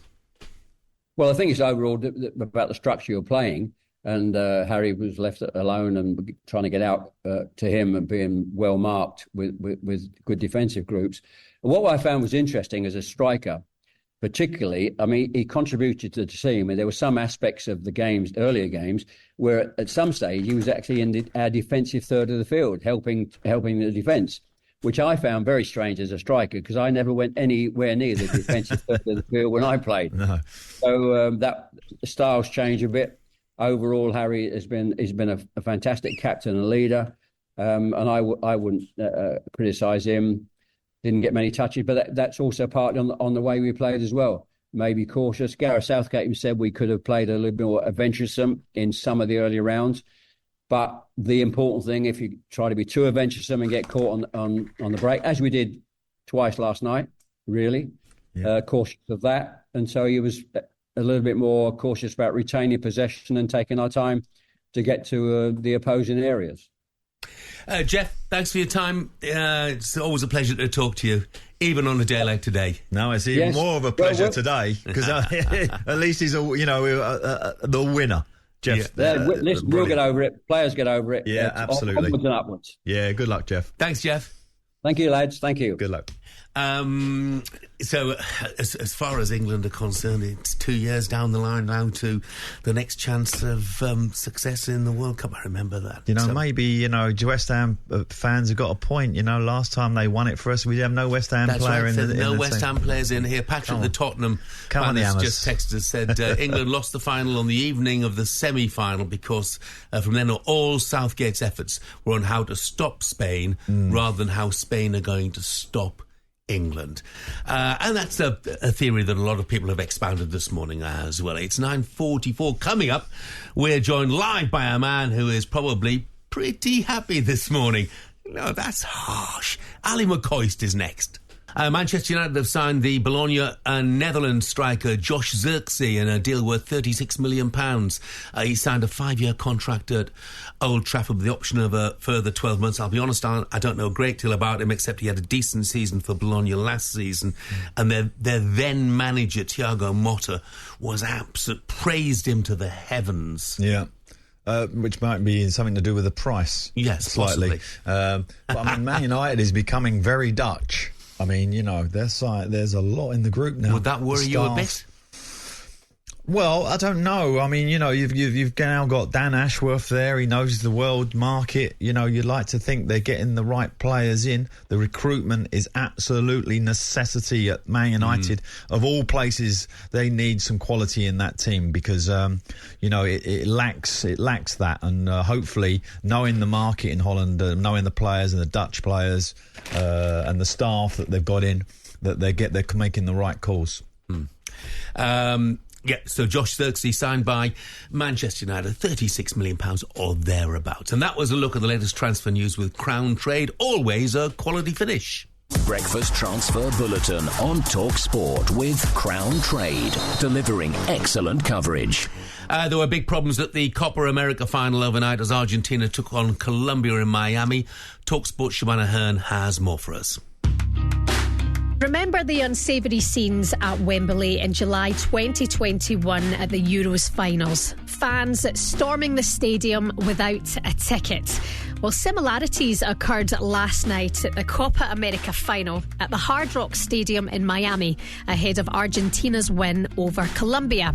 You might see on social media videos of ticketless matchgoers breaking in through the vents, climbing fences and clashing with security, seeing the game being delayed by a total of 82 minutes. What is going on here? People are getting into the Copa America through the ventilation system? What is going on here? People are still climbing. It's like 9 p.m. here. People are climbing the fence. I don't know if they have tickets. I think more people are going there. I don't know. The Mayor of Miami and the public safety officers have released a joint statement saying they are outraged and fully investigating the causes. They also added, let's be clear, as this situation should never have taken place and cannot happen again. That said, as the Hard Rock Stadium in Miami will host 7 games in the 2026 World Cup.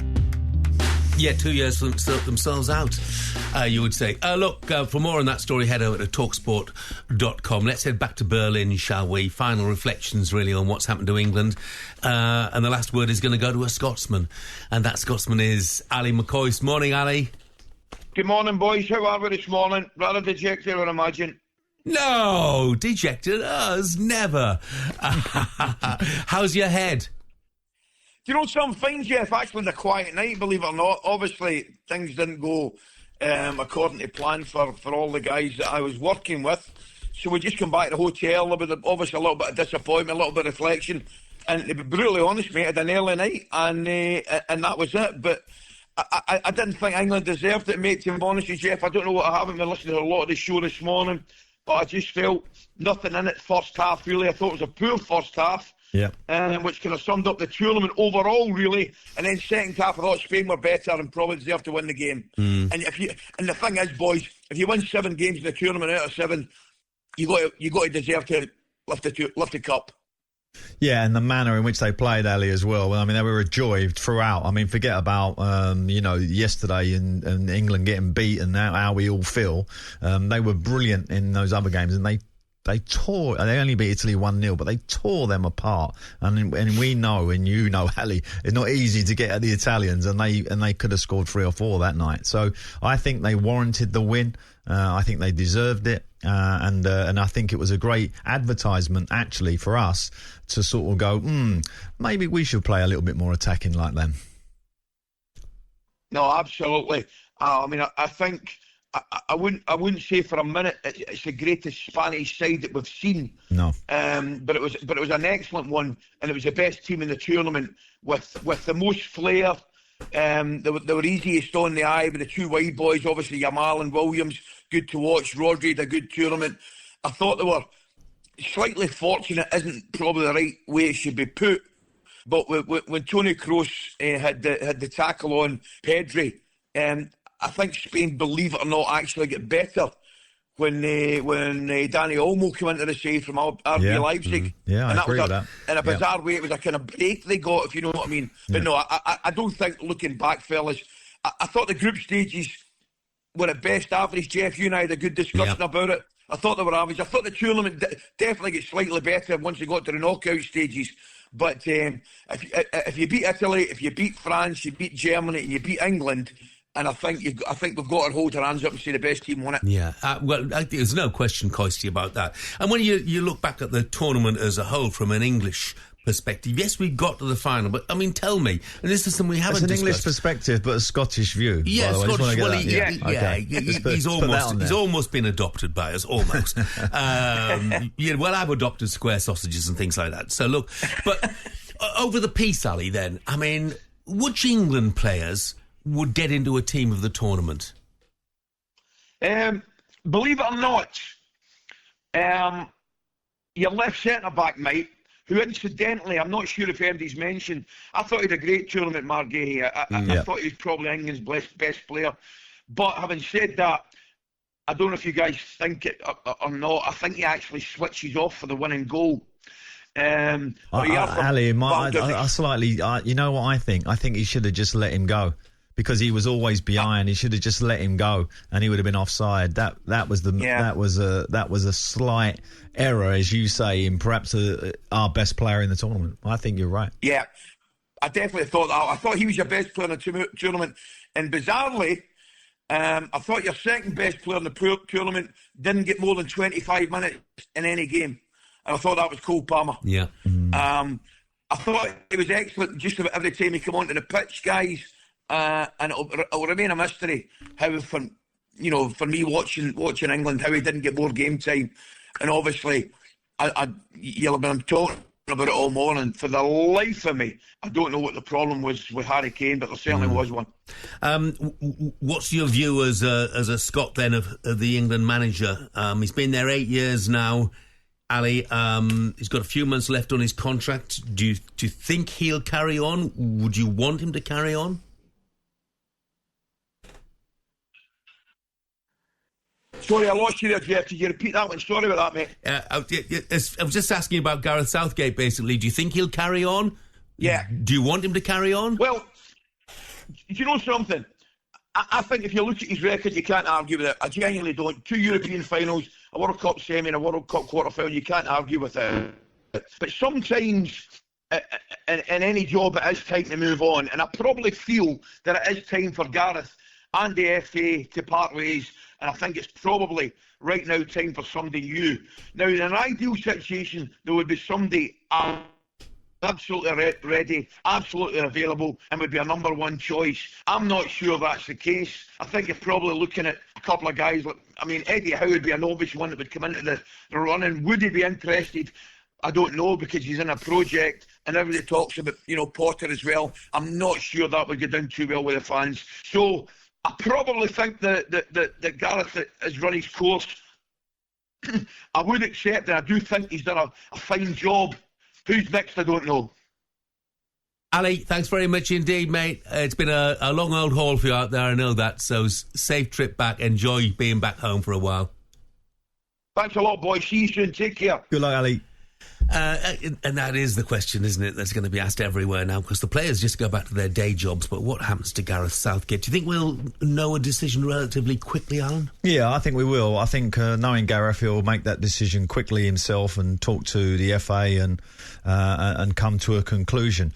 I don't think we need to worry about who the next manager is, or there isn't a candidate that actually is screaming at us right now. If Gareth leaves, all those names will come forward. You'll get a genuine feeling from their agents, who some of the big guns like Pep or some Mourinho might want to get themselves involved. So you'll suddenly see a report come out. So I think that will look after itself. The first question and the immediate question is Gareth going to stay? And that will be answered by him. Alan, thanks for your company this morning. Yeah, it's been hard, Jeff. You know, it's been like therapy. I hope everybody's enjoyed the show, trying to get over what was a massive disappointment for us all in the bars and clubs and homes of the world. So it was hard for you getting up, because we heard your normal alarm going at 7:45. That was me golf. That was me golf. I'm just going to leave you with one heartfelt text from a listener. He says, "I give up with England now. So I'm back to hating them like I did before Gareth Southgate arrived. At least back then we knew we had no chance of winning it. It was quarters. That was as far as we got. Now losing in 2 finals. I can't take this anymore. What a waste of energy. Roll on club football. Sick to death of this pain. We feel your pain." Jim White, Alex Crook and Simon Jordan are up next. Jim White and Simon Jordan. Mid-mornings on TalkSport. Hard-edged, hard-nosed, hard to beat. The radio programme where the only thing they agree about is the name. Highly charged, highly opinionated, highly recommended. Jim White and Simon Jordan. Mid-mornings on TalkSport. Good morning, everybody. You're listening to Jim White, Simon Jordan and Alex Crook, and we're live from Berlin on TalkSport, so the wait goes on.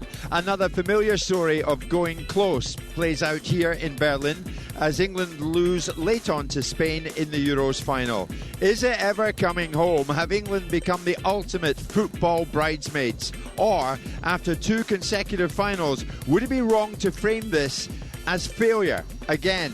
Meantime, 4 tournaments in, is Gareth Southgate deserving of another chance? Has he achieved managerial vindication in any way over the last 8 years? Also today, we speak to Kieran Trippier and John Stones. Have we potentially seen Harry Kane in an England shirt for the final time?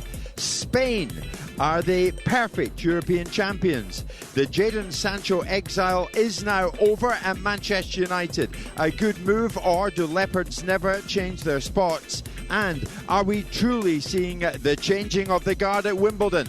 Guten Morgen for the final time from Germany. It's Jim White, Simon Jordan and Alex Crook, and we are live on TalkSport. 100% engagement. Jim White and Simon Jordan on TalkSport. Coming to you live from Berlin, live from Germany for the very final time. We're streaming live on YouTube and Facebook, as always, just like at home. If you want to watch the show, you can. You can head over to the official TalkSport channel on those platforms. TalkSport's chief football correspondent, Alex Crook, is alongside me today with Simon Jordan back in London. You know what? We arrived 34 days ago in Munich, and today we broadcast from Germany for the final time. Mr. Simon Jordan, good morning to you. Good morning, boys. I can't see you yet, but nice to hear you. You'll be seeing us very shortly, Simon. You'll no doubt hear us. Certainly we're up against it here in this spot that we have in Berlin. The main railway line going in and out of the city is virtually yards away, Simon. We're in a busy hub. The Alexanderplatz is just around the corner, the main hub of Berlin, on a beautiful, beautiful morning. It's 29 degrees here later on today, Alex. Alex Cook, good morning to you. I know you're still trying to come down from the night before. I'll put this to you straight. Sorry to have to ask you like this. Is it ever coming home? Oh, I'm starting to think it might not be, Jim. Do you know what? I'm sick of end-of-tournament montages of glorious failure. And that's what it was last night, because England's performance right from the first minute was so negative, so passive. The only time they really looked like they wanted to take the game to the Spaniards was when they go on a goal down. On comes Cole Palmer, scores an absolutely superb goal. And you think, this is the moment. Go for the jugular. Spain are on the ropes, and what do? They do what Gareth Southgate teams always do. They sit back, they're playing for extra time, playing for penalties, and they get hit by a sucker punch. This feels like another massive missed opportunity for me. Arguably Spain a better side than the Italy one that beat England at Wembley, but in some ways this just feels so much worse when you look at the players that underperformed. I don't know what happened to Carl Walker. Did he send his brother to Germany to play instead of him because he was nowhere near the Carl Walker that we see in the Premier League week in, week out? Harry Kane literally looked like he was running in treacle last night. I couldn't believe that he came back out for the second half. Phil Foden, massively disappointing once again. The fact that Cole Palmer got so few minutes, yet every time he came on the pitch, he looked like he could make something happen. Anthony Gordon may as well have been on a beach in Barbados. There was so much wrong last night. Yeah. Simon, same question to you. Is it ever coming home? Is it another familiar story of going close here? Have England become the ultimate football bridesmaids? Interesting to see we go from lionising on Friday to demonising again on Monday, but two extremes. Look, I mean, we have a manager that plays a certain brand of football. I don't know why anyone's surprised the way that Gareth Southgate set up. His job was going to be to make it difficult for Spain and find an opportunity in the second half. He changed something very early in the second half, which saw Saka occupy a different position than he had done previously in the first half. That's just, hence the reason why the Spanish got the space that they got to score the first goal. Is it ever coming home? Well, I've always disliked that song and the principle of it in the first place. But there is an element of looking at this and saying... Me too. After 58 years, and what will be 60 years, as a major footballing nation, it is an element of embarrassment about our performances where we haven't delivered a tournament victory in 60 years. With such a powerful domestic league over the last 30 years, with such an influx of top talented players now in the last 25 years, various golden generations, with varying different managers, whether it's Sven-Goran Eriksson, Terry Venables, on to Gareth Southgate and Fabio Capello in the mix in the middle of it, and Roy Hodgson and whoever else we want to name.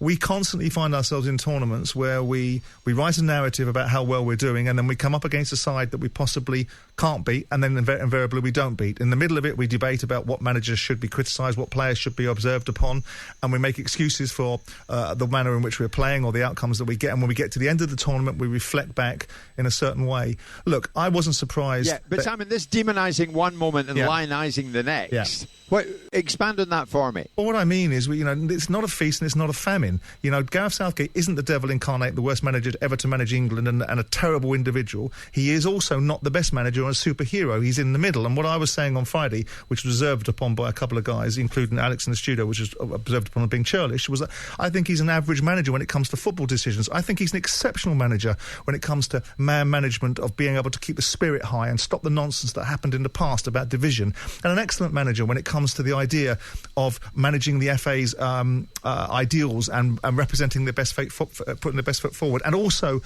ensuring that the media to some extent are on side. But that's great. That's a component part of being an international manager. But at the end of the day, when it comes down to the decision-making of being able to overcome a side, we cannot keep on saying in every tournament, oh, this side is better. Why were the Spanish better than us? Why would they be better than us? Is this England team better than the team that lost to Croatia in 2018, or the team that lost to Italy in 2021, or the team that lost to France in 2022? Because all these other sides seem to evolve. All of a sudden, Spain go into a tournament with very little expectation upon them, and here we are now applauding them as world beaters and saying, well, we came up against the best side in the tournament.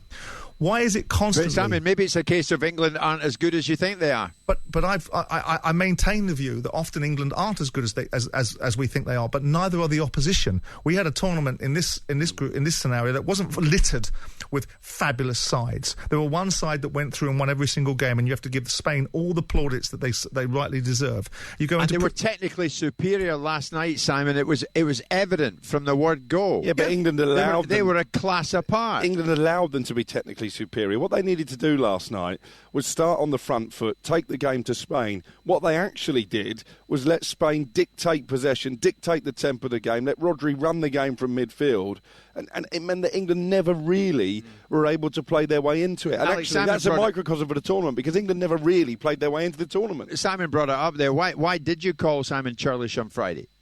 I think the use of the word average is a little bit too harsh. We had the other end of the spectrum when Martin Keown was on, using words like brilliant and magnificent. Gareth Southgate is neither brilliant nor average, in my opinion. I think he's done a good job. What is he? To a point. I think he's someone who's going to struggle to win trophies. And I said that right at the start of the tournament, if you remember, one of our first shows. I just couldn't sit here and envisage a scenario where Gareth Southgate is stepping out of Berlin with a winner's medal around his neck and holding the trophy aloft, because I think he's taken England so far, but I don't think he's capable of taking them over the line. I think we've seen that in multiple tournaments. You see, Simon, the thing is this, after 2 consecutive Euros finals, is it wrong to frame this in a negative fashion? Would that be wrong?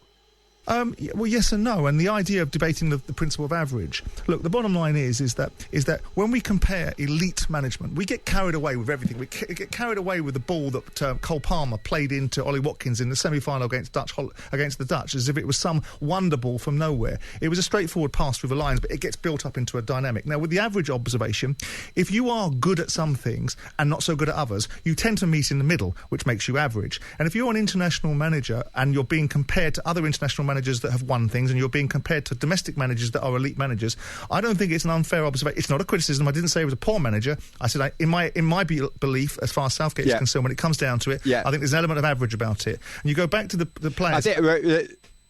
Go on. I'm just going to say, Sam, we're all agreed he is a delightful individual. He is, yeah. In the course of the show this morning, you'll hear from Kieran Trippier and John Stones, who had the good grace to stop and speak to me in the mix zone last night. Heads down. They were gutted, of course they were.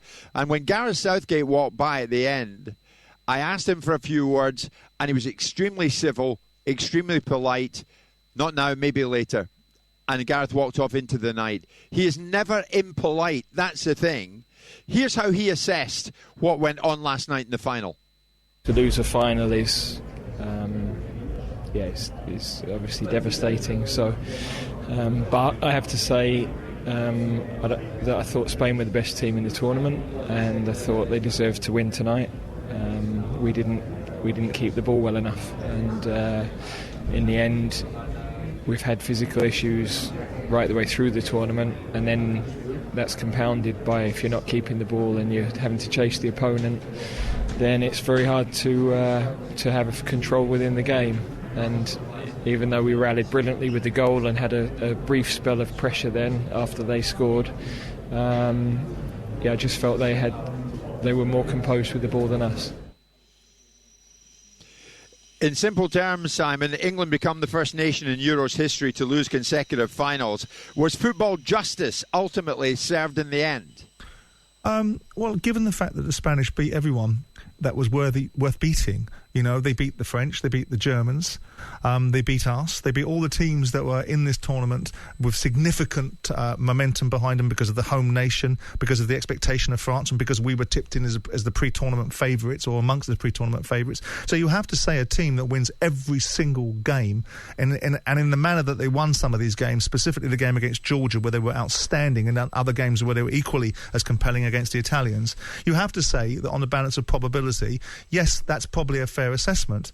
But again, we go to the constant observation on Gareth, and I'm pretty choked for Gareth, because I think he is a credit to himself. I think the manner in which he operates and seeks to operate is with his best endeavour. The fact that he doesn't make tactical decisions or doesn't perhaps get the team playing the way we want them to play shouldn't detract away from the fact that he is an ambassador for English football. He has done things that are wonderfully better than some of his predecessors. So all of that has to be praised. But like I've said before, and when everyone was going hysterical after the Switzerland game about the performance against the Swiss, we're in an outcome business, and we've done the outcome in that game to get us through. The outcome of the Spain final was England had an opportunity. I thought that getting into this final, that England, with the amount of momentum, the galvanised spirit that I thought was born out of nonsense, it was galvanised based upon what they felt that they were being criticised for, which I think a lot of the observations were fair, but somehow or another they brought together a team spirit which fueled them. But I thought that they might have the momentum, and it might be one game too many for the Spanish with young players involved. But as it proved, and Alex is right, and most football observers would have wanted to see Gareth Southgate try to give Spain a bloody nose in the first 10 or 15 minutes, rather than allow Spain to impose themselves. But to be fair, in the first half, neither side particularly imposed themselves. It was a pretty dire first half in terms of incidents or quality. It's only in the second half when England actually changed. If you look at Saka, there must have been an instruction to Saka to play higher up the field because he wasn't tracking back in the first 15 minutes of the second half, and he certainly wasn't tracking back for the first goal. Now, that's an instruction that Southgate must have given him, so he changed something. So all the observations about changes and the refusal to be able to embrace being proactive probably lack a bit of substance. But also we talk about Cole Palmer and Ollie Watkins. I guarantee you stick those two buggers in the starting lineup and they would have suffered from the same malaise that everyone else has suffered from, which is on paper they look better than they do when they're on the pitch sometimes. And I think that's harsh, Simon, but and especially in the case we talk about Ollie Watkins. Well, you think everything's harsh, Alex, unless you're saying it. You called it out last week. Harry Kane was a problem all tournament in terms of dropping deep into midfield, making that area of the pitch congested, didn't seem to have the legs to get in behind anybody. Watkins comes on, immediately starts stretching the Spanish defence, immediately leads the press. There was no press when Harry Kane was on the pitch because he couldn't run. He should never have come back out for the second half. Well, we're going to put it out there, Simon, this morning. Four tournaments in, and this is the fact of the matter. 4 tournaments in, and they haven't managed to get their hands on silverware. Does Gareth Southgate, in your eyes this morning, deserve another chance? That is the question. 03717 223344. We're coming to you live from Berlin for the last time today. White and Jordan on TalkSport with Selco Builders Warehouse. Check stock at your local branch. We've got it at selcobw.com. I have to ask you what your overriding feeling is in terms of whether you stay and take this team into 2026 or whether you pass the baton on to somebody else. No, I totally understand the question. Clearly, I have to have those conversations with other people. It wouldn't be right to speak publicly about that before I speak with the important people behind the scenes. That was Gareth Southgate post-match last night after England lost the Euros finals to Spain by 2-1. It's not the right time, he told Faye Corrales. When is the right time? When will the time present itself for Gareth Southgate to announce whether or not he carries on? You're going to hear from John Stones and Kieran Trippier on that very topic in conversation with me very shortly. Simon Jordan back in London, Alex Crook alongside me here in 29-degree heat in Berlin. Final time we broadcast from Germany. Simon, the question's a simple one. 4 tournaments in, is Southgate deserving of another chance? Look, I mean, the narrative was, and it was rehearsed repeatedly through the 2 years between, or the 18 months between the Qatar World Cup and where we are now, that really and truly, if we didn't come away with potentially a tournament win in this tournament, where the expectations were going to be very high, that there was a strong school of thought, and I was at the front of that queue saying, OK, you've had four spins of the wheel, and in each opportunity you've snatched defeat from the jaws of victory. I'm not so sure we did it in this occasion, but certainly in Qatar, against Croatia and against Italy, these were games that in the game themselves we could have won. In this particular game, I don't think we played well for the entire tournament. I don't think we played well in this particular game, and so we didn't snatch defeat from the jaws of victory in the individual game, but we didn't perform inside the tournament. You have to ask yourself, what is it we're trying to achieve? We talk about the success of Gareth Southgate, and we talk about the relativity of how he's been successful in comparison to predecessors, but we ignore the nuance and context of a 2002 exit against Brazil in the quarterfinals in the World Cup. We ignore a 2006 exit against the Portuguese, I believe, or the 2010 exit against the Germans, all sides that were operating at much higher levels.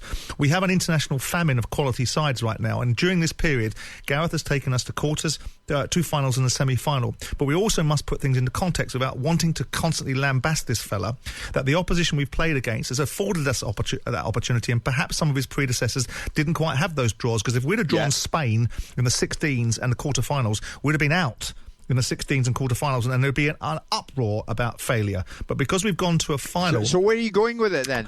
This is the Monday morning after the night before they lose a Euros final. Where are you going with it, Simon? Does he deserve another chance? Well, again, it comes down to where England's FA... Well, first of all, the FA have made their position very clear, haven't they? That they want Gareth Southgate to remain. And if that is a conversation that's going to be had without all the emotion and the sentimentality that's going to exist at this moment in time and then is reviewed in the cold light of day by Southgate, then that decision will be taken irrespective of all the speculation. I maintain the view that he's had 4 tournaments, and in those 4 tournaments he's done lots of good things, but we're trying to win something, and we're not any better. For different reasons maybe, but we're not any better. The teams haven't gotten better, but what will happen in the next World Cup is you'll see maybe even a better improvement in the Spanish. You'll see the Germans regain their poise.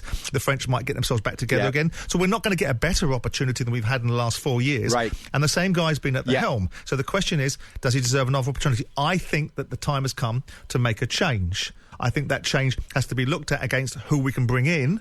But I do think that with Gareth Southgate, unless we can't find anybody that really wants to manage England of any calibre, then I think it is time for a change. And of course they'd find somebody, Simon. There are people out there... Well, they can find people, can't they? Like Roy Hodgson. They can find Roy Hodgson or Steve McLaren. We can find people like that, can't we? Yeah. But as you rightly said earlier on, though, Simon, the FA have made it clear that they want Southgate to continue. So it seems that it's his decision, which is curious in itself. You'll hear from Trippier and Stones on that, and no prizes for guessing what they think, because they've grown to love the guy. Alex Crook is alongside me in Berlin. Does he deserve another chance? Ultimately, Simon's, I think, erring on the side, no, that should be it. Yeah, I think Simon's right. And just to sort of ram home the points that he was making, you look at the tournaments that Gareth has overseen, and yes, on the face of it, you can say reaching a World Cup quarter-final, a World Cup semi-final, 2 European Championship finals is more than any manager since 1966 has achieved. But then you need to really look in more detail. Let's go back to 2018 and England's route to the semi-finals or to the final. Colombia, Sweden, 2 teams they should be beaten. They made really hard work of it against Colombia. In the end, they lose to Croatia, a Croatia side I think they should have beaten. You fast forward to when they reached the final of the last European Championships. They beat a poor Germany side on home soil. They beat Ukraine on neutral ground. They beat Denmark, a team they should expect to beat. They lose to Italy. They go 1-0 up, sit back and hand the initiative to the Italians. You go back to Qatar. They beat Senegal. Yes, they're African champions, but they're not world beaters. They lose to France on neutral territory. And here we are, Slovakia, Switzerland, an average Dutch side, and they find themselves in the final without ever really having to play to the best of their capabilities. You're saying time up? I think it is time up, yeah. But I do worry. Do we trust the FA to make the right decision in terms of a successor? We're going to take calls very shortly, Alex, and you've been quite forthright with your view this morning. 03717223344. Simon, as we head to the break at 10:30 your time, 11:30 over here. Jamie Carragher, I know you like Jamie and you rate what he says and writes. In the Telegraph this morning, Jamie Carragher this morning, one message should be immediately dispatched by the Football Association. Carry on, Gareth. Gareth Southgate remains the right man to lead the country to the 2026 World Cup. He should not be scapegoated for the Euro 2024 final defeat to Spain. England stars froze and could never impose themselves on an excellent Spain team. So is he right, Simon? Is it on the players? Well, of course it's on the players to some point, because they're the ones who are going to execute the instructions, but they are the ones that are set up, managed, motivated, inspired by the manager. Otherwise, what's the point of a bleeding manager? I mean, if the players could do it themselves, you wouldn't need a manager, would you? So the point is that you have a manager that gets them to a point where they can get and execute and bring out the outcomes that we want. If you look at the entire tournament, with due respect to the background observations that the players chose to hide behind, which is people are criticising them unfairly, and I think it galvanised them, so fine if that was the motivation. There's not a game that we really played in, besides half an hour, 40 minutes in the first half against the Dutch, where we looked like a compelling team that were worthy of the billing that they were given before the tournament. And you have to ask yourself, why? Why are these domestic players that absolutely excel in their sides domestically not replicating that at international level? Because it appears that other countries are capable of doing that, and what is different about the fatigue that other countries' players feel than different to ours? And we build all these narratives in. It's not a case of I'm sitting here tub-thumping about Gareth Southgate must be ousted from his job. It's not where I'm coming from. I'm simply saying, in any other walk of life, if you have 4 shots at a big prize and you're expected to have an opportunity to win one of them, and 3 of them you've snatched defeat from the jaws of victory, and the 4th one you've been pretty average all the way through until you've played the eventual side that are a decent side that possibly you can't beat, and you lose again, then what do you do in any other walk of life? In football, it appears you get a pass. And you get a group of people rallying behind you to turn around and say, don't you dare criticise this individual. I don't want to beat him up, Jim, because I think he's a really decent man. But we're in the business of trying to bloody win something.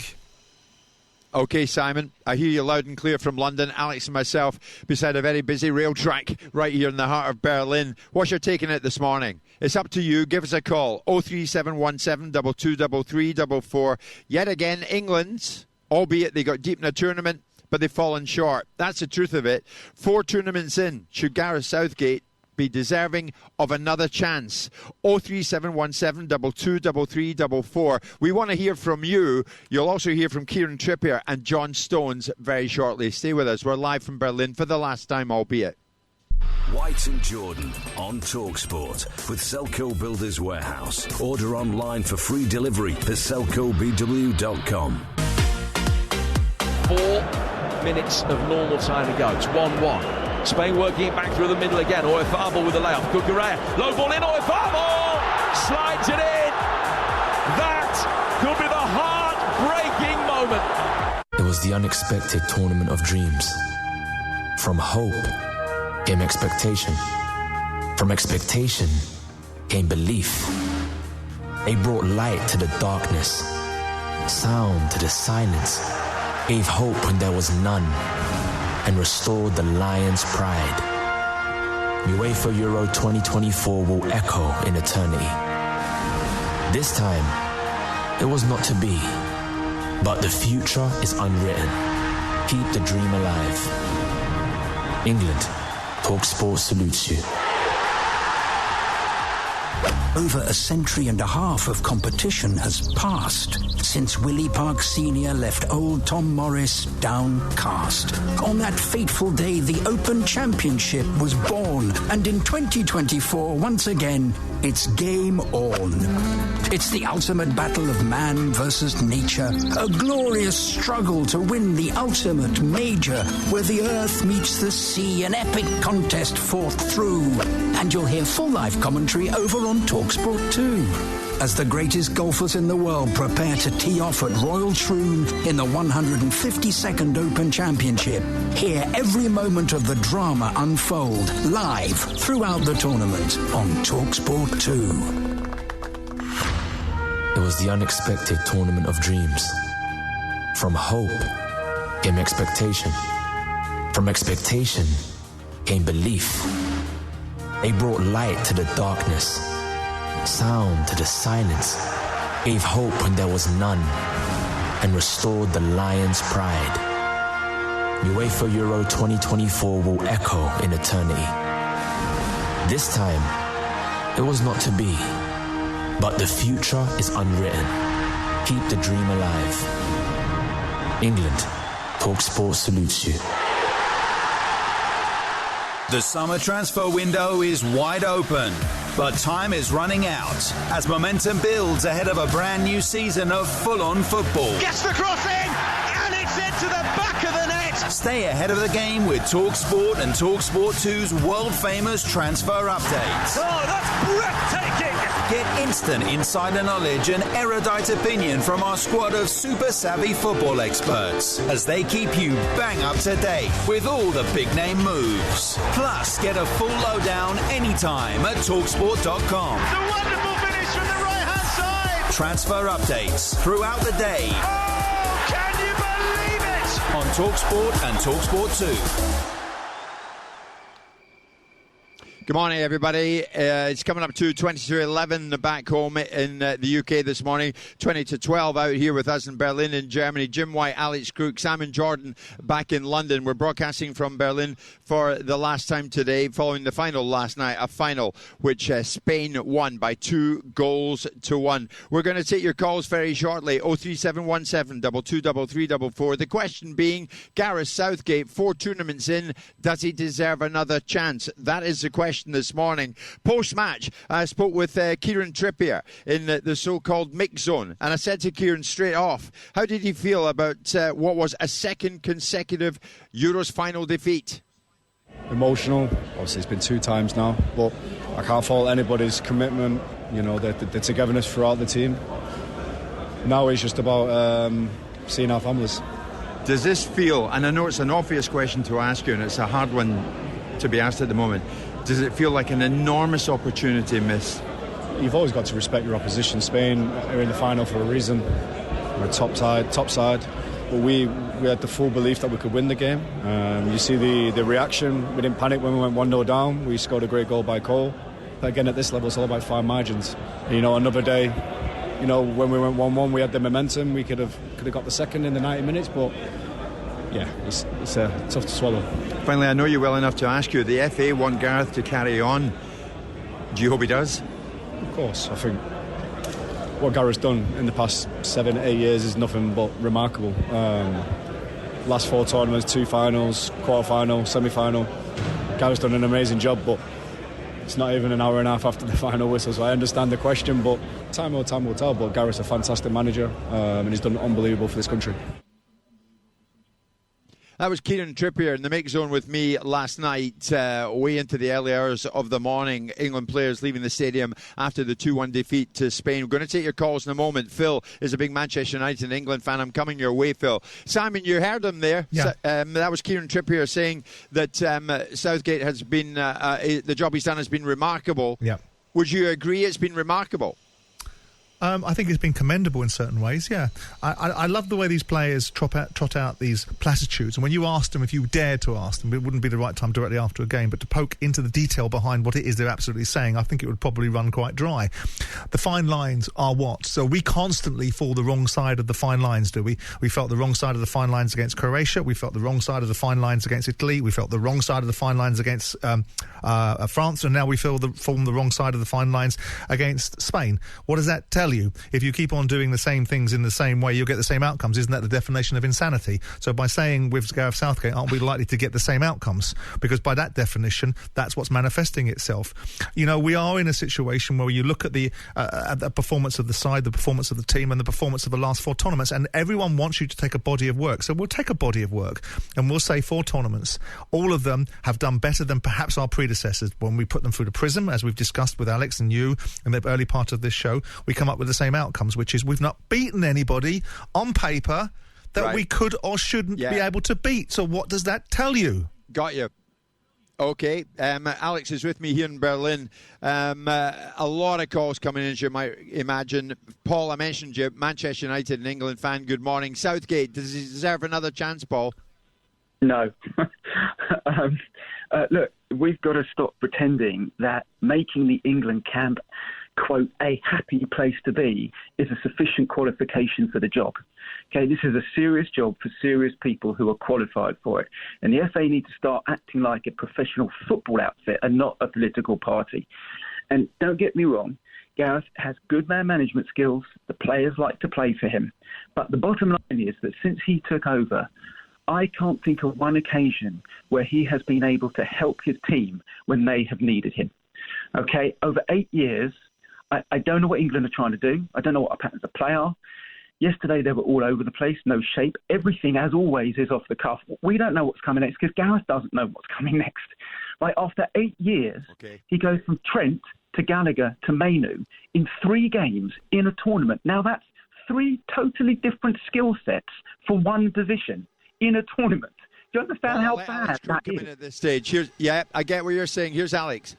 I think he makes a brilliant point. I mean, in my opinion, Gareth wasted the first 2 games of the tournament with his Trent Alexander-Arnold experiment that was doomed to failure because the players at the top end of the pitch aren't suited to someone like Alexander-Arnold who wants to play 60-yard passes in behind defences. You can't get to a major tournament and experiment. I think that was a big issue for England. And Paul was a Manchester United fan there. I got a bit of stick on Twitter last night for saying that basically England at this tournament have been like Ten Hag's Manchester United last season, relying on moments of individual quality. Yep. The difference is Ten Hag actually won a trophy. Paul, thanks for your call. Mick's an Everton fan. Mick, good morning. Where's your head with this? Does Southgate deserve another chance?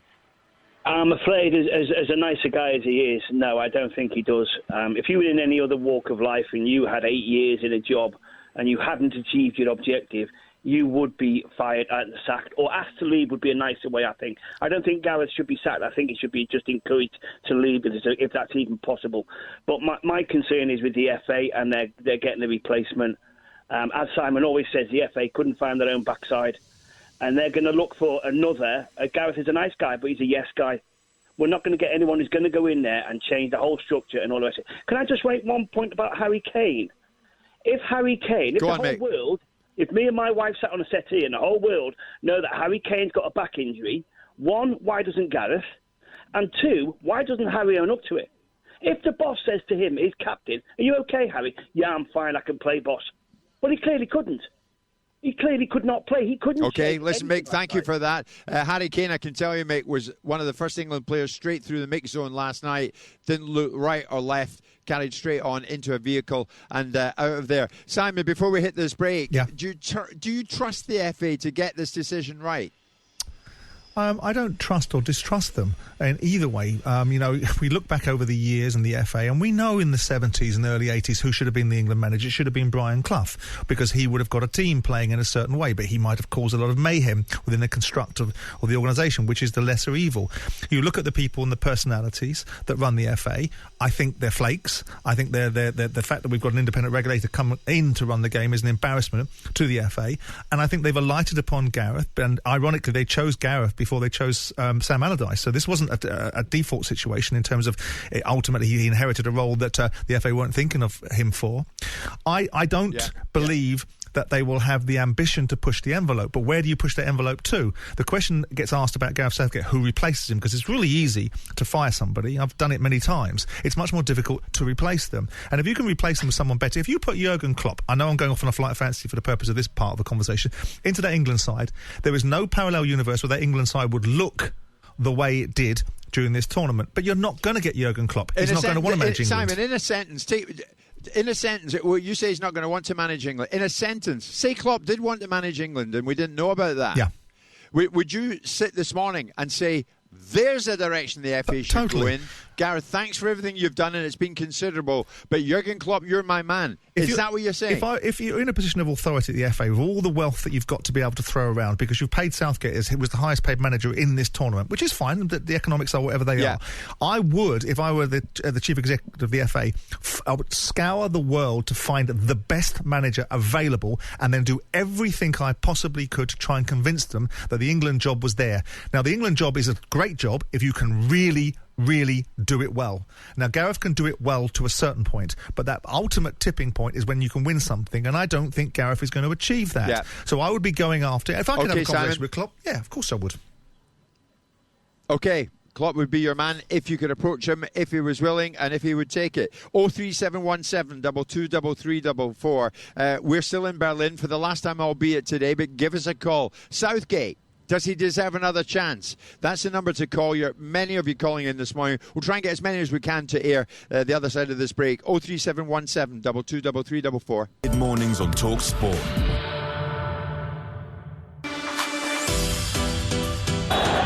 This is it. No time to take it. And again, England fall just short. Where does the manager go from here? That will be a question for him. I think the dust will settle before that decision's made. Hands up to the Spanish. You've been the best side this summer and you deserve to take the trophy back to Spain. And also their manager's been outstanding. He's taken a lot of these youngsters on a journey in the younger age groups, and that should send a message out for what's needed maybe at international level. You need to do that. He's took them on a journey and he's been magnificent this tournament as well. That was England legend on TalkSport, Stuart Pearce, last night, post-match, of course. And this morning, we're picking over the bones of what happened last night in the Olympic Stadium in Berlin. What happened was this: Spain won the Euros to beat England 2-1. We arrived in Germany 34 days ago, and we're broadcasting to you live for the final time this morning from Berlin after that disappointing end from an England viewpoint to the final. 03717 223344. Simon Jordan back in London. Alex Crook alongside me here in Berlin. We're taking your calls right now. Southgate, does he deserve another chance? Phil's a Chelsea fan and an England fan. Phil, good morning. What do you think? Good morning, Morning, Jim, Alex, Simon. Good day to you all. Morning. I'll try to be quick because I know you. Good morning. I have a number of issues with Southgate. The first thing is the way he has the temerity the way he claims at the press, the temerity to complain about the way England are playing. I think that's outrageous. My biggest thing is the list of excuses he's come out with since. First it was Calvin Phillips. Then it was, we've got no left back. Well, why have we got no left back, Gareth? Because you didn't take one. Then he talks about the players being tired. The same manager played the same team every single game. In the third group game, if they're that tired, why play them? Right, okay, I get your drift. Thanks so much for that, Phil. Lee's an Arsenal fan. Lee, do you concur with Phil? Excuses after excuses. I'm actually a Southgate in, to be honest. Okay, go for it. We found one. Yeah, who are you going to get? They're not going to go forward again, are they? Since the Ericsson and Capello sagas, are they going to go for Lee Colsey? Promoting from the under-21s. Is he ready?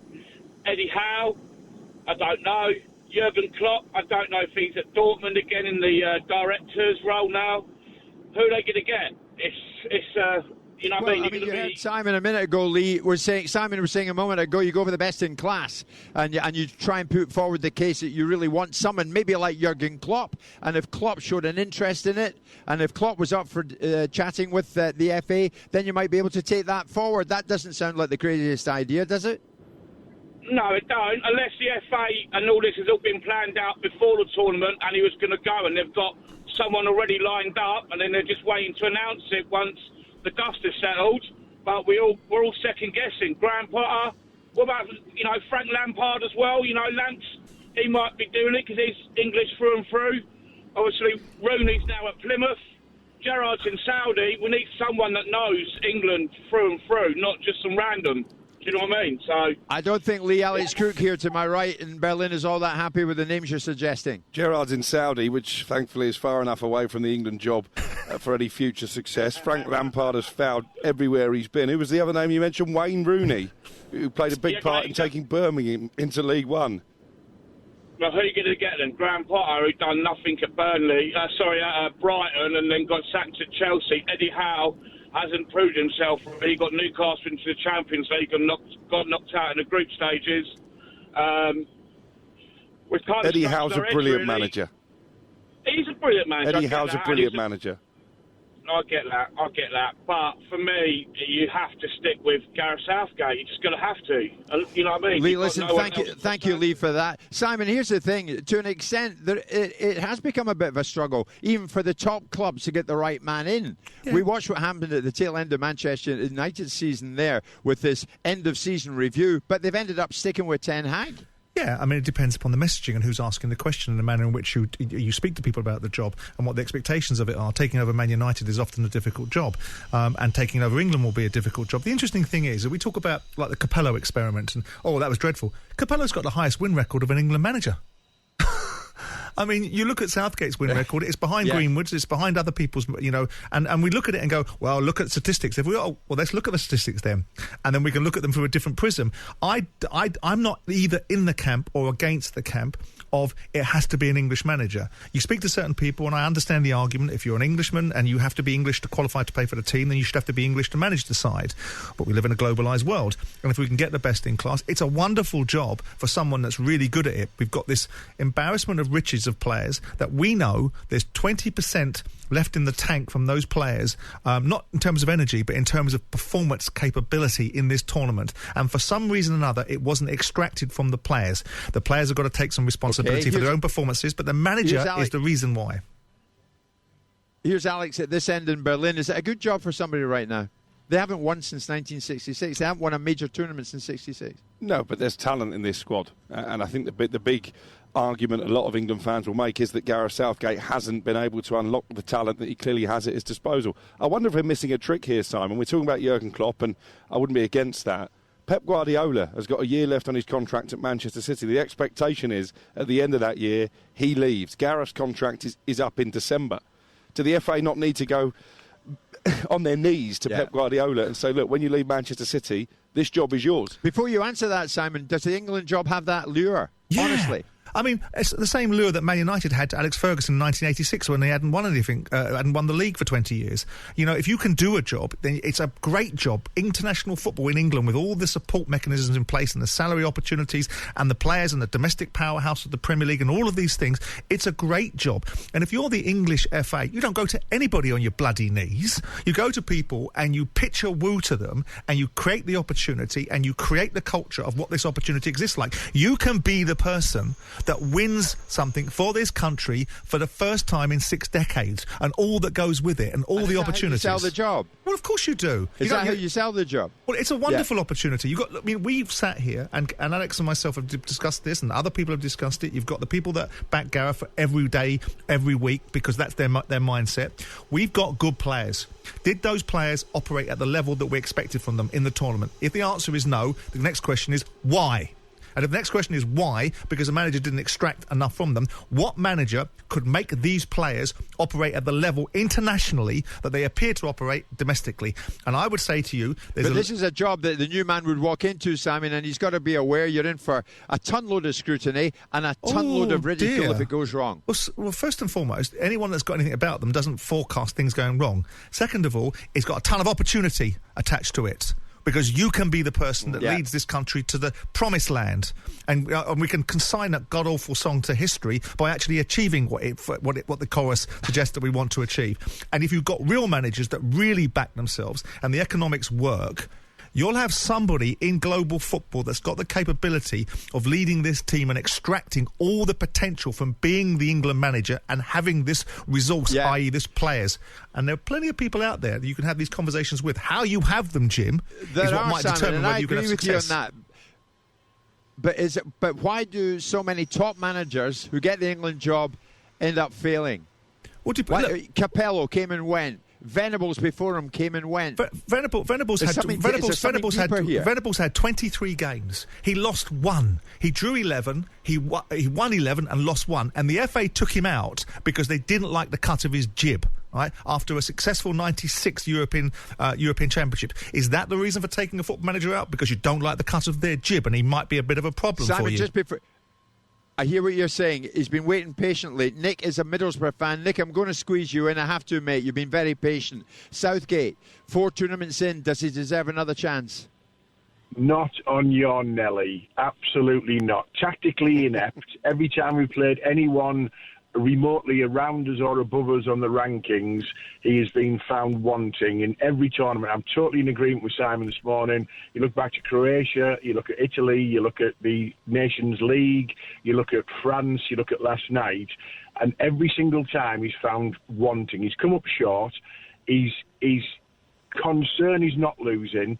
Not about winning. Last night we had him by the throat at 1-0 when we equalised. What did we do? We sat back yet again, and he's absolutely tactically inept. He's too close to the players to make the big decisions. Harry Kane should have been hauled off at half time. He touched the ball 13 times once in the opposition box. Is that necessarily true at 1-1? Did you see Gareth standing on the touchline saying, "Everybody, stay back, stay back"? It's their default mechanism. No, it's his default mechanism. Spain were there. Spain were vulnerable at that stage. Go on. Every single time we've scored in the tournament, every single time we've scored, equalised or gone ahead, we've sat back, and it's almost like it's built into them. So that's got to come from somewhere. First of all, it comes from your manager, and secondly, it comes from your captain on the pitch, who, by the way, has been absolutely terrible in this tournament. Nick, I want to thank you for your call. Thanks to everybody who's phoning in. Nick, the Middlesbrough fan there. A lot to get through. You'll hear from John Stones in the next hour. We'll also hear more from you out there, because it's you we want to hear from more than anybody, the TalkSport listeners, the day after the night before. And the night before, Spain won the Euros, and that trophy is right now on its way to Madrid. It's Jim White, Alex Crook live in Berlin, Simon back in London, and we're live on TalkSport.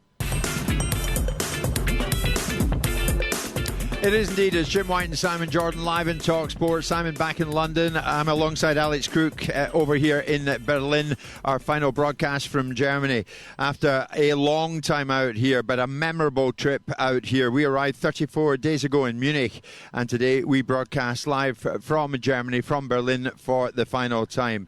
And as I mentioned there, of course, this is the morning after the night before England got to the final, but lost the Euros final to Spain by 2-1. A lot to get through in this second hour this morning. You're going to hear from John Stones, a very emotional John Stones, when he spoke to me last night. We're talking about Gareth Southgate. Seemingly the FA want Gareth to carry on, but will Gareth Southgate want to carry on? And we're asking you this morning, should he be given that privilege to decide whether or not to carry on? Should they make the decision for him? 03717 223344. Various names being mentioned. Simon spoke about Jurgen Klopp.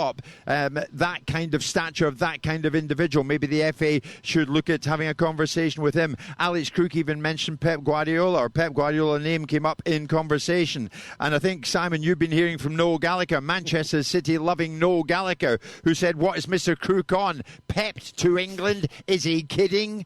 What's your take on that, Simon? Yeah, it was something along the lines that I did suggest to him that maybe it would be a step in the direction of Pep towards integrity and value, but that wasn't received particularly well. Look, I mean, I don't think we'll see Pep Guardiola in the England manager's dugout anytime soon, but I do think that if we genuinely believe, Jim, without all the blinkers of sentimentality and hyperbole, that we've got a group of players that are capable and a domestic framework and a set of thought processes that enable us to win a tournament, we have to keep asking ourselves why we aren't doing it, and we will arrive at the end conclusion that we have to get a coach that's capable of making the decisions in the big moments of a game to change the direction of travel. I'm absolutely in the camp that Gareth should be praised for the things, but we're not looking for a therapist. We're looking for a manager that demands the very best from his players and brings outcomes out. And if we are in accordance... that England's players are good enough to win tournaments, and we look at the Spanish and go, well, how have they got the best team? How did they get the best team, after 8 years of a coach being in place that ultimately we keep giving a chance? Then we alight upon the eventual outcome, which is, is it the manager? And the answer probably in most rational people's minds, besides the fact they can't think of anybody else to replace him, is probably, it's time for a change. He's done well for us. He's given us a period of stability and a lot of ambition, but no outcome. Alex is alongside me here in Berlin, and the three of us, Simon, becomes four of us, because Danny Murphy joins us live on the show this morning. Of course, Liverpool legend, former England midfielder. Danny, good morning to you. Why is it England seemingly can't go over the line? Good morning, everyone. Well, I think there's a few reasons. The main one would be that, Simon articulated it pretty well, I think, in the fact that the players we've got aren't playing to their maximum capabilities. The argument is, can we do better? Have we over succeeded? Is the word? Have we got to the level we should be at? I say no. I think we're better than what we've done. I think we're more capable than what we've achieved with the set of players we've got. And the question then is, who's the right person to bring that out of the players? Now, Gareth's done well. Of course he has. He's got us competitive, and there's so much to like about Gareth. But if Pep Guardiola or Jurgen Klopp was in charge of that group of players, they'd be playing better football, and they'd probably be more successful. You can't really argue it, because you see what they do with their teams, and we just don't look a cohesive team. We don't look like a confident team that has a real set way of playing. We've relied on magical moments, a bit like Crookie was saying before, a bit like Man U this season. It's a good comparison. So I think we've struggled to get to the finals of these tournaments. We've had a good run in them as well in terms of the teams we've played. I know you've touched on this earlier in the show. I was listening, but you have to put it in context and say, have we reached our maximum capability? And the answer is no. Danny, has Gareth paid the price here for being too loyal to certain players? I mentioned Kyle Walker right at the top of the programme. I thought he had a really poor tournament. Harry Kane, likewise, despite the fact he's ended up sharing the Golden Boot. I think apart from one half against the Dutch, we didn't really see the real Phil Foden. If you're Cole Palmer, and maybe even more so Anthony Gordon, on the plane home this morning, are you thinking, why didn't you put more faith in me? Why didn't you let me have more minutes on the pitch to influence this tournament? I think you can do a deep dive of analysis into who should have played more, and I think Walker and Kane had kind of earned their place, if you like, over periods of good form. I don't think England have a group of players that anyone would want. The group of players we've got, we're in a position where we've got lots of players who've been successful. We've got lots of players who have reached the top at club level, and I don't. Yeah. What was the original question? Sorry, Crookie. Well, is he too loyal to certain players? Should he have been bolder with the team selection? Well, I tell you what, Danny, before you answer that, Harry Kane on social media in the last few seconds, heartbroken we couldn't achieve what we worked so hard to. It was a long, tough tournament, and so proud of the boys and the staff. Ultimately, we fell short of our target, and we'll have to live with that. But as we always do, we'll pick ourselves up, dust ourselves down, and be ready to fight again in an England shirt. Do you think he will fight again in an England shirt, Danny? Time will tell. We'll have to see how he does in the next season or two. But going back to the original point, I think Gareth's probably been too loyal to the system, too loyal to the philosophy, the pragmatism of the way he wants to play. I think that's been the bigger problem. I think if we played a more high-energy front foot, risky type of football, and the players would have thrived more, and we wouldn't be having this deep analysis into who should have played and who shouldn't. I think that's the bigger issue. But in terms of Kane, I mean, we'll have to see how he does in the next season or two, because we're 2 years away, Jim, from the next tournament. It's a hell of a long time. You say that, Danny, but it all starts now, doesn't it? I mean, the fact of the matter is, Simon, we've heard from callers this morning. We'll hear from more before we go today. 1 o'clock back in the UK, 2 o'clock here. Yeah. And they're of a mind that the FA should be fairly brutal about this. And if we're ever going to win something, it's not going to be with Gareth Southgate. That's the England fans' view. They're saying if we, the England fans, feel, if we're ever going to get over the line, the common theme seems to be it's not going to be with Gareth. I was going to ask Danny, because he made an observation about the fact that we haven't exhausted the potential of these players and they're better than they show. Now, Danny was a player, allegedly. Are we in a situation, Dan, where we can analyse that to say, well, why is that the case? Where does the responsibility lie? When you cross the white line, how much does it become about what the player does as opposed to what the managers instructed them to do? If you think there's more to come from this group of players, i.e. they didn't exhaust their potential in this tournament, why isn't it manifesting itself in an outcome? Well, the brutal reality side is the manager and the coaching. I mean, I like Gareth. You can't help but like him. I'm friends with Steve Holland. I respect Steve greatly. The reality is this would not be the way you'd see England play if Pep was in charge, would it? It wouldn't be the way if Jurgen was in charge. There's a philosophy that managers have that transfers to the players and a belief that's given. Yes, we've shown resilience. Yes, we've got wonderful players who've shown beautiful, wonderful match-winning moments, but the way we're playing is not cohesive. It's not something you can sit back and admire and see what we're trying to do like the Spanish. I mean, there were so many teams that you could watch who played above their level in this tournament, teams we thought we could roll over because they were well organised and had a system and a philosophy that the managers instilled in them. We don't really have that. And I think that there has to be somebody out there who can get more out of the group and have a system that the players play, the majority of them, in teams every week that are high in possession, dominate games, play on the front foot, press high. The contradiction to that is most international tournaments are generally won by pragmatic teams who aren't particularly great to watch. So there is an argument for Gareth there is an argument to understand why Gareth has gone that way. But the reality is it really doesn't suit us. Is it realistic to assume that an ideology and a philosophy can be introduced into an international framework when you have so little time with the players? Aren't we looking at tournaments in previous guises where we've seen superstar players affect outcomes? In the 2022 World Cup, the only reason Argentina won that World Cup was because Messi. Yeah.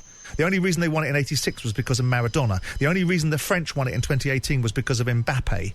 And we look at that and say, these guys changed the style and terminology of a game. Are we suggesting that we've got that kind of player in the England framework? Because as much as we hype them up, I'm not sure we do. We don't have an Mbappe or a Messi, but if you talk about that French side, I mean, it played the same formation nearly every game and a system that suited Mbappe. They played to his strengths. For example, that French team you talk about, they never made Mbappe defend. Everybody else worked around. Same with Messi. The whole team was based on getting the best out of him. So you find a way. But if you go back to the Spanish team that won, Euro, World Cup, Euros, that was a system and a belief that had been installed in them. So I know a lot of them were Barcelona players, but they didn't deviate from the plan no matter who they played or what opposition they were up against. And I just think if you simplify our team and our squad, it's full of players who play a different way for their club. So at least I think you've got to be on the same page as the majority, and the majority of that group want to be free and play expansive football and get on the front foot and see where it takes us, because the other way hasn't worked. Here's Alex's reaction to that, Danny, very briefly, Alex. Well, I think what Danny's saying there is exactly what Spain have done. I think they've realised that this tournament isn't blessed with quality. Usually we expect Spain to be pragmatic, possession-based. They didn't do that at this tournament. They were very direct, particularly in the early stages. They took the tournament by the scruff of the neck, realising that actually there weren't any great teams out here, and they're capable of out-footballing teams. Should Gareth Southgate not have done that? Should he not have been bold like De La Fuente? Danny, a simple question to finish with, and a short answer, if you please. The World Cup 2026, of course England will get to the finals of it. Should Southgate be in charge? I don't think there's any way he'll be in charge. I think the tide's turned. I think even if he wanted to, he's an intelligent guy. I don't think he'd put himself through that. I don't see any way that he'll be in charge of the World Cup, no. But he should be applauded and thanked for what he's done. Just sorry our paths didn't cross over here in Germany. Danny, you're in a different city to the one we were in, but hey-ho, that's how it goes. In the next part, John Stone spoke to us post-match last night. You hear from him very shortly. White and Jordan on TalkSport with Selco. Register for your trade card online at selcobw.com or in one of our branches. It's Jim White and Simon Jordan live in TalkSport. Alex Crook alongside me in Berlin. We arrived 34 days ago in Munich, and we cracked on to Dusseldorf and then Frankfurt and back to Dusseldorf, and now we finish off in Berlin. I have to say, and I want to get this out there, I'm truly humbled by the number of people who come up and talk about the show, how much they enjoy Simon's comments, how much they agree with Simon. Truly humbled. Thank you. So many of you have made a point of speaking to me while I've been over here in Germany, and I want to thank you all for your comments, many of which I've taken on board. Truly humbled by the reception we've had here, representing TalkSport out here in Germany. But last night, it went wrong for England on the field of play, and they lost the final to Spain by 2-1. As I've been saying, I'll be standing in the mix zone at the end of the game. It's a curious place to be post-match because players from both sides walk through, and they very much take it upon themselves as to whether or not they want to stop and have a chat. And as you can imagine, the England heads were down as they were leaving the stadium. John Stones, England defender, walked by, saw me, stopped, and came back. And you're about to hear from a very emotional John Stones as he tried to put the whole evening and the whole adventure out here in Germany into perspective. 85th minute, last game, final. It hurts more than the last one, definitely. I just said in there, it's like mental torture, I think. You think, could I have done this? Could I have done that? What if this happened? And, you know, you can play so many scenarios around in your head, and I think it'll be more clear, maybe not tomorrow, maybe in a few days. I'm extremely proud of everyone, even the guys that didn't get any minutes or didn't get the minutes that they wanted, because they were there for us, and they are a massive part of why we're successful. You know, the guys that probably find it the hardest picking us up as a team, that spirit from everyone. A difficult campaign for us, I think, from the first few games, first 3 games. Rightly so as well. You know, we weren't playing at our best, and I said that previously, that we needed to step up, and I think as the tournament's gone on, we've grown, got to another final, and you know, we want to do everyone proud. I hope everyone's proud of how we handled ourselves, how we gave everyone these memories, and you know, it's just sad, upset personally that, you know, we didn't make it happen. And I mentioned to Kieran Trippier a few moments ago, the FA, John, want Gareth to carry on. Do you hope he does? I hope so. Well, I don't know how long he's been in the job now, but that stability, the what we've brought to the country, what we've fed off from all the fans here, all the fans back at home, Gareth as well. It's not down to me to make those decisions, but I haven't got enough praise for him and his staff personally. Incredible man, incredible backroom staff, philosophy, his spirit, everything around what he's brought, and I'm sure you guys have seen it as well, around bringing everyone and getting everyone involved. So good from him, and I hope he stays in. That was John Stone speaking to me in the Mix Zone last night in the stadium in Berlin. Alex Crook alongside me here in Berlin. Simon, back in London. What came over to me after speaking to Stones was he cares. Of course he cares. Yeah. These England players care. They cared about the shirt that they wear. So they should. Maybe certain players from previous generations didn't care so much, but these guys really did. I mean, John Stones was a broken man last night. I'm not sure that's a fair observation about their predecessors who didn't care so much, because I mean, unless we're going to point at specific examples, I think that's a little wide of the mark. I think of course they should care. They should care about the country that they're representing, because it's a wonderful privilege to be in a position to be able to play for your country.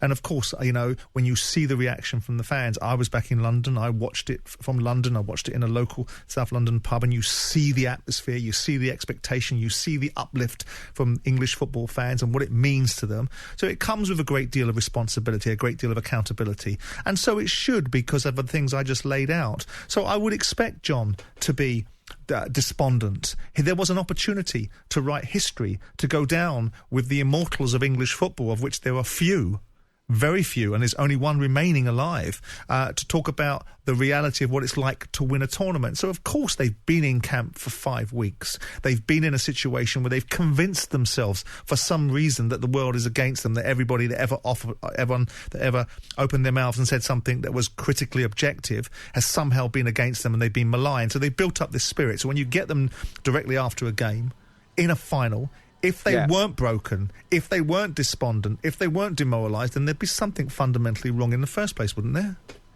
That's a fair point from Simon, isn't it? Yeah, absolutely. I think the point you make is fair as well. Maybe not saying players didn't care, but the biggest positive thing that Gareth has done for this team, I think people genuinely enjoy playing for England again. I'm not sure that has always been the case. In fact, I know it hasn't been the case because I've spoken to high-profile Premier League players, high-profile England players from the 90s who hated the idea of linking up with England because of all the various club cliques that existed. I think Gareth has got rid of those. Right. Craig's an Aston Villa fan and an England fan. You've been waiting patiently. Craig, good morning. You're through to us here in Berlin. Simon can hear you back in London. What do you want to say? How you doing? Good morning, all. I just want to say quickly, loving the show as always. I'm an avid listener and a big fan of all of yours. It's just a quick couple of points, really. Thank you, Craig. Going on about last night's, obviously, the game and stuff like that. I mean, to be honest, someone made a point earlier about Spain being world beaters and stuff like that. If we played to our ability, like we've shown briefly in a little bit of a spell, taking it to them last night, under pressure, they were no good. We scored, obviously, going on the attack. But yet again, it's typical England, isn't it? Like we decided to sit back against one of the best attacking footballing teams that we've seen in the tournament, and we paid the price. Yeah. When realistically, all we needed to do really was keep pushing. Keep pushing. So, Craig, I mean, in a sentence, my friend, for 4 tournaments in, should Gareth have the opportunity to go again? Me personally, no. I mean, to be honest, it's like any business, isn't it? You can grow a business and get a good foundation, but can you take it to the next level? Yeah. And then that's when you start looking and bring someone else in. I think personally, don't get me wrong, credit where credit's due. He's built a brilliant foundation, but to take it to the next level, I think we need a top manager. Craig, to make listen, thanks for your call and thanks for your kind comments. I appreciate it. Scott's a Peterborough fan and England fan. Scott, take us to the break at 11:30 your time, 12:30 out here. What's your take on it? Should Southgate be in charge next time around? I think Southgate should quit now, and I think Jurgen Klopp should come in. Every bit of money should be thrown at Jurgen Klopp. I think Harry Kane's got to retire also. I think his performances have been absolutely abysmal. And as captain, he should have stood after in group games. He needs to drop himself. There's so many young players in that squad who scored over 20 goals last year. We had 6 or 7 players in that squad who scored over 20 league goals, 20 goals. And we couldn't score one. We could hardly score. And the main thing for me is that the people like Watkins, Tony, Gordon, Palmer, they're all sitting on the bench thinking, well, what's the point? They're coming on for 5 minutes, 10 minutes. What's the point? Okay, the very point that Alex made earlier, wasn't it? Here's Alex. Yeah, he makes a good point about the lack of goals as well. One of the most damning statistics to come out of this tournament. England created a lower expected goals than Croatia. Croatia didn't get out of the group.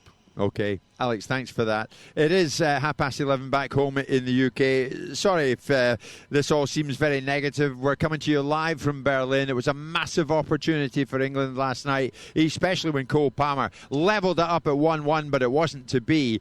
And Spain, who partied on that pitch until about 1 a.m. in the morning, German time, they're on their way back home with a trophy.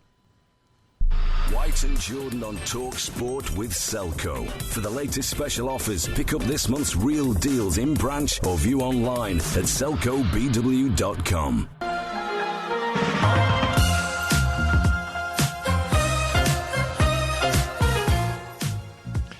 Good morning, everybody. It is 12:30 here in Germany. We're coming to you live, of course, from Berlin for the final time today as we all go in our different directions. It's 11:30 back home in the UK.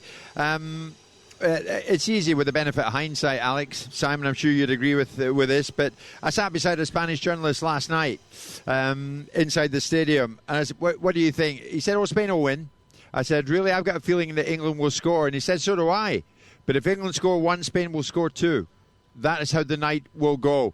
And at the end of it all, as we were leaving the stadium, he made a point of coming up to me and saying, was I right? And I said, yeah, you were right. You were absolutely right. I wonder what Spanish football expert Semra Hunter thinks this morning. Semra, good morning. That fellow, I think he was the Spanish version of Mystic Meg, but he was spot on. If England got 1, Spain would get 2. That was the feeling, Semra, from the Spanish media last night. They were so damn confident. It was amazing. Mm. And to be honest with you, I was so confident too, which is something that I couldn't say several weeks ago. But I think that colleague that you were talking to, that Spanish journalist, definitely spoke for the nation with how strong his belief was that Spain, no matter the adversity, no matter the obstacles that they were going to be presented with, because of course England would absolutely throw things at their way, they were going to overcome them because they had done it repeatedly throughout the tournament. So I'm not surprised at all that that's how it turned out. I thought actually England were excellent in the first half. Defensively, they were incredible in terms of shutting down the spaces. There's 2 really tight lines of 4, sometimes even a line at 5 back, just to make sure that they couldn't afford Spain any opportunities to poke any holes through them and really cause any damage. And I thought they did a great job of containing Spain. Second half was a completely different game altogether. But nonetheless, I'm very pleased overall with how things turned out. Of course, for those of us who support Spain. Yeah. Well, I mean, Semra, to be honest, what has been the difference, do you think, between Spain and the rest? Because Spain have been the outlier in this tournament. Of that, there is no doubt. They've been out their own. You know what? I think one of the main things that everybody has been talking about is that this team is a family. They really feel as though they are one solid unit. And Luis de la Fuente has done a magnificent job of creating that kind of environment, that kind of atmosphere where it's one for all and all for one. Everybody has supported each other throughout this and throughout his entire tenure for the last 16 months. And he's really been able to protect them from so many criticisms that a lot of Spanish media were throwing their way, a lot of Spanish football fans were throwing their way. Even himself was under a lot of duress and stress and criticism by everybody across the nation over the last year or so. And so I think the fact that he was able to really kind of close them off from the world, so to speak, and help create that unified front, that family feel, that has really made a huge difference. But beyond that, we could just highlight some very quick things such as tactics, such as his decisions to bring certain players off the bench have been spot on as well. Bringing French players that didn't have a necessarily good season domestically, making sure that he put so much faith and belief in them in the national team that they actually rose to the challenge and they shone. So there's a lot of different ingredients, I would say. But, I mean, so much credit to him. Hats off to Luis de la Fuente, or Luis de la Puerta, they're calling him now, Luis of the Fourth, since he brought home the 4th European Championship for Spain. Aha. Oh, you're rubbing it in this morning, Semra. Here's Alex. Semra, you mentioned tactics there. Has De La Fuente really reaped the benefits for changing the Spanish approach, coming away from that tiki-taka football, being more direct, knowing that they've got the quality on both wings to really take the game to opponents? And actually, I think realising that this tournament was devoid of genuine quality, and therefore it was an opportunity for Spain to just play and play their way to victory. I totally agree with you. And I think one of the things that he really drilled home into his players was a winning mentality, a champion mentality. He told them time and time again for months now. He's been saying, you are the best, you are the best, you are the best. So much so that the players are looking around and they actually bought into that. And I think that in some ways that's almost more poignant, more important than the tactics, because as you rightly say, this is a completely different side to Spain circa 2008 to 2012. They have so many different ways in which they can play now. They can be direct on the flank. They can come through the middle. They can play the long game, the short game. They can have possession. They can forfeit possession. They're so robust at the back. They score loads of goals, which was a major sticking point for a very long time. They were really under a lot of criticism for the fact they were having such a difficult time scoring a lot of goals, but they managed to solve that issue as well. So Luis de la Fuente clearly knows what he's doing. I think it's really beneficial, the fact that he spent so much time at the Spanish Football Federation with the younger categories, with the younger players, and really developing those young players. So he knows a lot of them because, of course, we are talking about a lot of raw talent that are now part of the senior team. He's been working with them for a very long time. And I think he's the only coach who have ever won a European Championship with the under-19 side, the under-21 side. He won the Nations League with the senior team last year, and now the European Championship with the senior team. So, I mean, I think we all have to really kind of say, you know what, take a bow, sir, because you proved all of us wrong. And now we have a much more dynamic, fun, energetic, entertaining Spain side than we used to have before. Jim, I mean, you talked about... Simon, I was just going to...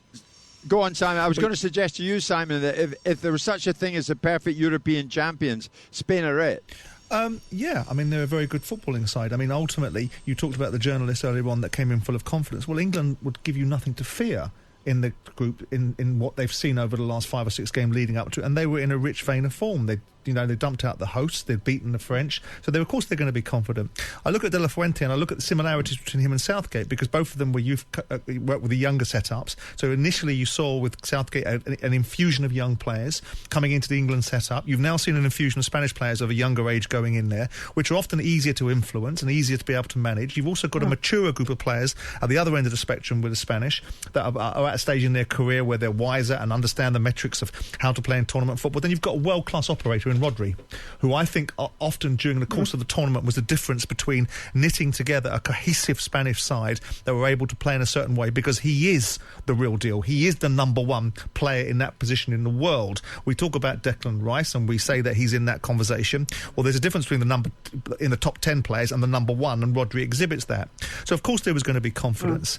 I do think that despite the difference in the quality of the two sides, Spain weren't out of sight in this game, and subject to a goalkeeping save and a clearance off the line, England would have been back in this game and would have seen if the Spanish were able to continue with the belief, having been hauled back twice. But that's like saying if my aunt is my uncle. England didn't play well. Whilst I do agree with Semra that they were disciplined and structured and they made it a slightly turgid first half where there wasn't a lot of opportunity, the moment they changed, the Spanish exploited it. They could have been out of sight, Spain. They should have been 2-0 up, but they weren't. And England had opportunities, but you have to give credit. I mean, I've lived in Spain for 25 years. It's known as the land of envy. But the problem is, for me, going back over there this week, I'm going to have to listen to the Spanish in the same way that I did during the mid-2000s, which I shan't enjoy. Simon's mentioned Rodri there. In a way, it makes it even more painful and difficult to take. He came off at half-time. Rodri didn't come out for the second half. Yeah. What an opportunity for England there. That's true, Semra. Around us, some of the English media were saying, now's a real boost for England because no Rodri in the second half.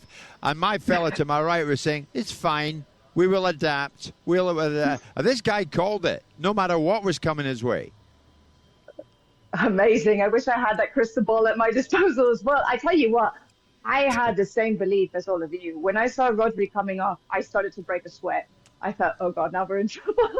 I started to get very nervous. And that's not to take anything away from Zubimendi. Zubimendi is a wonderful footballer, but he's not Rodri. As Simon said, there is no one better than Rodri in that position in the world right now. And he really is the linchpin that makes everything happen. He's the metronome. He sets the rhythm. He sets the tempo. He is really what makes Spain play. So I was so pleased that just straight away after the first whistle for the second half to start, they were able to score that goal, because it did help to open up England a little bit more. They looked very disorganized for the next 5 minutes or so at the back after that. They had another couple of great chances, Spain. But overall, I think it was, I guess in some ways, a blessing that we had depth on the bench to be able to replace someone with the caliber and the quality as Rodri to be able to get the job done. Semra, we've enjoyed your company as we've progressed through the tournament. We've gone from city to city here in Germany, and we love your contribution. Final one from me to you. They've got youngsters like Lamine Yamal, 17, good God. Nico Williams, again, he looked a real star. The Spanish were on their feet every time he touched the ball. Dani Olmo was magnificent. Here's the thing, Spain could dominate for a while, couldn't they? That's actually now the belief. Straight away after they finished the game, I can't remember who it was, one of the players said, well, we're already thinking about winning the World Cup. So, I mean, they're already kind of planting the seed really early doors. Beyond that, I think Spanish football fans are now looking at this team and they feel that there is a sense of destiny, that this is going to be a golden generation that will bring about more joy, more happiness, and more silverware that could potentially equal that of that wonderful Spanish side from 2008 to 2012. So yes, the feeling is quite good and quite buoyant at the moment, and hopefully that's exactly how it will turn out to be. Semra, thank you very much. Muchas gracias. Simon, you're nicking over to Spain very shortly. Yeah. You could at least offer Semra a nice dinner somewhere as a thanks and a congratulations to Spain for winning so well. Semra, come on. That's the least you can do, right? That's the least you can do, man. That's the least you can do. I'll be waiting for it, Simon. Yeah, hold your breath. Well done, Semra. Thank you very much. Semra Hunter with us live the morning after the night before, the night that Spain won the Euros. We're coming up to 11:45 here. I beg your pardon, 1:45 here in Germany, 11:45 back home. Getting up to 29 degrees. So many fans trying to get home today. Should be fun later. White and Jordan on TalkSport with Selco. For everyday low trade prices on all your essential building materials, visit your local branch or head to selcobw.com. Eric Dyer wins the shootout. England have won a shootout. Ghosts are exercised. They can make their own history, and they have done tonight. Straight away as a manager, when the whistle goes, you get euphoria, and seconds after that, can assure you, you just think about the next game and I've got to go again. Through to the World Cup semi-finals. England is probably, I would say, with Brazil, the two most difficult countries to be a national coach. Every time you play for England, you have the opportunity to create these special memories. You better believe it! England are in a major final for the first time since 1966. It's fantastic. There's no other word for it. Keep building the team. You're doing a wonderful job. And have a tilt at the World Cup in a couple of years. As I sit here today, I want to be taking the team to Qatar. I feel that we've made progress over the 4 years. The reaction speaks 1,000 words. It's England's heaviest home defeat since 1928. For me, changing of manager, for me it's a no. As Hungary beat the Three Lions by 4-0. I've got to create the environment for the players that allows them to excel. Questions have been asked and answered by this England group. Oh, he's blasted it over the bar. He's missed it. Beaten quarter-finalists. It has a familiar ring to it. I'm struggling to really criticise Gareth in this tournament. I've earned the right to say, well, I'll go for another 2 years to see if I can get this over the line in a tournament.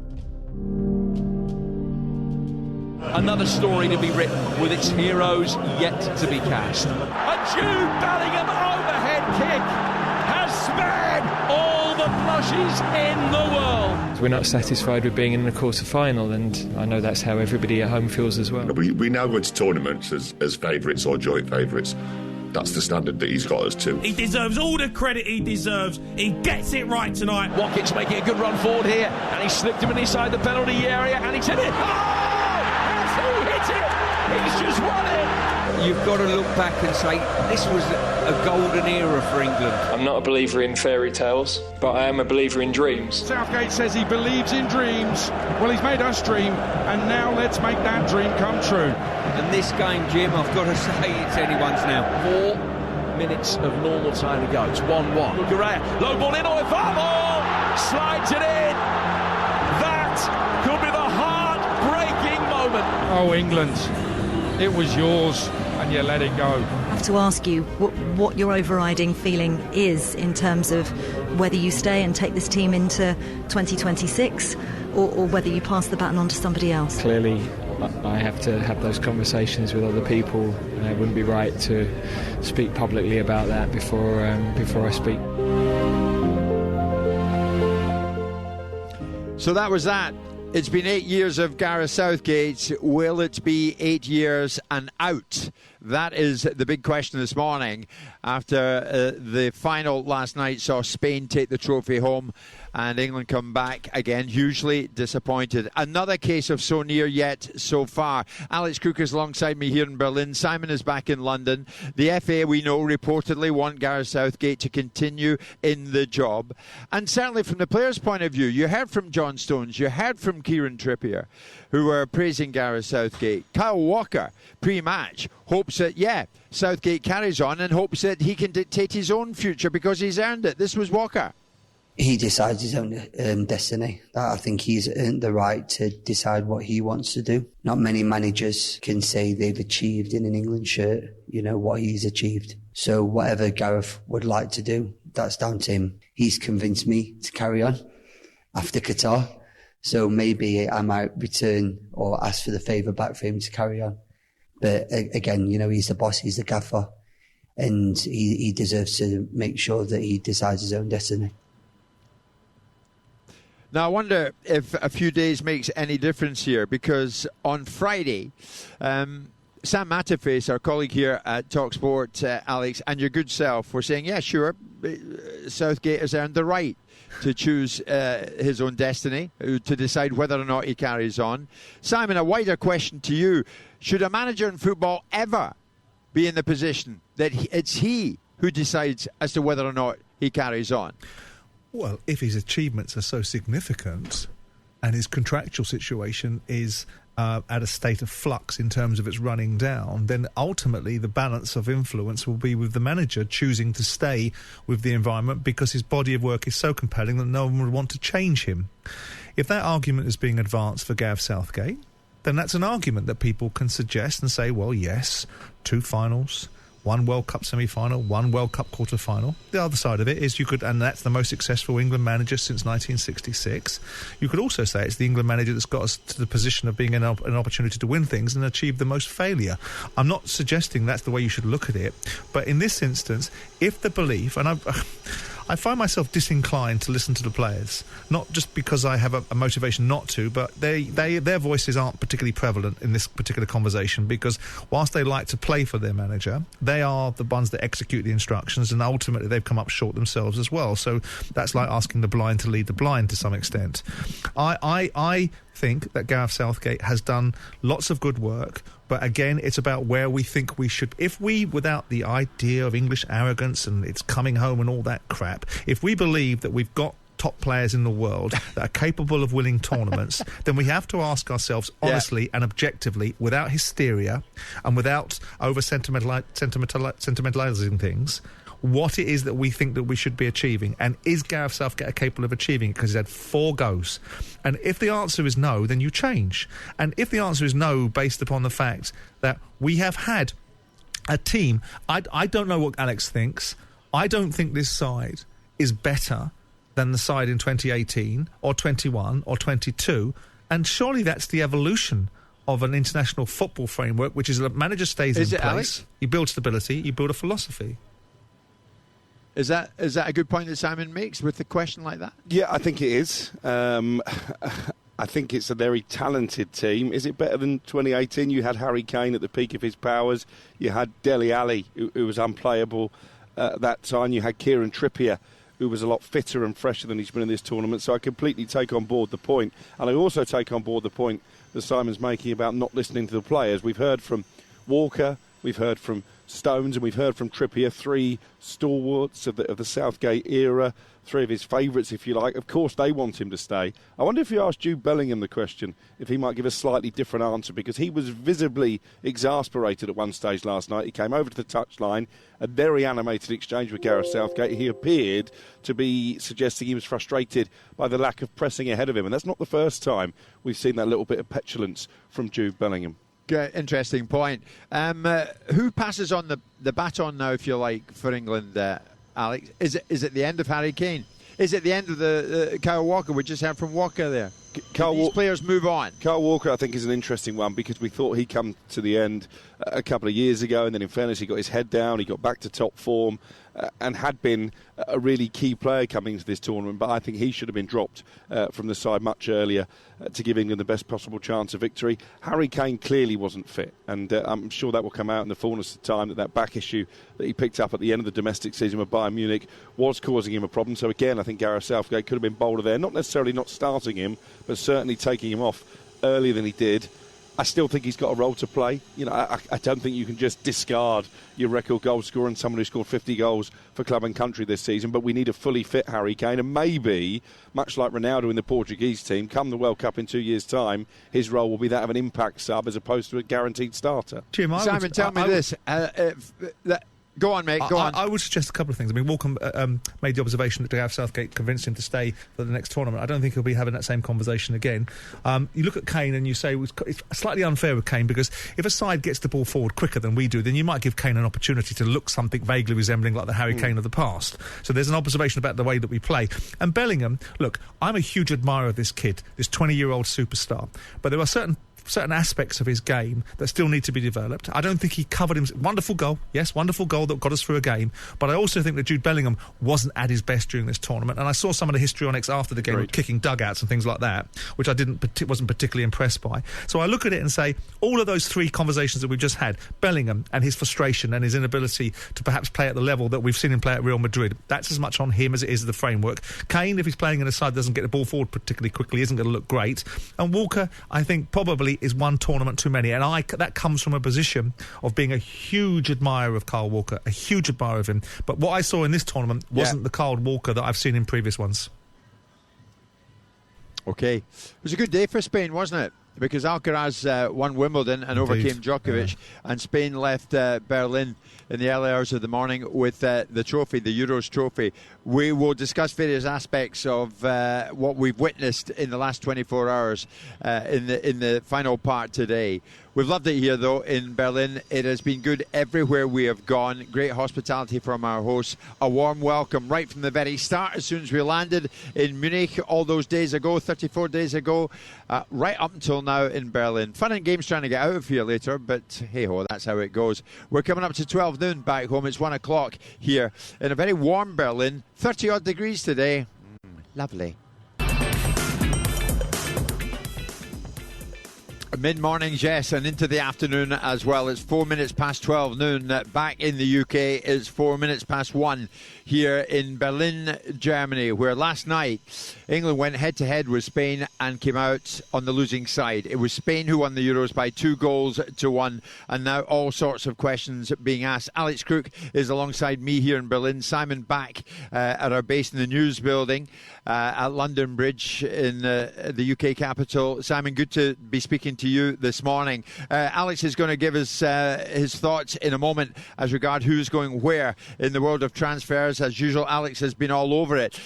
Regards the question of does Gareth Southgate deserve another chance to carry on with England? Simon, I wonder what your take is with this. One name was mentioned, Jurgen Klopp. Yeah, if it was possible for the FA to sit down with someone of the stature of Klopp, would that be a good idea? Yes, indeed it would be, said your good self. Kevin Bond, former assistant to Harry Redknapp, tells me this morning, brilliant show as always, really enjoying it. Thank you so much, Kevin.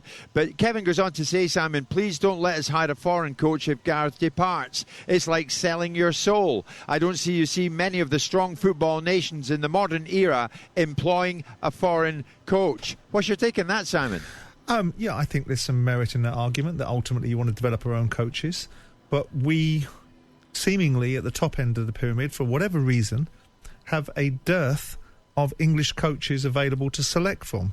So with that in mind, if we're trying to produce a national side that's made up of English players to win a tournament, then we try to get the best in class, and ideally you'd like that to be an English manager. But if it isn't, I think we have to be realistic rather than sentimental. I take his points.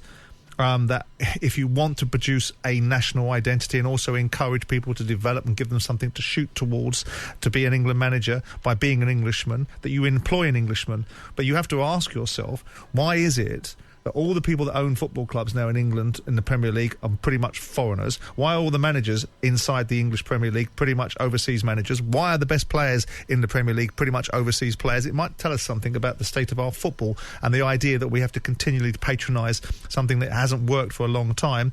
I find difficult to just accept. But I do take Kevin's point that in an ideal utopian world, we will find somebody that inhabits the role that the FA want that's English.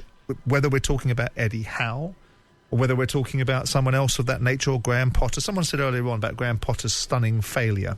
I don't think he stunningly failed at Brighton at all. I think he did very well at Brighton. He just stepped into Chelsea and was a little bit out of his depth. Maybe he learnt a lot from that.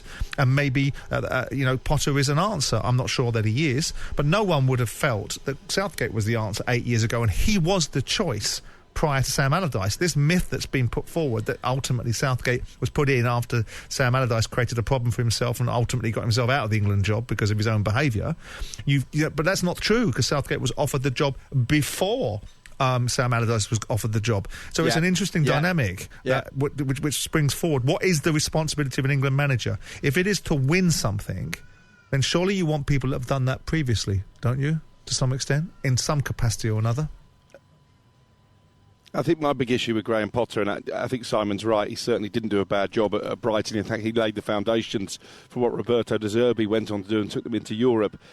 Does he have the personality to handle the pressure and the scrutiny that comes with being the manager? Because it looked to me like he was out of his depth in that respect at Chelsea.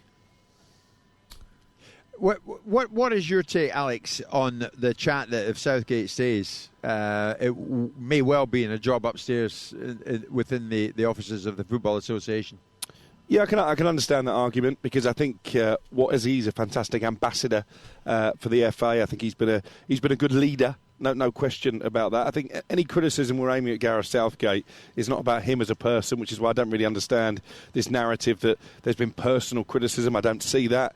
I think constructively we can pick apart his tactics and maybe his lack of changes from the sidelines. But I think in terms of guiding the next England manager and being that ambassador for the FA, I think I agree with Matt Lawton, who wrote that piece. I think there's a very good argument for Gareth Southgate to stay within the corridors of powers if he wishes to do so, because, of course, he might feel now that he can go back to club management, where it didn't work out for him at Middlesbrough as a young coach, and he might want to prove himself at club level again. If he leaves his present job, Simon, and we'll know that in the fullness of time, might that be the option? To go upstairs within the FA as opposed to a Premier League job? Might get a Premier League job. To go upstairs to do what?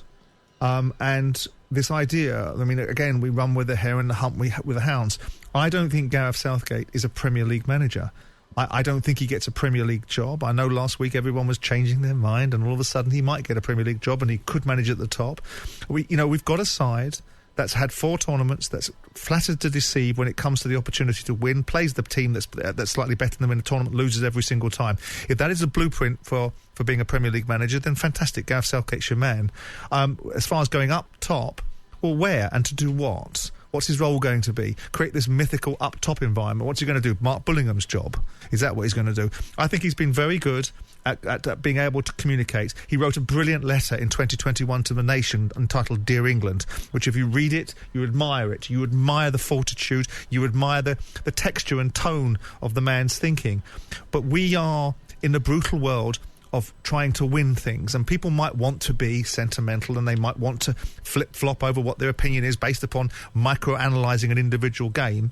But over the period of time, despite the harmony that has been produced amongst the England squad, which was ridiculous that it wasn't there in the first place, and maybe some of these players back in the day needed to do a little bit more of their told rather than they wanted, when they had people like Capello in situ who didn't get their culture by not allowing them to have tomato ketchup. For Christ's sakes, who cares? The point is that Southgate to me, has had the most wonderful opportunity, and I'm sorry it sounds mean-spirited, I don't want it to be, but if you look at the 4 tournaments, every international manager that had the talent that he had available to him with those kind of draws would have assumed that one of them would have resulted in a win. And if you've got 0 for 4, whether it's finals or semi-finals or quarter-finals, you have to be judged by that. Yeah. Okay, Simon, Alex, come in on that and then we'll carry on with the transfer world. I just think also, and I've had a row with a couple of friends on WhatsApp about this today, people are saying Gareth Southgate has given us far better times as England manager than we've experienced since 1966. I understand that, but because Capello and Eriksson and Hodgson and McLaren, the list goes on, because they fell short, doesn't necessarily mean that Gareth Southgate can be regarded as an unmitigated success. Listen, one thing we might see, again, is Jadon Sancho in an international shirt. So maybe we'll certainly see him in a Manchester United shirt. Now, what's your take on this? Because bring us right up to date with this. It appears Jadon Sancho's exile from Manchester United is now over, and he's back in the fold with Ten Hag. What's going on?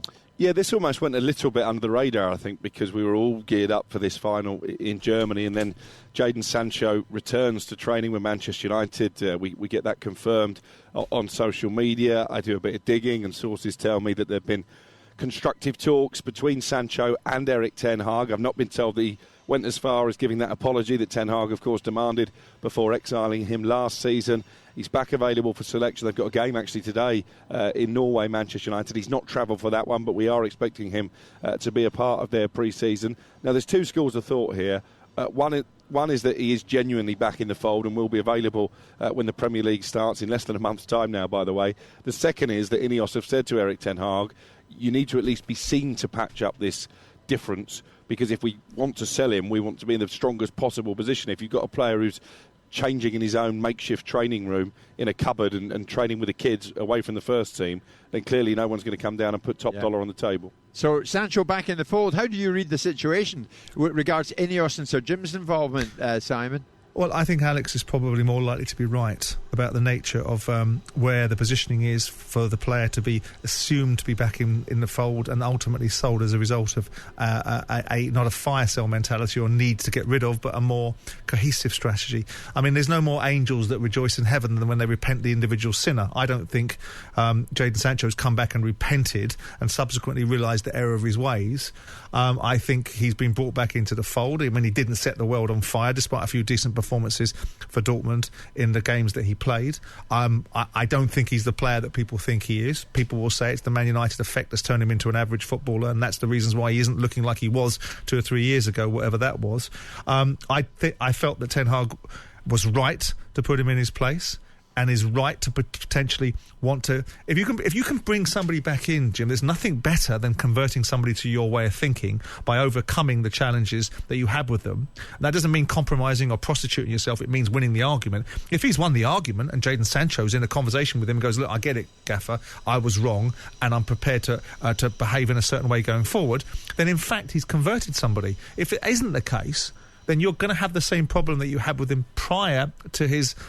being sent to metaphoric Coventry, because there was still the same challenge there, and I think they'll be selling him.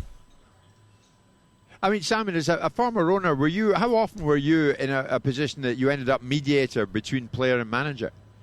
A couple of times, but it's a fool's errand. It's a fruitless exercise, because if you are intervening to resolve a problem between a manager and a player, then first of all you're extending beyond your remit, really, because that's your manager's job. His job is to manage problems, not for you to come in and manage them for him. The reality of it is every now and again it happens, but more often than not it ends up with a temporary band-aid and then the problem re-emerging. So if a manager falls out with a player, then more often than not it is the better judgment to perhaps move that player along as soon as possible, unless the manager is already getting his exit visa stamped by the chairman sooner rather than later. Then that situation becomes less of a problem because the manager's been taken out of the circle. I would always be sorry whether players believe this is right or not, I would always be in the camp of the manager, because the manager was my champion, the manager was who worked for me, and the players worked for the manager. And so the manager's job was to manage his players, and if the manager really didn't want a player, and we had a couple at Palace, we had a particular player. David Hopkins had a problem with Steve Bruce, and I'd spent a lot of money on David, and it cost a lot of money, and I went with the manager because that's what you have to do. And in this instance, I think Jim Radcliffe is a pragmatist, and he will be pragmatic about a £75 million asset that can't just be discarded for 2 and 6. Alex, just Simon finishes there for the moment. Amadou Onana from Everton to Villa. Is this happening?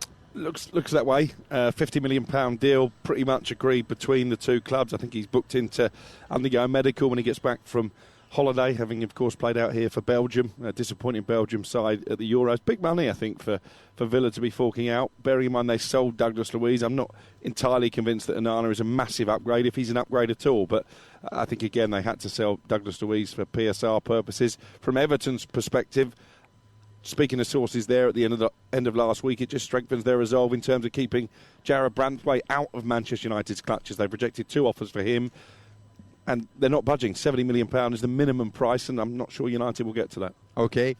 England fans poured in to this city, Berlin, to see the final last night. So too the Spanish. They're all pouring out today, and we shall do the same later on. This is our final broadcast today from Berlin, specifically here in Germany.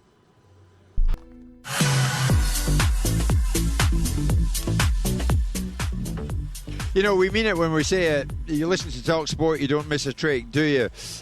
We've brought you everything that went on at Wimbledon, and we're going to look at that very shortly. We brought you everything and more that went on here in Germany at the Euros, and we're still in Berlin, haven't left yet. And coming up, Royal Troon. It is just a feast of sport, isn't it? A festival of sport over this summer of 2024. Let's concentrate for the moment on the tennis at Wimbledon, because a lot of Spanish fans going into the stadium in Berlin last night were totally buoyed up by the fact that Carlos Alcaraz had beaten Novak Djokovic and in the process had won back-to-back Wimbledon titles.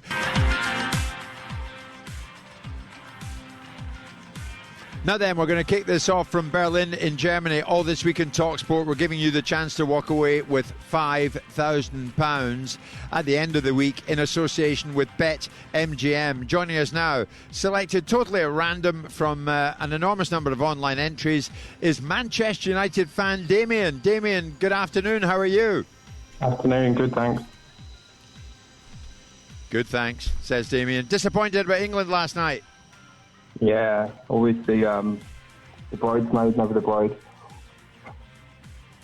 OK, listen, Damien, get your sport hat on, because I'm going to ask you a bunch of questions. This is how it works.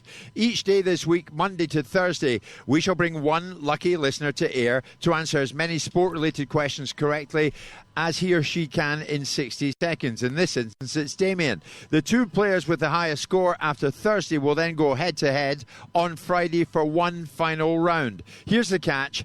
After the 60 seconds, you can choose to stick with your score or take on the house, and the house is in the person of Simon Jordan in a game of higher or lower. Now, if you win, then you'll double your score. If you lose, then your score gets halved. Are you with me on this, Damien? You understand it all? Yeah. Yep. You're a man of few words, Damien, but that's fine. Damien, here we go. As long as you give me the right words, then you will progress. 60 seconds on the clock, Damien. Are you ready? Yeah, let's go. Yeah, let's go, Damien. Quite right. Here we go. Question 1. Which team won the 2023-2024 FA Cup? Man United. Correct. Which tennis player won this year's men's French Open Grand Slam? It was Alcaraz. Which country is Formula One driver Sebastian Vettel from? Belgium. It's Germany. Who was Crystal Palace's top goal scorer in last season's Premier League? Mateta. Correct. The Euro 2024 mascot is called Albert, but what species of animal is he? A lion. He's a bear. How many times have Everton won the FA Cup? 4. It's 5. Who was the overall top scorer in last season's Premier League? Holland. Man City, Norwegian. Correct. Holland. In which year did... Producer Luke, you are so strict with the rules. Now, you got 3 right. You got 3 right. But now you've got a decision to make, Damien. Do you want to stick with your score, 3, or take on the house, a.k.a. my counterpart Simon Jordan, who's in London, in a game of higher or lower? What do you want to do? Simon will cut the deck and reveal the number on the card. You'll then have to choose whether the next cut from the deck is higher or lower. If you win, you'll double your score from 3 to 6. If you lose, you'll half your score to what? 1.5. All right, we'll go with that. Anyway, the short and the tall of it is, what do you want to do, Damers? Yeah, let's gamble. Right, okay. I like that. And I'm glad you've done that, because I'm looking on the monitor and I'm seeing Simon Jordan fidgeting around in the studio in London. I have now cut the cards. Simon, you've cut the cards. And I have reveal the number. 10 of clubs. Oh, so there it is. Simon has cut the cards and it's a 10 of clubs. Damien, do you think the next card, cut at random, will be higher or lower than 10? Lower. Lower. Simon, cut the deck. 6. Reveal, please. 6 of hearts. 6 of hearts. It's lowers. Damien, well done. You gambled and you're right. You're up to 6. Now, that's pretty darn good. You've improved it there, right there and then, yeah? Yeah, no, thank you. Good. Damien's giggling nervously, but who wouldn't be? That was terrific. Now, you set the score of 6. Let's see if that is enough to make it to the end of the week, where we will be playing for £5,000. We'll play again tomorrow, so if you're confident you can beat today's score, head to talksport.com/win and get your entry in. It's all thanks to BetMGM. You've got to be 18 and over. BeGambleAware.org. It's showtime on TalkSport with BetMGM. Making every game an occasion with tools to help you play safe. Visit BetMGM.co.uk or download the app. 18 plus GambleAware.org. Simon, I like the way you cut the cards there. You got on with it. Real professional, you did it efficiently. Well, that was fine, mate. That was fine. Simon's back in London. Alex Crook with me here in Berlin. Alex, believe it or believe it not, my friend, we're just over a month away from the Premier League season getting underway. Some of the fascinating stories and storylines, no doubt, are out there and do await us. For example, the Community Shield, I often wonder, what bearing does that have on the beginning of any season? Having said that, it's a chance for the 2 Manchester clubs to go head-to-head. Does it tell us much? The 10th of August is live in TalkSport, incidentally. Well, it's a chance for City to try and exact their revenge after what happened in the FA Cup final. But is it a barometer? No. We look back at last season. Arsenal won on penalties, beat Manchester City. I remember certain Arsenal Invincibles coming on this very station and saying that was a real statement ahead of the season. They were going to take the title away from Manchester City. Obviously didn't quite happen. If you go back to 99, United lost 3-0 to Arsenal in the Community Shield. It was Jaap Stam's debut. He looked like an absolute donkey. And, of course, United went on to win the treble. So, no, it doesn't have a barometer. It's a great day out for the fans, but not much more than that. Simon, when the Premier League comes round again, any specific storylines that you're waiting for, like the influence of Sir Jim further down the line at Manchester United, perchance? What may or may not happen to Manchester City regarding those 115 charges that are against them, etc., etc. What do you think? Well, there's a variety, isn't there? We're wanting to see I'm wanting to see whether Chelsea are going to regain some poise. All the mistakes of the last 2 years, the profligacy, the spend pattern, the lack of a team that's been anywhere near what they thought it was going to be, the changing of a manager from Pochettino to a championship manager coming into the Premier League with all the expectation and the pressure that goes with that. Of course, you're going to have the Manchester United situation. You're going to see Liverpool post-Klopp with the challenge that you have in the Northwest, which is 2 Dutch managers looking across at one another, with the biggest rivalry in English football probably between Liverpool and Manchester United. I think there's a variety of things. Whether Palace are going to lose all their best players during the summer, because there's going to be interest in Eze. Elise is gone. He's going to attract attention. Anderson's going to attract attention. What that's going to leave Palace with. What the 3 promoted sides are going to do. Leicester coming up. What the challenges are going to await them, because they're going to get a point sanction. And all of these things have the intrigue that every Premier League has at different stages. So I think it's going to be a fascinating whether Villa can maintain what's going to happen with Postecoglou, because lots of people gave Postecoglou a lot of enthusiasm last year, and it sort of petered out a little bit at the back end of the season. And what's he going to do this season? Because obviously at some point people are going to expect a little bit more than bold words and big aspirations. So there's so many different and thought-provoking and intriguing challenges that will await all aspects of the Premier League. So I just don't think it's one idea. I think there's a whole raft of things. Whether Man City are going to continue their dominance, what is Arsenal going to take this final turn of the wheel? They've closed the gap. There was still a gap between them and Manchester City at various times, but Arsenal now, by the rule of thumb, should now be looking to win the Premier League. And what they're going to do in the transfer window, whether they're going to fix that gap up top which scores enough goals, all of these, whether Arteta is going to deliver on the basis of everyone believing that he's not far away, he is the apprentice, the sorcerer is still there in Pep Guardiola, whether the sorcerer's apprentice is going to be able to take over. All of these are the underlying narratives that make the Premier League so intriguing, because we're looking at a league that has 20 component parts. All of them, not just to their individual fans, but all of them have real interest and engagement for different reasons. I think we should mention Brighton as well. Fabian Hurtzler, youngest manager in Premier League history. We spoke to him a couple of weeks ago and he came across really well.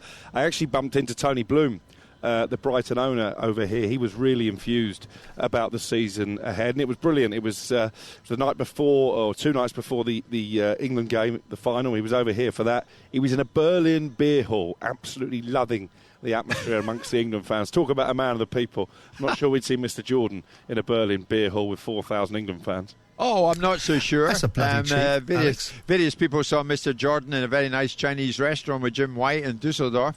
Various people saw you and I out and about, Simon, reclining on 2 very nice chairs, sitting in the city centre in Dusseldorf having our coffee. We were out and about. We were there for everybody to see, right? I'd be more than happy to be in a Berlin beer hall. I wouldn't be happy to be in a restaurant where I have to pick up the food tab for Alex Crook. That's one place I wouldn't be happy to be in. Well, that's right. Seldom have I been in a Chinese restaurant when the Chinese had to send out for more food. But Alex was a bit peckish that night. We're coming back to you after this, and for the last time, we'll bring you our final thoughts on the Euros, on the tournament, on its organisation, and the fact that England went so close. But again, it's another story of so near and yet so far. Well, we arrived here in Germany 34 days ago, and we saw it all unfold. We saw the lot, didn't we? It started with Germany against Scotland. And last night it finished with Spain beating England in the final. It has been quite a TalkSport journey over the last month.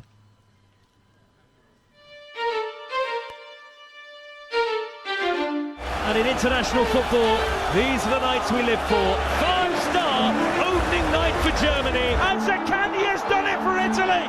And that's the goal to send them through and send Croatia out. He's left for Benoit. Oh, what a goal! Country mile, the best game so far in the tournament. Georgia are through to the round of 16. Denmark pick it up easily again. Yeoman, oh, it's in off the post from 30 yards. Yes! Rabiot is in square.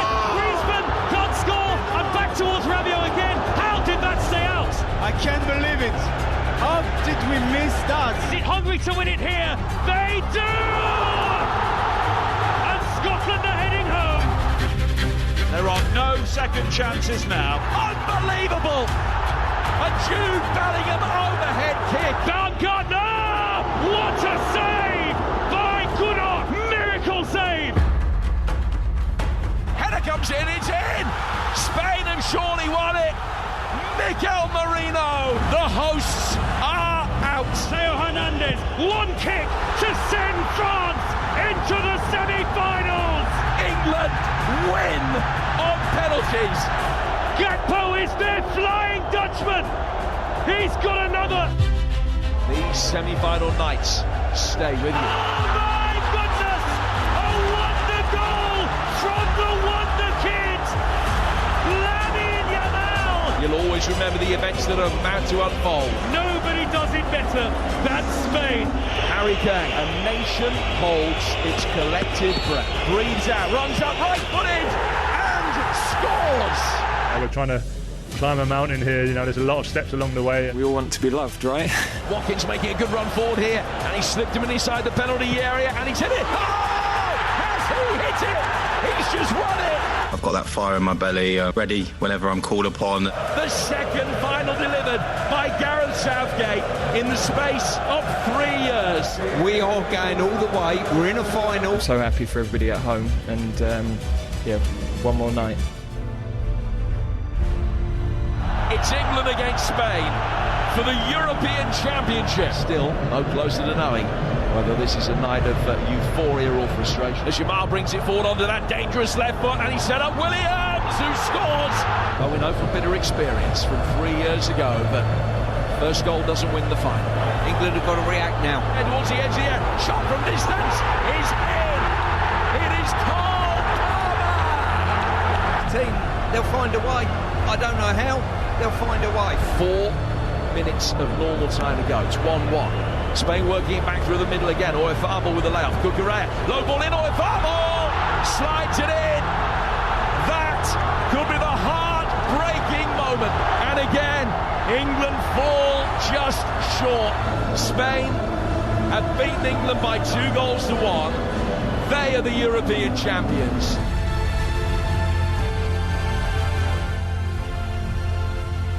Spain won it, and England disappointed again. Alex Crook is with me here in Berlin as we are about to sign off. Simon, I'll be seeing you very soon back in London, and I'm looking forward to it. Alex, you have been out and about. You saw many games. So did Simon and myself. When Simon was here, we went to games. Of course, producer Luke and I have seen a whole bunch of matches. What's been your biggest takeaway?